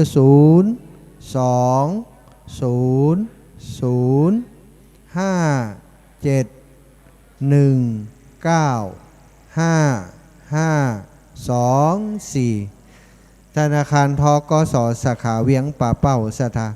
อันนี้คือบัญชีกองทุนพระศรีสองเมืองนะโอ้อีแม่ไข่หอมแต่นะจะโอนสตังไปจะได้บอกลูกบอกหลานหั่นเอาสตังเงินสดคือเขาหั่นเขาก็จะจัดการดำเนินการให้อีแม่เองเขาก็จะดำเนินการจัดการเอาสตังโอนเข้าบัญชีของกองทุนพระศรีสองเมืองก็เข้ามานี่เลยนะก็จะเป็นเงินที่เอามาพัฒนาเอามาเป็นกองทุนในการก่อร่ำตำสร้างบูรณะซ่อมแซมอย่างต่างๆในอนาคตเนอะอันนี้ก็แจ้งบอกกันเพื่อความสะดวกเจริญปอนอีแม่ปะกันแล้วยังบหันกันกับเรื่องกันอันนี้มหาสมชาติเนอะพระสมชาติที่เดินธุดงค์นะอีแม่เดินธุดงค์เขาชอบเดินทางไกล แบกธงไปว่าคุณหมอกะโอ้คุณหมอมาแหมอยู่ล่ะคุณหมอถ้าจะเพิ่มก็นี่ฮะคุณหมอใจทิพย์สงสัยจะเอาเหรียญเพิ่มแหมเนอะเดี๋ยวจะกดไปกันแล้วกันคุณหมอเพราะมันบัตรตันฮับเนอะคุณหมอตะกี้คุณหมอจะเพิ่มเติมอย่างมาแหมโอ้คุณหมอโทรมาแหมกำเดี๋ยวตู้จะฮับสายฮึเจริญปอนอีแม่เดินธุดงค์เป็นเดินธุดงค์ในเครือข่ายของอันคลื่นสีขาวเนี่ยบาเดียวก็เนี่ยการในน้ำคลื่นสีขาวจะเอาตังไปช่วยเนอะ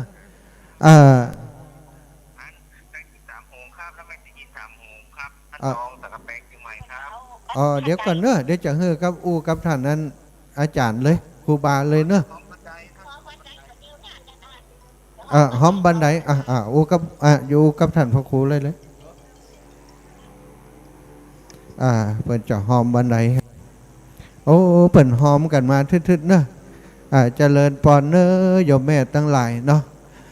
อีแม่เปิดมาจากไหนบ่ฮู้มาถามแม่นก็บ่แม่นอีนะพระมหาสมชาติอีนะแม่นแล้วอีแม่ที่เดินธุดงค์นั่นนะขอบคุณครับอีแม่มารวมบุญกุศลด้วยกันเนอะได้มาพบมาปะโอ้บอกเข้าใจแล้วเนาะอันมันก็มีหลายอย่างเนอะว่าจะได้คุณหมอก็อีแม่ครับนมัสการครับจากไม่ได้ยิน3 โหงนะครับได้ในไป3 โหงเนาะขอร่วมทำบุญบันไดทางขึ้นอีก200 บาทครับผมได้โอนเข้าบัญชีพระอาจารย์เรียบร้อย200 บาท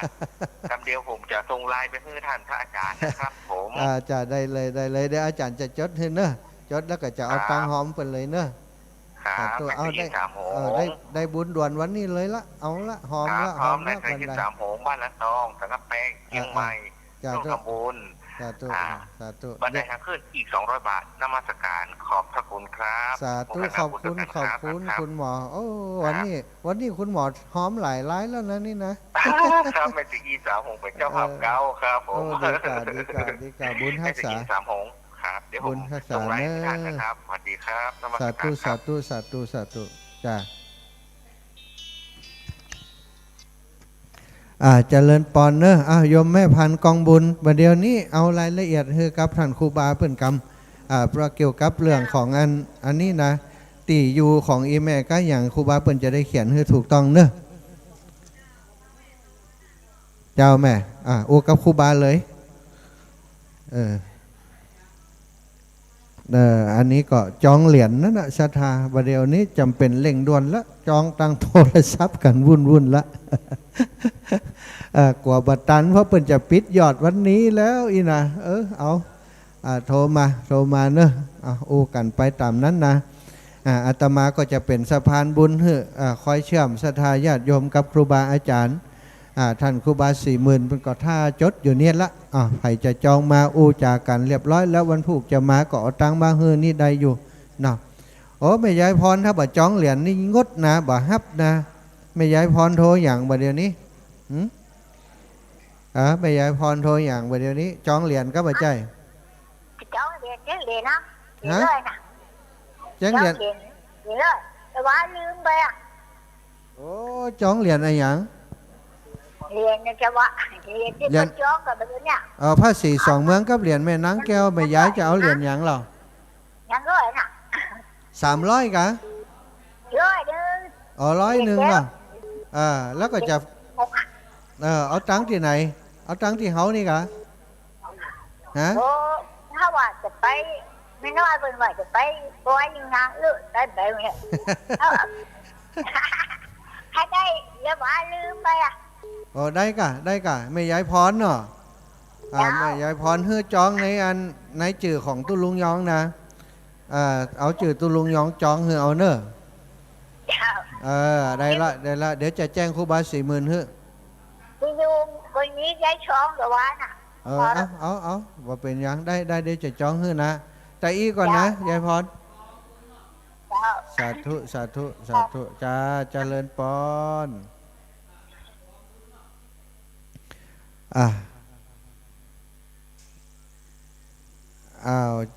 เอาเจริญปอนเนอะสถาติอันเปิ่นโทรมาตะกี้อาตมาฮับบัตันเนอะ2505นั่นนะ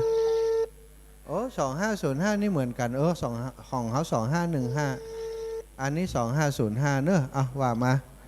มิยังเจริญปอนไว้จ่าเจ้าพอดีตะกี้แม่โทรไปแล้วท่านโอนไปให้ท่าน40,000นั่นหนอ ฮะ แล้วแม่ก็อันจำเบอร์คนได้อ่ะเจ้าจำมันแม่ไม่จะโอนเงินคือท่านธนาคารนั่นน่ะที่ท่านโอนอันนี้คือแม่ไปตะกี้อ่ะครูบา40,000กะเจ้าครูบา40,000ล่ะเจ้าอ๋อกระเดียวแม่รอกามเดี๋ยวเขาจะเอาเขาจะบอกเดี๋ยวนี้แม่จ้องอย่างก็ตะกี้เนี่ยติวกับทางครูบาเนี่ยจองเหรียญเจ้าจองเหรียญ42เมืองท่าน3เหรียญแล้วก่อนแม่นางแก้ว2เหรียญเนี่ยเจ้าอันนี้แม่อย่างก็เดี๋ยวแม่เขาจดก่อนอัมพรเจ้าอัมพรบุญหมื่นเจ้าแม่อัมพรนามสกุลอย่างก็บุญหมื่นเจ้าบุญหมื่นแม่จองเหรียญครับอันครูบา40,000เนาะเจ้าตะกี้แม่อู้ก็เปิดแล้วล่ะอู้ก็เปิดแล้วแม่จะโอนสตางค์ให้เปิดแล้วแม่จำเลขบัญชีเปิดได้เจ้าจำเลขบัญชีได้แต่ว่าเปิดเป็นผ้าอย่างคออ่ะชื่อเปิดอย่างก้อยเนาะชื่อบัญชีเปิดอย่างก้อยนะแม่มันก็จำไม่พอดีแหละเดี๋ยวก่อนนะเดี๋ยวเขาเดี๋ยวจะให้เปิดอูก็อีเบนะเดี๋ยวรอกำนึงเปิดกัดยุ่งอยู่นะกำลังจดอย่างอยู่พุ่นนั่นนะครูบา40,000ชื่อบัญชีเป็นชื่ออย่างนี้เนาะเจ้าเลขบัญชีเปิดได้แล้วก็ชื่ออันเนี่ยกันชื่อนะกะครูบา40,000ชื่อบัญชีชื่ออย่างเป็นจะโอนสตังค์เข้ามาแล้วบัญชีเลขที่หู้แล้วชื่อบอกให้ไหมเอาแม่ย้ายเปิ่นพระจำนันพระจำนันสุธีโร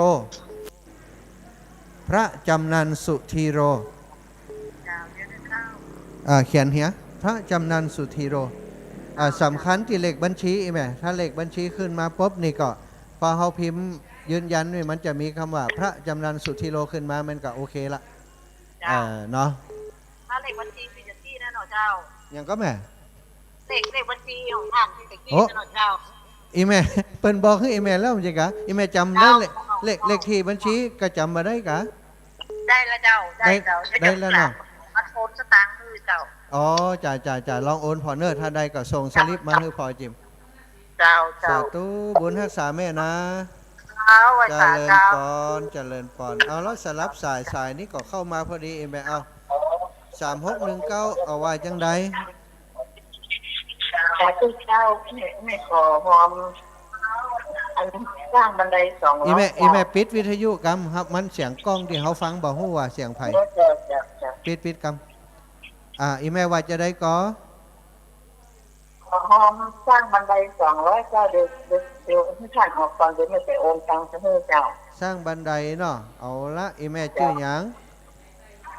ชื่อสุนีจองบูนเจ้าสุ สุอย่างก็แม่ สุนีจอเสือสระอุแล้วนอนอูสระอีเจ้า สุนีกองบุญก็แม่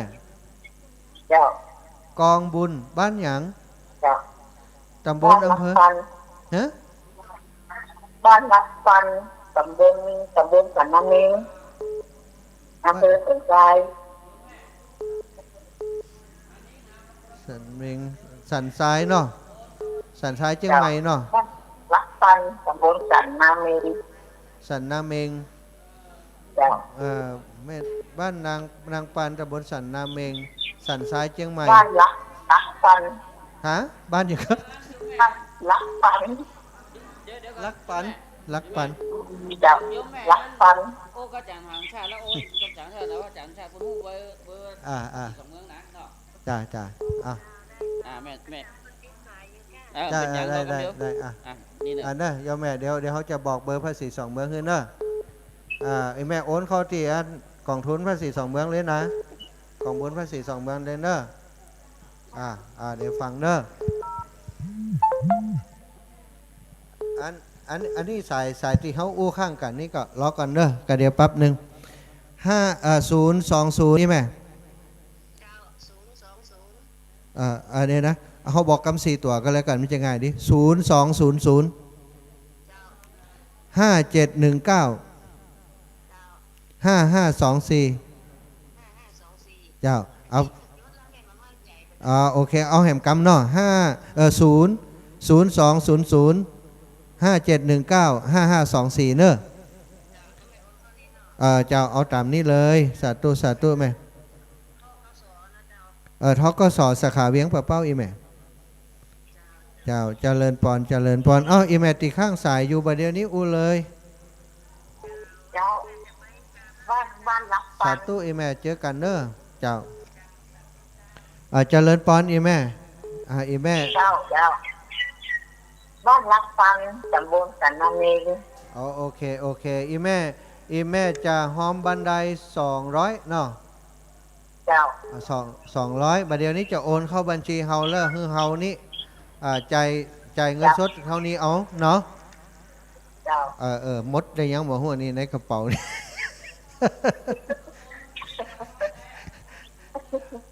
อีแม่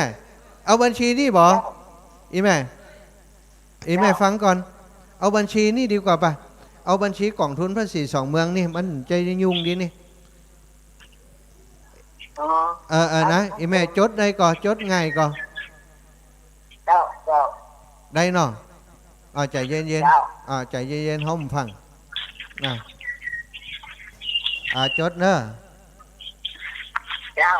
ก องทุนพระศรี2เมือง เจ้าก องทุนพระศรี2เมืองเรียบร้อยแล้วเนาะ เจ้า เลขที่บัญชี0200 เจ้า 5719 5200 5719 5524 5524เจ้าธนาคารไหนเจ้า ธนาคารทกสสาขาเวียงปะเป้าอีแม่ เจ้าก องทุนพระศรี2เมืองนะเลขที่บัญชี0200 5719 5524 เจ้า ถูกต้องเนาะทกสสาขาเวียงป่าเป้าอีแม่โอนเข้าหันเลยเรียบร้อยเลยเนอะ เจ้า โอเคละได้ดีแล้วสาธุบุญรักษาอีแม่ เอาละ2505นี่ไผ่แฮมไผ่เอ้ย อันนี้ใช่พระจำอะไรนะ 2505เนอะอันมันหลายสายหลายคนลงไปตุงงแบบเดี๋ยวนี้บอกจืดตุกรรม ฮัลโหลครับ เจริญปอน อันนี้ใช่พระจำอะไรนะ พระสมชาติชาตปัญโย พอดีผมเป็นหลานยายที่โทรมาเมื่อกี้ครับพอดีโอนตังค์ให้แล้วครับผม หลานยายที่โทรมาเมื่อสักครู่หลานยายอย่างก็หลานยายอย่างก็ ยายพรครับ ยายพรอันร้องวัวแดงนะ ใช่ก่อน ยายพรครับไม่ใช่ครับยายพรนะครับแต่ผมเอาบัญชี แม่อัมพรบุญหมื่นใช่ไหม ใช่ครับผม แม่อัมพรบุญหมื่นโอนเข้าบัญชีของเลขที่บัญชีอะไรเมื่อกี้0200ใช่ไหมบัญชีว่าพมนัสลานาครับฮะชื่อบัญชีว่าพมนัสลานาครับเป็นบัญชีไทยพาณิชย์ครับผมไทยพาณิชย์ไม่ใช่โอนเข้าบัญชีอะไรบัญชีของอาตมาหรือว่าบัญชีกองทุนพระศรีสองเมืองของพระจำครับของอาตมาคือพระสมชาติใช่ไหมไม่ใช่ครับของพระจำอันนั้นนะครับจำนั้นโอเคเรียบร้อยท่านจำนันท่านเช็คได้เนาะครับจ้าเจริญพรเนอะเจริญพรหลานชายบอกให้อนุโมทนากับคุณย่าคุณยายด้วยคุณยายอัมพรบุญเหมือนเนื้อยาเนอะบุญทักษายานะวันผูกป้ากันอย่าวันผูกยันหยาบไปเจ้าบอกเป็นอย่างโอนตังมาแล้วใจถึงแล้วและถึงกันแล้วย่าเจ้าพอดีผมแล้วอยากก่อนอันนี้เก้าอี้ไป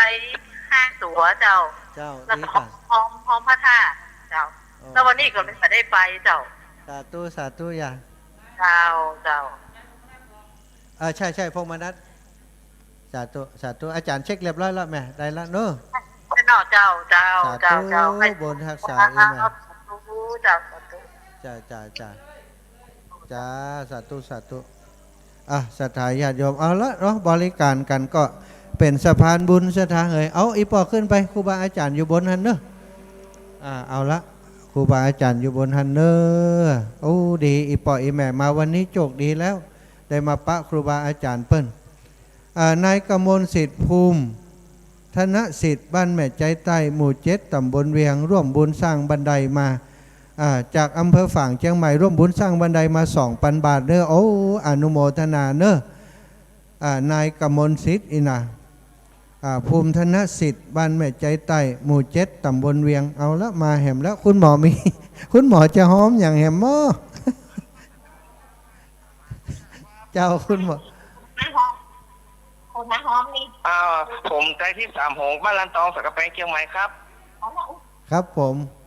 เพิ่มเติมอย่างมีแม่ออกสถาบ้านลันตองสังกะแปงเชียงใหม่เฮาเนี่ยนะครับคนมาร่วมทำบุญแถมชื่อแม่คำกองศรีนะครับแม่คำกองศรีโดยจะร่วมทำบุญไว้กับพระ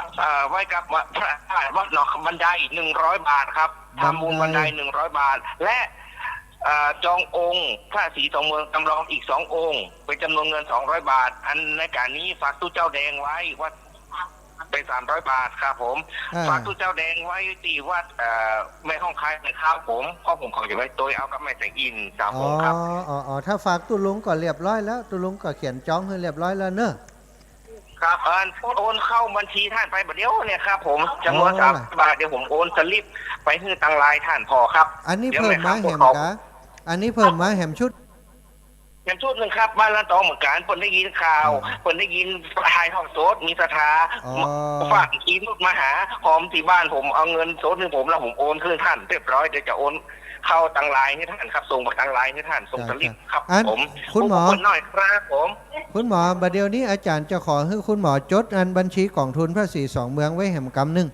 ก็เดี๋ยวถ้าสมมติว่าโอนเข้ากองทุนพระศรีสองเมืองนี้มันจะเป็นน้ำแล้วไปเลยอันตู้อาจารย์บัด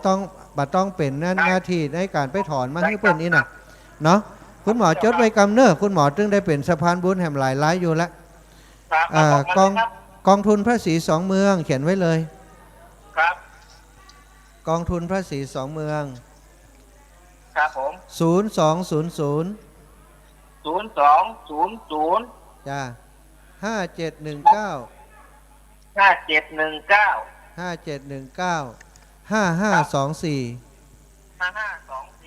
้า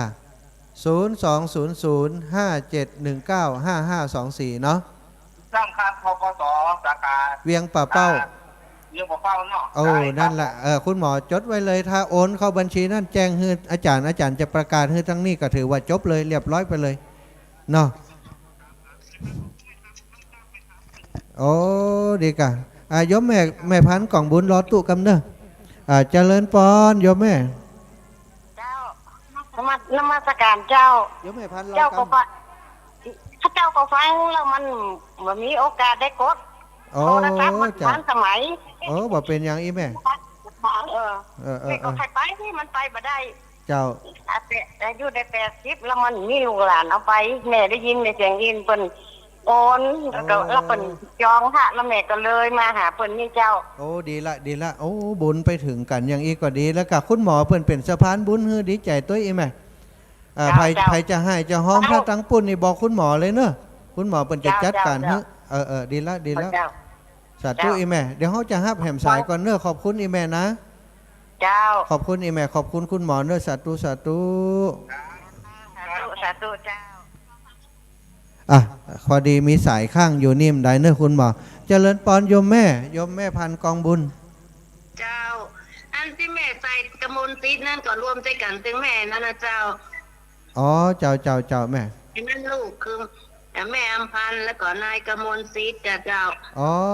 แม่อำพันธ์นายกมลซีดเนาะตะกี้นั่นด่าตีบันไดเนาะแม่เนาะแม่นก็บันไดอ๋อ2 ปันเจ้าโอเคเดี๋ยวเขาประกาศแล้วเนาะเพิ่มเติมให้แม่เนอะจ้าอันแม่จะโอนเข้าบัญชีของนั่นนะกองทุนเลยแม่กองทุนภาษี2 เมืองเลยแล้วส่วนที่พระนั่นเราเจ้าพระนั้นกะพระนี่อีแม่โอนเข้าตีท่านนะบัดเดี๋ยวบอกโอนกับเตือมันก็อีแม่โอนเข้าของท่านอาจารย์จำนั้นเลยพระในวันนั้นแม่ปูจาล่ะอ๋อเหรอเก้าอี้อย่างทำบุญพระอย่างตัวเนาะเก้าอี้นี่แม่ก็รวมไปแล้วเจ้าดีแล้วเนาะโอเคเนาะอันก็ตามนี้นะท่านโต๊ะหมู่นั้นมีระยังอ่ะโต๊ะหมู่บูชาโต๊ะหมู่อีแม่ต้องมาถามอาจารย์วันผูกเอาว่าเปิ้นต้องการก่อใจก่ออีเนาะเปิ้นมีระยังเนี่ยเนาะเจ้าถามเปิ้นวันผูกเนอะแม่เนอะวันผูกอีแม่ต้องมาได้มาอูกับอาจารย์วันผูกเอาเนาะแม่ก็ร้องให้เราพิพันธ์อยู่แม่ก็ตกลงไปแค่กันเจ้าบางทีเปิ้นอาจจะเปลี่ยนเป็นอย่างอื่นอีแม่เจตนาจะเนี่ยอย่างก็ลองถามอาจารย์ครับอาจจะใจอีแม่แต่ว่าแม่ต้องถามอาจารย์ก่อนเนาะเจ้าสาธุนะแม่ต้องเอาตังไปถวายที่ท่านก็ที่จ้องเหรียญนะเจ้าที่จ้องเหรียญนั้นต่อตีบัดเดียวนี้ตีครูบา40,000เลยละแม่พอเขาแจ้งให้เปิ้นทราบแล้วอ๋ออันก็รวมด้วยกันไปเลย 2,300 เนาะเจ้าเนาะอ๋อเจ้าสาธุเจ้าอันกับเจ้าวันเนาะสาธุแม่สาธุเจ้าได้ทุกท่านหมดล่ะบุญรักษาโอ้บุญรักษาเนอะเจริญปอนแม่เจริญปอนเจ้าเอาละแหมสายหนึ่งเอาฮับมาเจริญปอนโยมแม่ฮับแล้วเนาะว่าจะได้อีแม่โอ้4405หายไปเห็นแล้ว4405เนอะโทรมาแหมใหม่เนอะศรัทธาเนอะเนาะก็เป็นเรื่องของการจ้องเหรียญเนอะจ้องเหรียญก็พร้อมบันไดเอา4405ฮับแล้วเนอะเจริญปอนอีแม่อู้ได้เลยบ่ได้ยินกะก็ว่าใด4405อาจารย์ตู้บ่ได้ยินเนอะกะไว้มันมีปัญหาอะไรอย่างเดี๋ยวเขาจะโทรกลับเอา4405นะเขาก่อนครับแล้วนะเจริญปอนได้ยินแล้วยังได้ยินก่อเขาได้ยินเสียงแล้วนะซบแซบนะเจ้าน่ะว่าได้อีแม่เจ้าแม่เขาไปขนแล้วที่ไปจองเหรียญแล้วมันบ่ได้ใบจองเจ้าบ่ได้ใบจองมันผูกอีแม่มาก่อบ่ได้ใบแต่เจ้าชื่อหยังมันมี3 คนนะจองคนละ2 เหรียญอ่ะอันนี้แม่ชื่อสุภาพพระถาบ้าน54หมู่3ปาลานเจ้า2 เหรียญปาลาน2 เหรียญแม่สุภาพรัฐาอีกพระรัฐาเนาะเจ้าแล้วก็แม่จันดีขันพลนี่บ่ฮู้บ้านเลขที่คนละบ้านเดียวกันเนี่ยบ่เป็นหยังเอาบ้านกับบ่เจ้าบ้านปาลานหมู่ที่3และแหมคนหนึ่งชื่อแม่กองคำใจมาเจ้าแม่อันนั้นไปอยู่ตำบลสำนักราชบ้านเลขที่40ตำบลสำนักราชกับต้นม่วงเหนือเจ้าแล้วเจ้าบอกว่าได้ใบจองสักคนเลยเจ้าไปข้างแรกบ่เป็นหยังแล้วอีแม่จะมาฮับจะได้ฮับวันตอนเตียนมาเปิดนั้นยกชัดกำใจก็ถ้าบ่ได้ไปเปิ้นบอกว่าอีว่าครูบา40,000เขาว่าคำหมื่นน่ะเปิ้นว่าบ่เป็นหยังนี่เปิ้นจะฝากตู้ลุงแดงมาก็ได้อีแม่อยู่ใกล้ตู้ลุงแดงล่ะ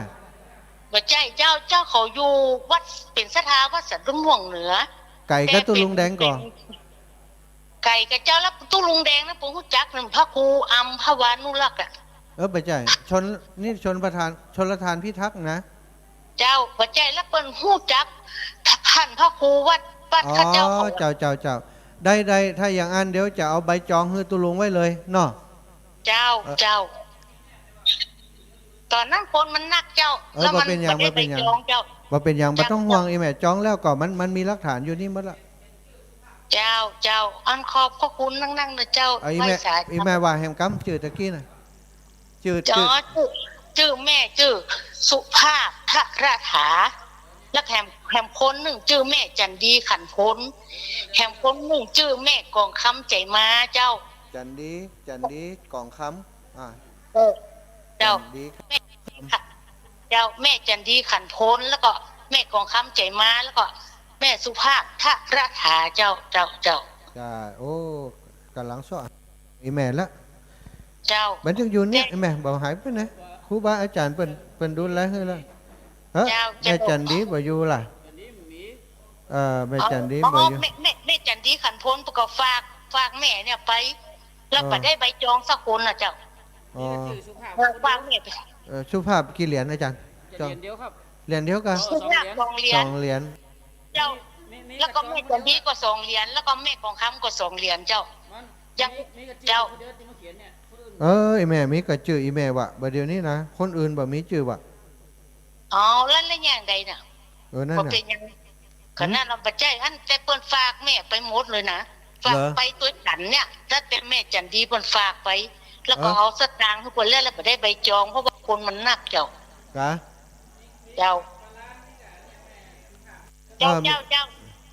แล้วคนอื่นนี่เปิ้นบ่จะอยู่บ้านปาลานนี่เป็นอยู่บ้านหยังก็อีแม่อุกกับครูบาเจริญปอนเอาศรัทธาญาติโยมทั้งหลายเนาะตอนนี้ก็วุ่นวายอันละนะเพราะว่าเปิ่นจองอันเหรียญจองยังกันมาเนาะบางครั้งบางทีเปิ่นจองมาแล้วเปิ่นก็บ่ได้เปิ่นก็บ่ได้เอาใบจองไปกำเตื้ออีน่ะแล้วทีนี้เปิ่นก็โทรมาแจ้งนี่ว่าอันที่อีแม่จองไว้อีแม่บ่ได้ใบจองกำเตื้อเป็นจะได้ก็อีนะก็ต้องได้ตามนั้นนะถ้าได้เขียนได้บันทึกไว้แล้วกาเปิ่นฮับสตางค์มาแล้วเปิ่นก็จะลงบันทึกไว้แต่ถ้าเปิ่นบ่ได้ฮับกำเตื้อมันก็ต้องจำเป็นโลดศรัทธาอาจจะได้จองให้เปิ่นเพิ่มเติมใหม่ก็ปรึกษากันเพราะว่าจะเอาจะใดจะเนี้ยจะใดนะศรัทธาที่จะรวมให้รวมหอมเนอะบัญชีกองทุนพระศรี2 เมืองนะจดกันไว้ก็ได้เนอะอีแม่จะหอมบันไดอีนะจะหอมเก้าอี้เพิ่มเติมก็โอนเข้ามาตัดนี่เลยถ้าโอนคนบางพ่องเปิ่นถามบัญชีอาตมาไปเปิ่นมีบัญชีที่จะโอนเข้าธรรมยตาเปิดการศึกษาเปิ่นจะเอาง่ายจะโอนมาให้อาตมาจะต้องเอาเงินสดของตัวเก่านี้ออกแต่บางครั้งมันก็บ่มีนะศรัทธาเอาเป็นว่าเอาเข้าที่บัญชีกองทุนพระศรี2 เมืองนะง่ายที่สุดเนอะกองทุนพระศรี2 เมืองนี้เลขที่บัญชีเปิ่น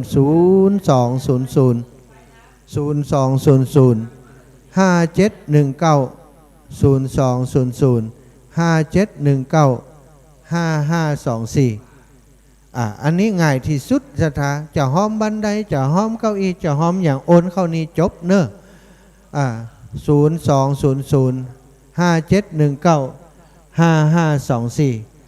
มันจะจบกันที่นี่เลยสบายอกสบายใจตึงเปิ่นตึงตัวเนาะ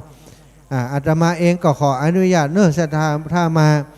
โอนมาใส่ที่บัญชีอาตมาจะต้องไปเบิกไปถอนมาหรือว่าต้องเอาสตางค์ถ้ามีเงินสดที่นี้ก็ดีจะได้หอมไปเลยถ้าบัตรนักนะใดหนึ่งแต่ว่าถ้ามันนักมันหนาก็ยังว่าเนกาตะกี้กำ2 ปันอย่างนี้โอ้บ่มีนะเอาอย่างอีเนอะกองทุนพระศรี2 เมือง020057195524เนอะทกส.สาขาเวียงป่าเป้ากองทุนพระศรี2 เมือง020057195524กองทุนพระศรี2 เมือง020057195524เนอะถูกเนาะเรียบร้อยเนาะ โอ้ก็เช็คกันเนอะศรัทธาญาติโยมดีละเขาตรวจสอบเขาเช็คอย่างอีมันจะได้สบายใจครูบาอาจารย์ที่เปิ่นรับหน้าที่เปิ่นก็กว่าเปิ่นก็ระวังเขียนแล้วก็คือไข่ฮื้อเขาเอาไปจองไปเห็นนะแต่บางทีมันคนมันวุ่นวายเลี้ยงแถวกันมาเอ็นดูเขาเอ็นดูครูบา40,000นี่นะเขารับผิดชอบอย่างอีบ่ไหวเนื้อศรัทธาตาตังก็ต้องกำไว้จดจื่อเสียงเลี้ยงน้ำก็จดกันไว้บางทีก็สล้นอันนี้ของอีแม่นะจื่อนี่นะเสียงมันวุ่นวายบางเตือก็ขาดตกบกพร่องไปเนอะก็เช็คกันให้ดีก็เดี๋ยวเปิ่นสั่งจองแล้วบ่มีจื่อเปิ่นสักกรรมเนี่ยมันก็ยุ่งยากกันที่หลังบางตั้งบางทีก็จะพิษคล้องหมองใจกันก็เช็คกันให้ดีๆเนาะวันนี้ไผจะจองเพิ่มเติมมาก็อู้กันมาเหียตะกี้ยมป่อหวยจากบ้านนาฟานจังหวัดลำปางเนอะป่อเจริญกองวอนบ้านสีหมดเก้าถ้าจะเพิ่มเติมมาพี่น้องสีหมดเก้าก็ดีพี่น้องตังบ้านนากวางนาฟานเนอะอู้กับป่ออเนกเมเซียบอกให้เปิ่นว่าจะเอาแหมกี่เหรียญเพิ่มแหมกี่เหรียญเอาค่าจำนวนเหรียญมาละอาตมาจะจองคือตังเพ่เอามันเป็นการโอนไปโอนมายุ่งยากมาฮับเหรียญก็ที่ยังบ่ได้จองบ่ใจกำเตือกก็เอามาจ่ายให้อาตมาที่หันจะเป็นการสะดวกเนอะก่อนบาอ่านจะวุ่นวายกันมันก็ยุ่งเนาะครูบาอาจารย์เมื่อแต่บัดเดี๋ยวนี้มันก็งวดเข้ามาหลายคนกุเตือกกันล้อกัน70,000บ่จอง มาให้เอาวันสุดท้ายนี่ วันนี้โทรศัพท์สายเพราะจะไม่วันค่ำตึงของอาตมาตึงตุ้ลุงยองตึงท่านครูบา40,000ท่านพระครูอภิวัตรเนาะก็ช่วยกันศรัทธาเอาเถอะทุกคนก็มีจิตเจตนาที่ดีอยากจะร่วมบุญด้วยกันอยากจะร่วมบุญด้วยกันครั้งนี้มันเป็นงานประวัติศาสตร์เป็นเหรียญประวัติศาสตร์เนอะเปิ่นจะสร้างครั้งเดียว100 ปีนี่ไม่ต้องถามว่ารุ่น2จะสร้างแห่งบันไดนะจบข่าวแล้วบ่มีแล้วรุ่นเดียวสร้างเรียบร้อยอย่างครูบาเปิ่นว่าจะติเปิ่นจะเอาแบบเอาปิมเนี่ยใส่ไปฐานพระธาตุไปเลยบ่มีการสร้างแหมนอกจากอนาคตไปหน้า